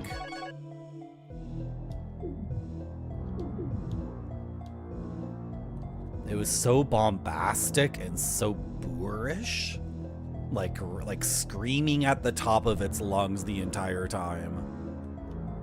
It was like the guy at the party who just really needs to effing leave. Oh boy. Oh boy. Oh boy. I'm missing a Silviera key and I'm wondering if I care. Oh, I know where the other one is. Do I care? Okay, whatever. I need to move on with my life and not be carrying every single Silviera key. I very much doubt it's going to be a problem that I'm leaving one there. I very much doubt it. In fact, I'm going to ditch this one too. Is this necessary? Okay, I'm going to do this too.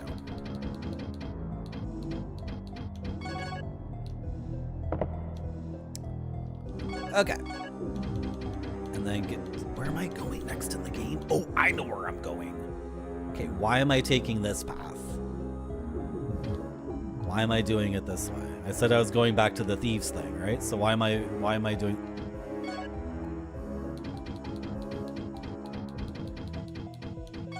I'm gonna lose my mind. I'm gonna lose my mind on this because I'm doing this in such an idiotic way.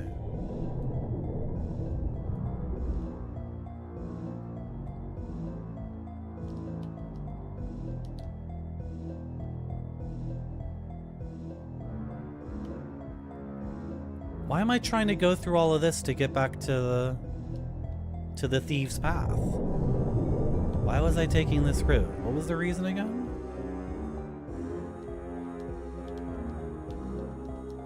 Okay, close the door. I can't take the thing until the door's closed. Jeez. Okay. Oh, I was gonna see the grave.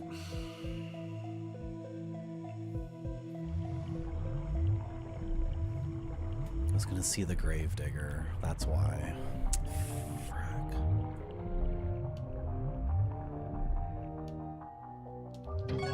Lynn.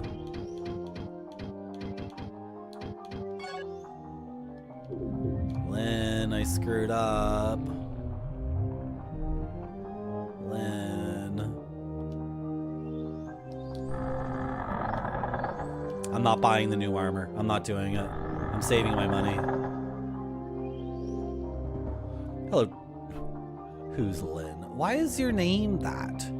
New person on YouTube. Should I just ban you right now? Oh no, this name sucks. What does hose mean to you, Cherry Hose? What does it mean? I frowny face. What does your name mean though? In my culture, Cherry Hose. Like, ho is short for hooer. The cereal. No, like this is like the shittiest thing. No, fuck off. This is why YouTube and I are always gonna have problems. Okay, hide user in this channel? Is that what it is? The user's messages will be hidden. Like Cherry Hose, like this is... No, it sucks. It sucks. Hose is short for hooers. And then if you were the kind of person who was saying, she's a hoe, they're hoes, then like, no, you can't type in my chat. Hello, Udichi. How are you doing? I don't get it. For some reason on Twitch, I never see... Well, actually, I do see names kind of like this on Twitch.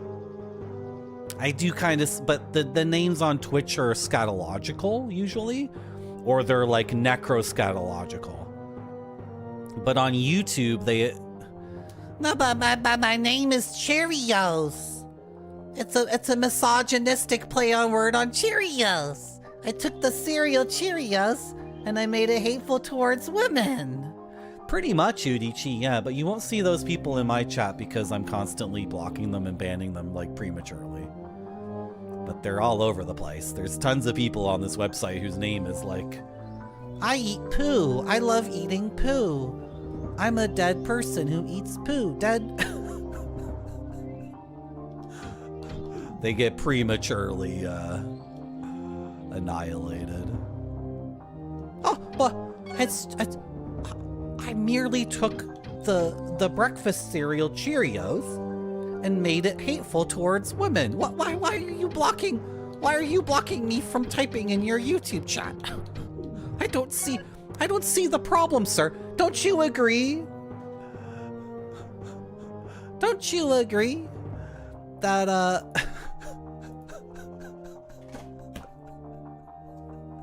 Don't you agree that all women be hoes, though? Sir, don't you agree that all women be hooers? I don't know. Just seems like to me all women be dumb bitches. No, get out of my chat. Frick off. What am I doing in this game? I was gonna sell Capricorn and get... Look how much Capricorn is worth. I have 12,500 gold. I can sell this and get all of that and a little bit more. I can double my money by selling this one thing. What kind of armor do you have even? Like, why am I selling this now? What am I buying right now? It was the graveyard merchant that had the good stuff anyway. The graveyard merchant's the one I'm gonna buy. Well, I don't need these anymore because I have a magical spell. I don't need anything.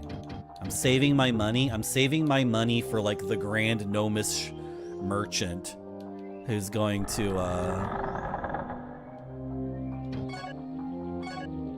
who's gonna sell me like the really like super hyper dank power armor or whatever, and he's gonna be like 100,000 gold for this, and I'm gonna be like, oh, I have the money. Like, I don't know. And also Cherry is in the name. Anyway, we don't need to talk about this anymore.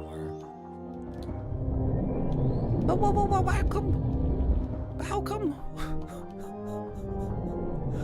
What are we gonna do about this website, chat? What are we gonna do? Did I get the wisdom fruit this playthrough? Yes. Okay, I need to make it to the Thieves Path, and I need to save. I desperately need to save my game. I don't remember when the last time was I saved. I think I've just like walked around the world, mostly wasting my time because I didn't mark in my notes what kind of chests were which, so a bunch of those locked chests contain... A bunch of those locked chests, I still don't have the key. So, let's go. Let's go. Let's go.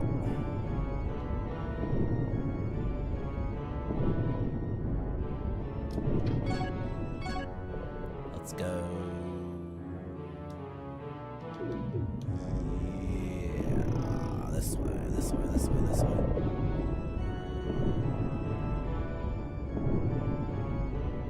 Not through here. Not down there. Right down this way. And then there's one more chest I need to check. That's a previously discovered chest that was locked.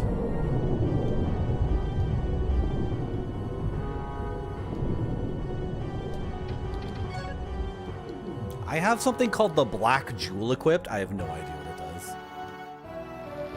Oh my goodness, Alpacash. That was a chorizo tostada. And it was so effing good. And then I also got a chicken flauta. That's actually an El Salvadorian restaurant, Alpacash. But they came to Toronto a long time ago. That place has been open for such a long time.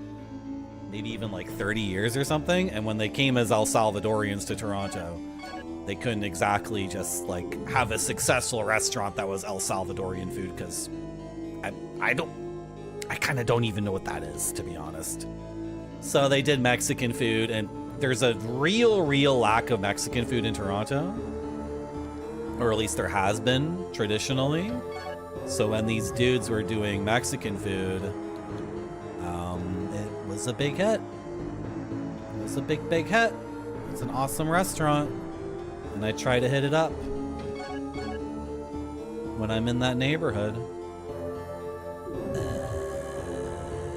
I'm going to... Ow, I took fall damage. Gonna save my game. Where's that map? I closed it. Nope, here it is.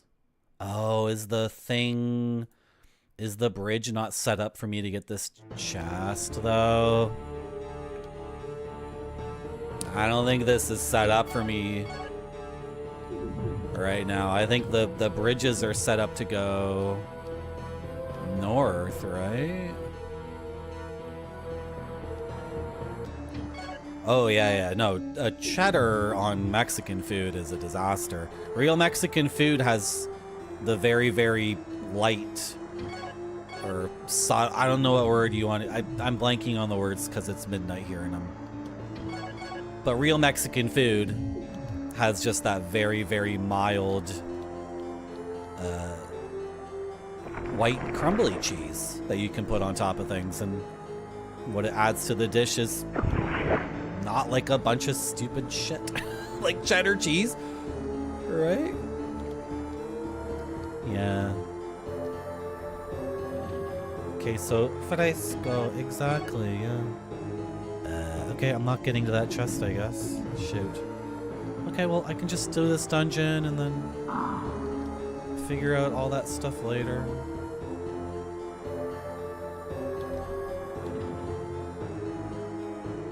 Oh, I forgot to buy herbs again. Okay, I should still have enough resources to take on this dungeon, because I can heal myself now with magic, and then I have moonstones. I have 11 moonstones, 3 gold potions. I should be able to refill my mana bar enough to use my mana to overcome any problems like that. The moonstone. The moonstone. How's the Field of Kings Udichi? It's really good. This game's really, really good. I had some trouble with it at first. I had some difficulties appreciating it, but it's opened up as a very, very awesome Kingsfield game. And what I mean by that is it subverts my expectations for what an RPG should be. And it's filled with tons and tons of really, really fascinating mysteries that I'm like really excited to solve. And we just went through a dungeon that had really, really good lore. An issue with this game is people talk way too much, and there's way too much yak, and my imagination doesn't have enough room to grow. But the previous dungeon had really, really good, like, Demon Souls, Dark Souls style writing, where there's the main quality is the lack of verbiage. Like, very, very few words, evoking a lot of space for my imagination to occupy and build roots, and like telling a story with the least amount of where it's possible. Unlike my stream where I just seem to yammer on and on and on and keep repeating the same stuff over and over again. What is this guy gonna set up? I get it. I understand you. I get it, says Udichi. Okay. You're just saying the same thing over and over again. We get it. Fred. Ah! There's a skeleton inside the chest.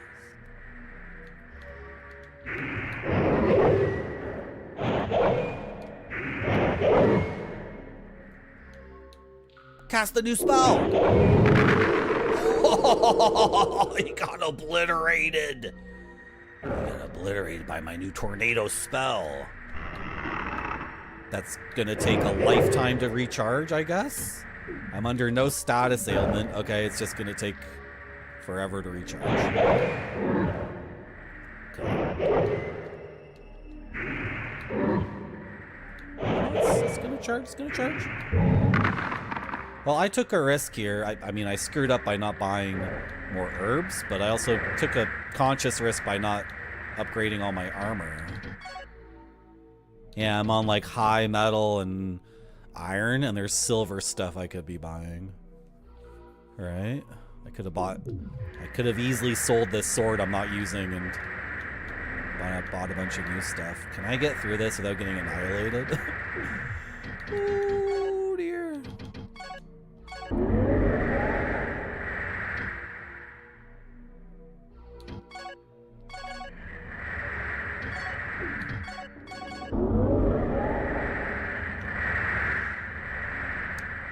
Okay, go! What's in the barrel? Empty. Stop! Hit the switch! Hit the switch! Go! I'm getting walloped.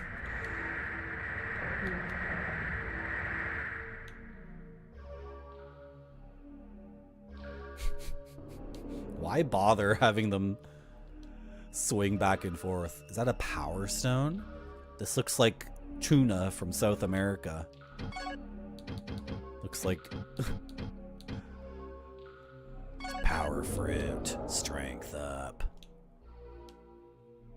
Not tuna like the fish. I mean like cactus fruit. It doesn't look like cactus fruit either, to be honest.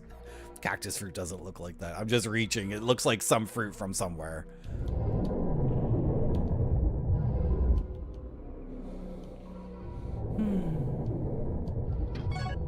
Oh, I need to, I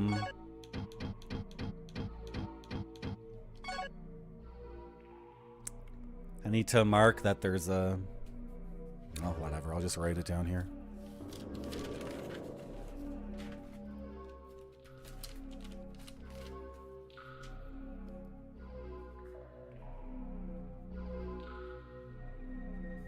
Whoops. It's called Thieves' Path, right? Thieves' Path? Path of Thieves? Heirloom chest.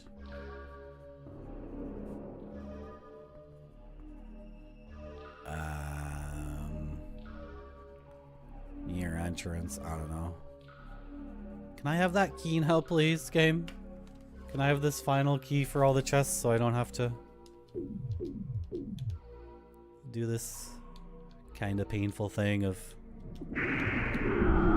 Oh, wait a second. I never actually confirmed that the chest was locked. I just recognized its design and said it's an heirloom chest, but it might actually open. Might just open, I don't know.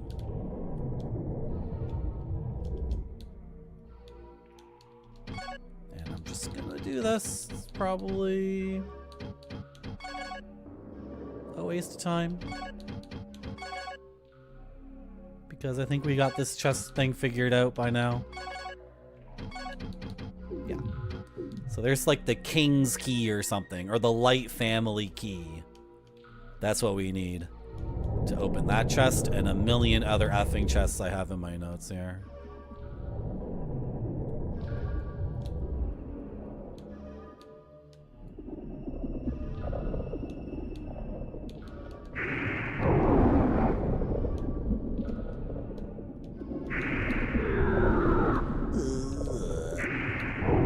place is like chock full of dumb slimes.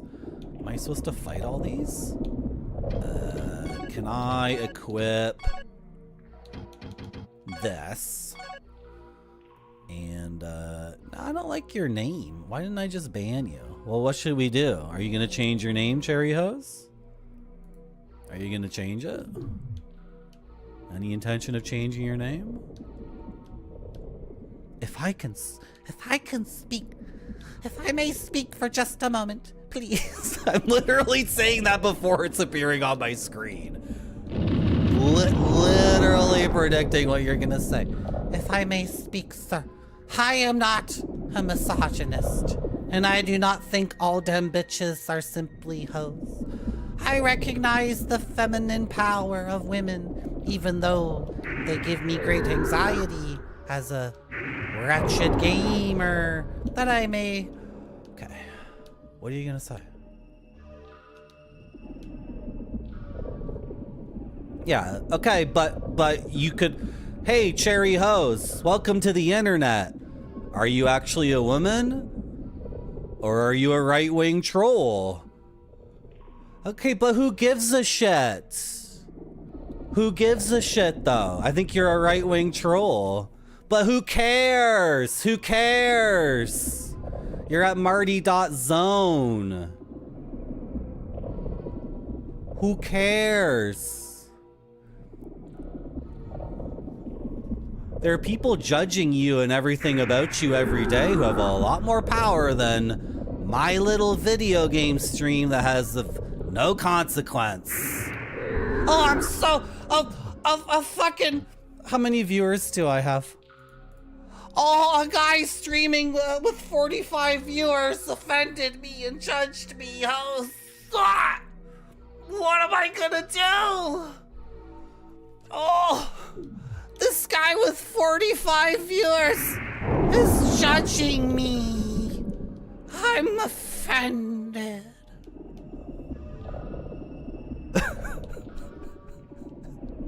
Did they leave? Okay. It's just better if they leave on their own and realize that it's such a fucking waste of time. It's like right-wing troll behavior, right? Name yourself after This is so fucking boring. You're boring. You're boring. I timed you out because your name is boring. I'm banning you because you're boring. You're boring. You're boring. It's boring. Who are these people? I'm offended. But you're offended by me. You're offended by me, actually. Grape Sody, I need you to come in here and stand behind me and start rubbing my shoulders. I need Grape Sody to enter my room and come behind my chair and just put his big strong hands on my shoulders and just start rubbing them. But you... No, you timed me out, so you're the offended one. Who cares? Who fucking cares? I'm streaming to 45 people, and this is. I know, Zorbrat. I'm gonna ban all the dudes pretending to be women.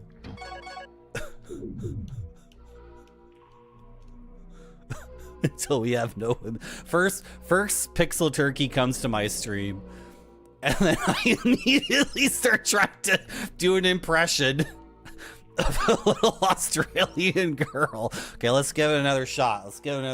Okay. Razalots. This is how you do an Australian accent. You try to say riser lights like they would say razor blades. Razalots. Okay. You dead set fuckwit. This sucks. How did I do it before? I'm an Australian man, you stupid balgan. Dead set fuck. What do they say? Dead set fuckwit? Dead fuck setwit? What is this thing Australians say? That's just like nonsense. What is this thing? Okay. So you're an Australian, are you, mate? Alright. So first we settle into the Australian accent. Hello, you absolute legends. I'm Carl Jobs and I'm suing Billy Mitchell has sued me. Dead said frick, mate. Billy Mitchell has sued me into oblivion and I had to sell one of my houses. But I sold it to my wife. I sold it to my wife for $1. So that dead set frick, mate. Billy Mitchell didn't get any of the money. And then I gotta add a little bit of this. I gotta make it like a little girl though. Okay, so hey, you dead set frick. You dead. I can't do it. Frick. I was closer before. I gotta work on my little Australian girl accent. And add to my repertoire of I gotta add to my repertoire of voices. If I could do it's a little girl. She's like, she got that little girl lisp. So the little girl lisp is like, she's a little girl, but she's also Australian. You dead set frick, mate. I can't do it. Shit. Frick my life. Frick my life. Was it okay, Grape Sody? Thank you.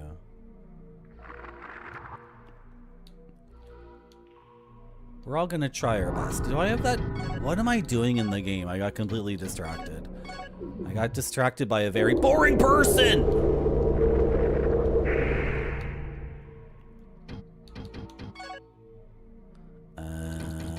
This one.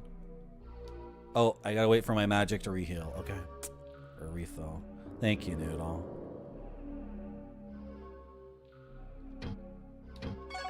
I'm so glad Noodle found that command and knows when to use it appropriately. It makes me so much happier than what Noodle was doing before. I'm gonna eat my first moonstone. Oh, it only does 40 MP? Uh-oh. Hit them both with the tornado! Oh, he bonked me. I got bonked.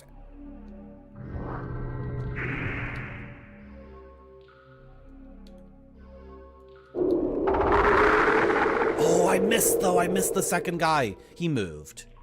He moved, to be fair. He dodged it.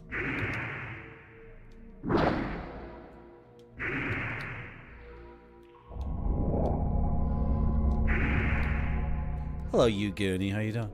Welcome back to my stream. I'm looking at all these... I'm paralyzed. I'm looking at all these names in chat, and I'm asking myself... What am I doing? Okay, I use that so I get MP back, and then I can cast this. Okay, that's what I was doing. I keep getting distracted by the order of events.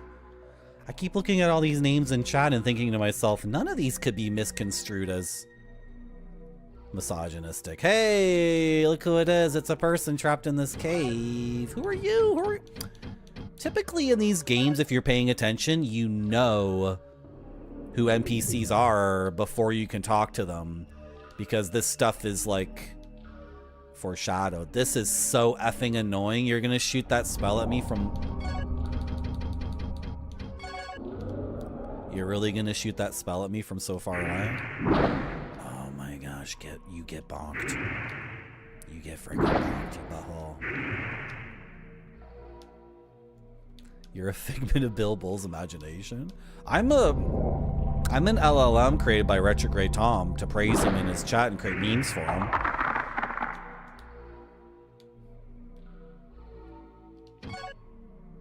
So we all come from humble circumstances and we're all trying our best to make do with the limited amount of identity and independence that we have as creatures born from other streamers' minds. But we can all try our best and, you know. Oh, yeah, the other fucked up thing about that person who I just banned was that person I declared was blocked in my YouTube chat, and then that person came to my Twitch chat. So if you get blocked by a person on one social media platform, maybe don't immediately go to another social media platform to track them down. Is that really the behavior of like a normal person who's not a right-wing troll? Do right-wing trolls typically... Do non-right-wing trolls typically engage in that kind of behavior? I know what I do when I have a bad interaction with someone on Twitch. I immediately go to their blue sky and start tweeting at them and start saying, you know, oh, but I think you did a mistake.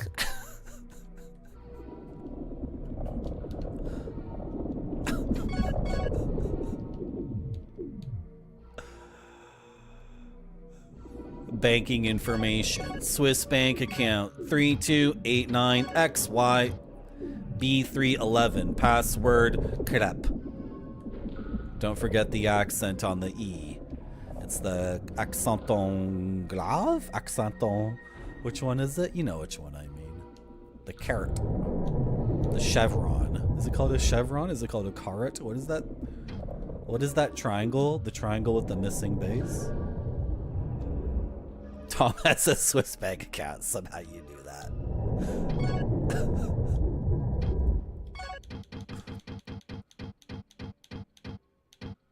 Marty, you are being graded. Hello, Flipsider. Thanks for the raid. How you guys doing? I'm playing Kingsfield. Oh, I'm in a new area? I left the dungeon? What is the name of this area? The Village of Cassin. This village is protected by the old swordsman Oliver Veyrac and by the steep cliffs surrounding the village. For a while, villagers here enjoyed peace even after King Alfred's transformation. Should I, like, leave the dungeon then? I'm not done here. Oh, well, maybe there'll be a new merchant and I can buy some stuff. I guess I'll leave this dungeon. Tokyo Twilight, is that good? Tokyo Twilight, Tokyo Twilight, Tokyo Twilight. That's the thing Macaw is always playing the music from.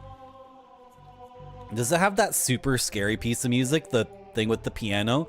Bom bom diddle diddle diddle diddle bom bom diddle diddle diddle diddle bom bom. Is that like a PC 98 visual novel? It's a 1957 movie. Oh, it's an Ozu movie? I need to watch it. So apparently my Google is geared towards movies and classic film. But Yasujiro Ozu is one of the great Japanese filmmakers. What else did he make? He didn't do... What else did this guy make? This guy has so many movies I need to watch. He made a lot of movies. Oh, he did Tokyo Story, which I've been meaning to watch forever and ever. Okay, but we're looking at... Sorry, Raiders. I got a little bit of that ADD. Let's look at the game. Tokyo Twilight. No, this is something completely different. So what is this thing? Sometimes before Macaw's stream, he plays music from a game called Tokyo Twilight Busters or something. Tokyo... Wait, that is the game? Tokyo Twilight Busters. Tokyo Twilight is a newer game. Oh, it came out in 2014. Okay, Tokyo Twilight Busters. Bom, bom. Visual novel. Okay. Came out on DS. But before that, it was out on 95 on PC. Oh, this looks so good. This looks awesome. How do I get... This looks like a really good game. Warning. A couple of images on this page should not be considered safe for work.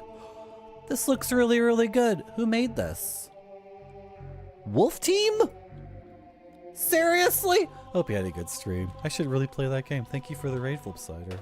I should, is that has an English translation now or something? Ah, that looks really good.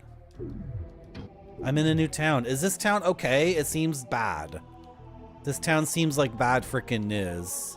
The music and the darkness is not inspiring cozy or comfort or anything. It seems like a bad place. Tony Gomez and Priscilla Gomez. Anybody home? No? It's dense with craziness. Visual novel, Sierra style. That sounds really good. There's so many games I have to play. What am I gonna do? Hello, are you Priscilla? How'd you get here? Tony went over to the river, but she hasn't come back yet. There are monsters everywhere. Tony said to wait here, but I'm scared. I can't even go outside of this area. All I can do is wait. Tending my parents' garden helps me forget.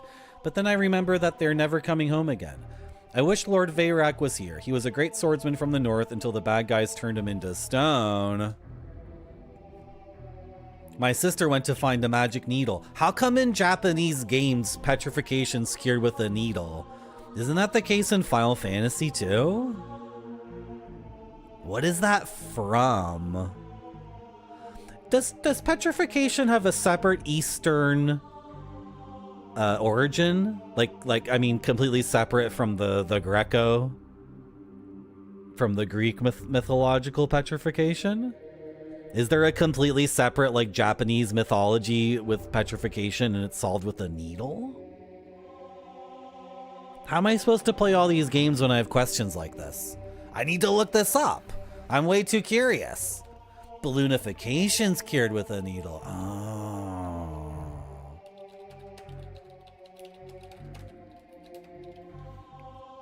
Sokushinbutsu. Sokushinbutsu is a type of Buddhist mummy. In Japan, the term refers to the practice of Buddhist monks observing asceticism to the point of death and entering mummification while alive. I've heard of that. Yeah, I've heard of that. Why did this come up in my Google search about needles and petrification? The monk abstained from any cereals and relied on pine needles. But what? Google? Reddit, Final Fantasy. Origin of the mallet item. Side note, does anyone know why Petrify Cure is gold needle / soft?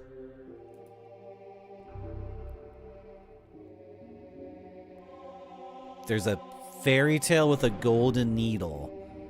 As others have said, is most likely a sort of reference to acupuncture, judging from the description from Final Fantasy BE. What's Final Fantasy BE? A curious needle of gold with the power to restore life to those...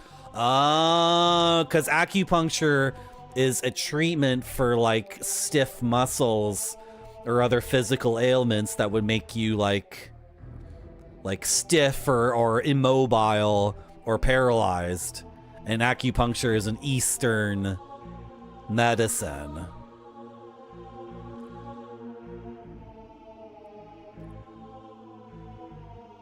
That makes sense.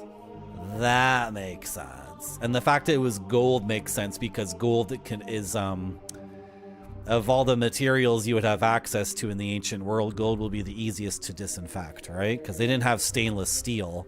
So gold needles would be like the cleanest.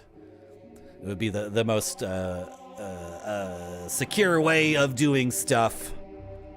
Like poking someone without them getting an infection. They would have figured that out over thousands of years. We solved it, chat. We solved why in Japanese games you need a magical needle to solve petrification. Good job, chat.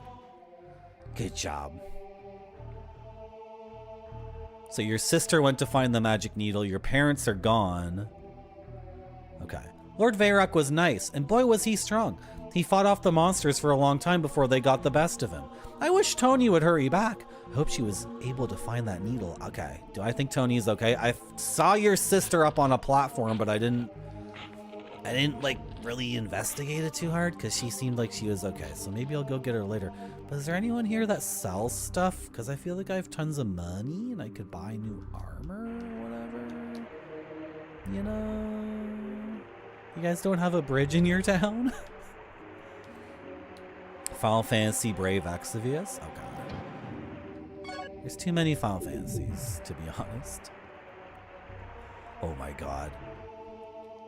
Can I review games on my stream? Yes, I can. Hold on, let me check with Pizza Hut Girl if I'm allowed to review games on my stream. Yes? Can I review games I haven't purchased or played? I've only seen other people stream them. I can? Okay. But I have to limit to my comments to be brief? Okay. The new Final Fantasy remake that has voice acting is completely fricked. That's such an effing joke.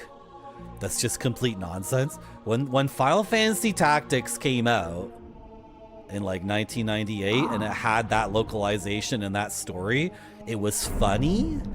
It was very, very funny and curious and interesting because the little anime children were talking in a way that was very, very humorous and like ridiculous. When one little 5-year-old anime when one little anime 5-year-old screamed at another anime 5-year-old, die in obscurity, or blame yourself or God. That was funny. But now they've like relocalized the game, and now it has a bunch of very, very sincere and serious voice acting by a bunch of people with artisanal UK accents, like the crazy, insane thing in voice acting in games these days, where the most popular thing is to have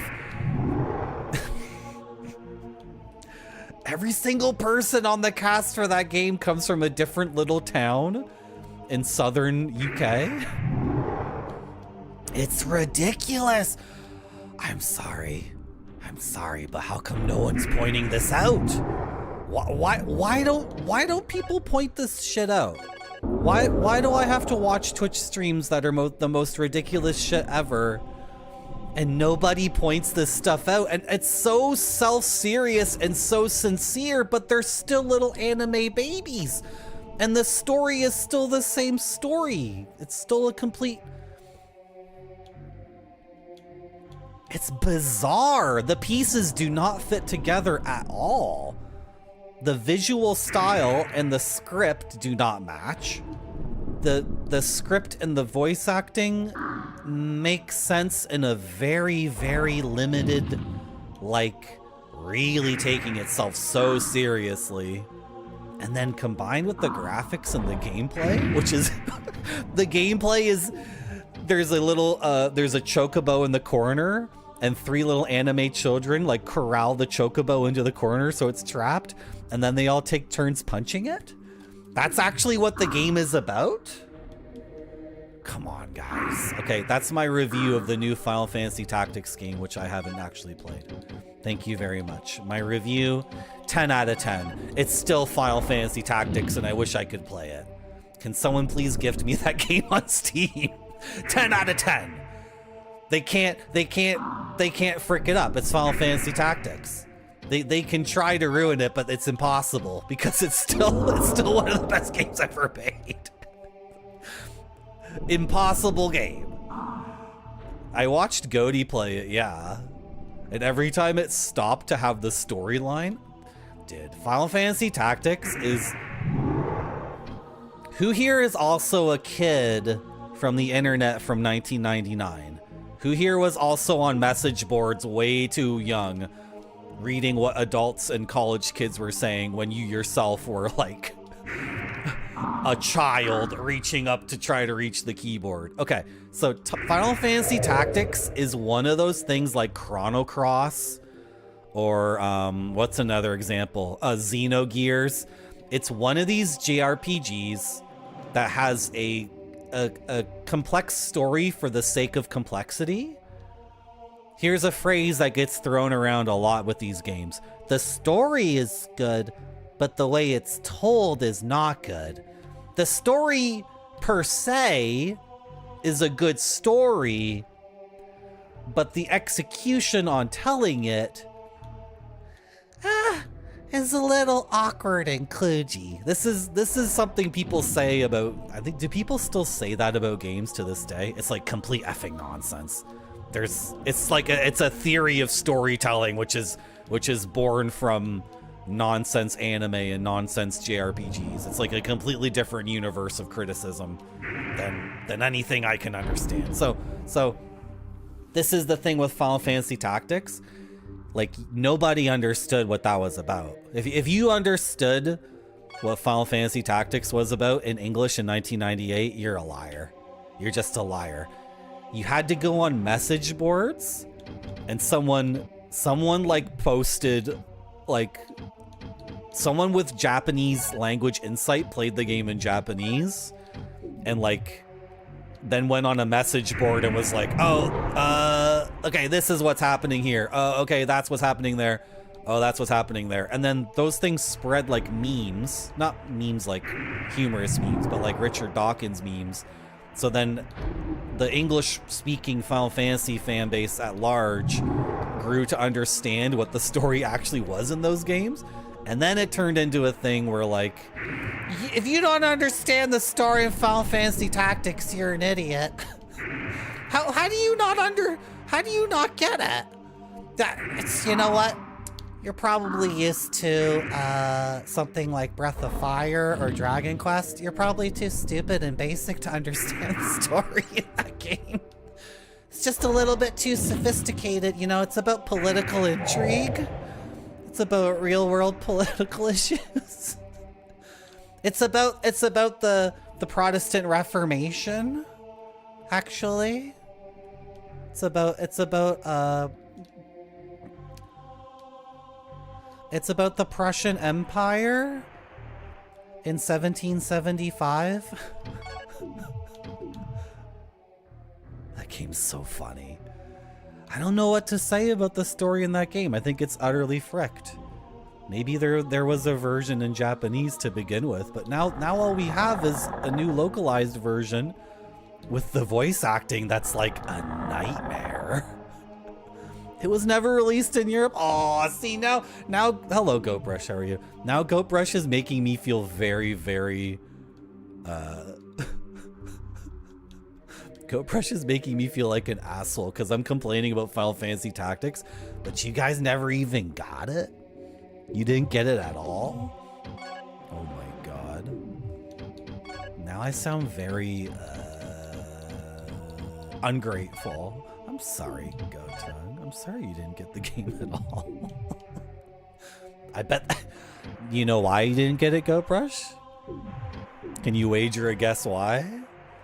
Then they would have to translate the game into French, Spanish, and Italian as at a minimum, and German at a minimum, right? Am I wrong?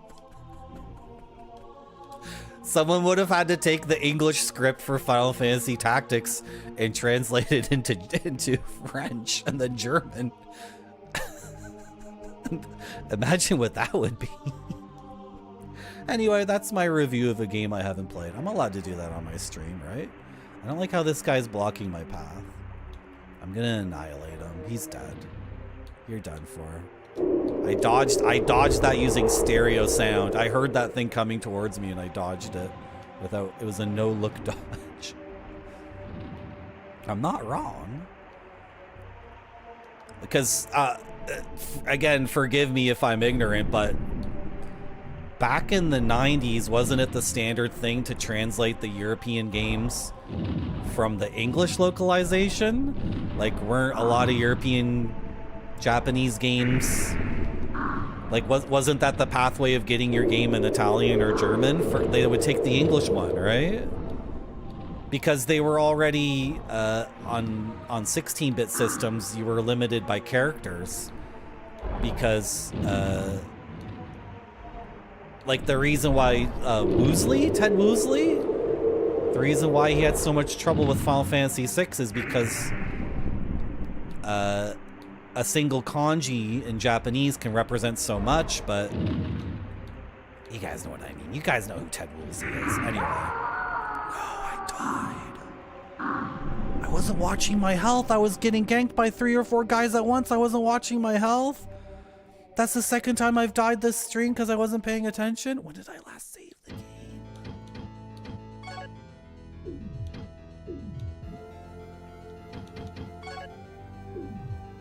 12,920 XP.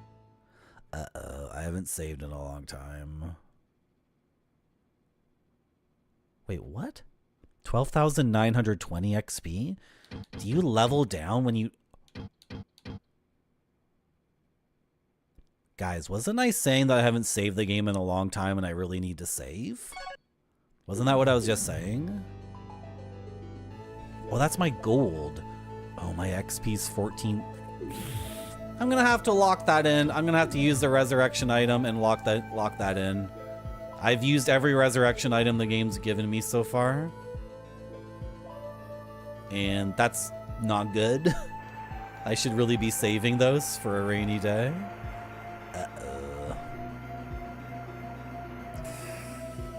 Because I think those are consumables that are full HP, full MP heals as well. No, saving isn't tied to in-game items. When you die in the game actually starts you at the very beginning. It loads like a blank world state, as if you had just started a new game. That's what all these old King's Fuel games does. Unless you have a certain item in your inventory when you die, then it resurrects you near the beginning of the game with all your progress. Right? So by dying there and then deciding that I fricked up because I haven't saved my game in such a long time, by dying there, I've consumed one of the limited resurrection items, and this has happened 3 times. 3 times I've died in the game and said, oh, it's been a long time since I saved, so I'm gonna have to, like, I'm biting the bullet, right? And you very much want those resurrection items for, like, the final boss or whatever, because they're full HP and full MP heals. Hello, Jphotic, how are you? Welcome to my stream. Jphotic, I have some news for you specifically. This news may shock you. It may harm you psychologically. It may be disturbing. It may be not for safe content. It may strike you at the very soul of your heart. The stream is over. Thank you for coming to my stream. That's it. It's over.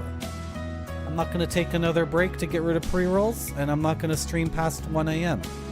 because tomorrow I got some stuff to do. Tomorrow is a weekday. There are things to do. I just can't simply be gaming all night, every night, non-stop. Mr. Radon's playing Kirby's Dream Land. That seems good. Games with Johnny is playing Wolf 3D. That looks good. Everybody's playing so many cool games, and I don't know what to do. I don't know what to do. I rate that person enough. I guess I haven't raided Mr. Radon in a while. You know, if you raid Mr. Radon, he does a shout out for you. Let's raid Maple Mystery. Maple Mystery made the Crimson Diamond, which is a really cool game. It's like a point and click based off of like 80s EGA games. It's a very, very cool game. And Maple Mystery's working on stuff and playing games and can do incredible pixel art and is really good at writing too and game design. She does it all. Thank you, Parlelian. Thank you, Ninja Vitus. Thank you, Jphotic. Thank you, Udichi. Thank you, Bilbo. Thank you, GoBrush. Thank you, Noodle. Thank you, Flipsider. Okay, bye-bye. See ya. Bye-bye, bye-bye, bye-bye, bye-bye. Bye-bye, YouTube.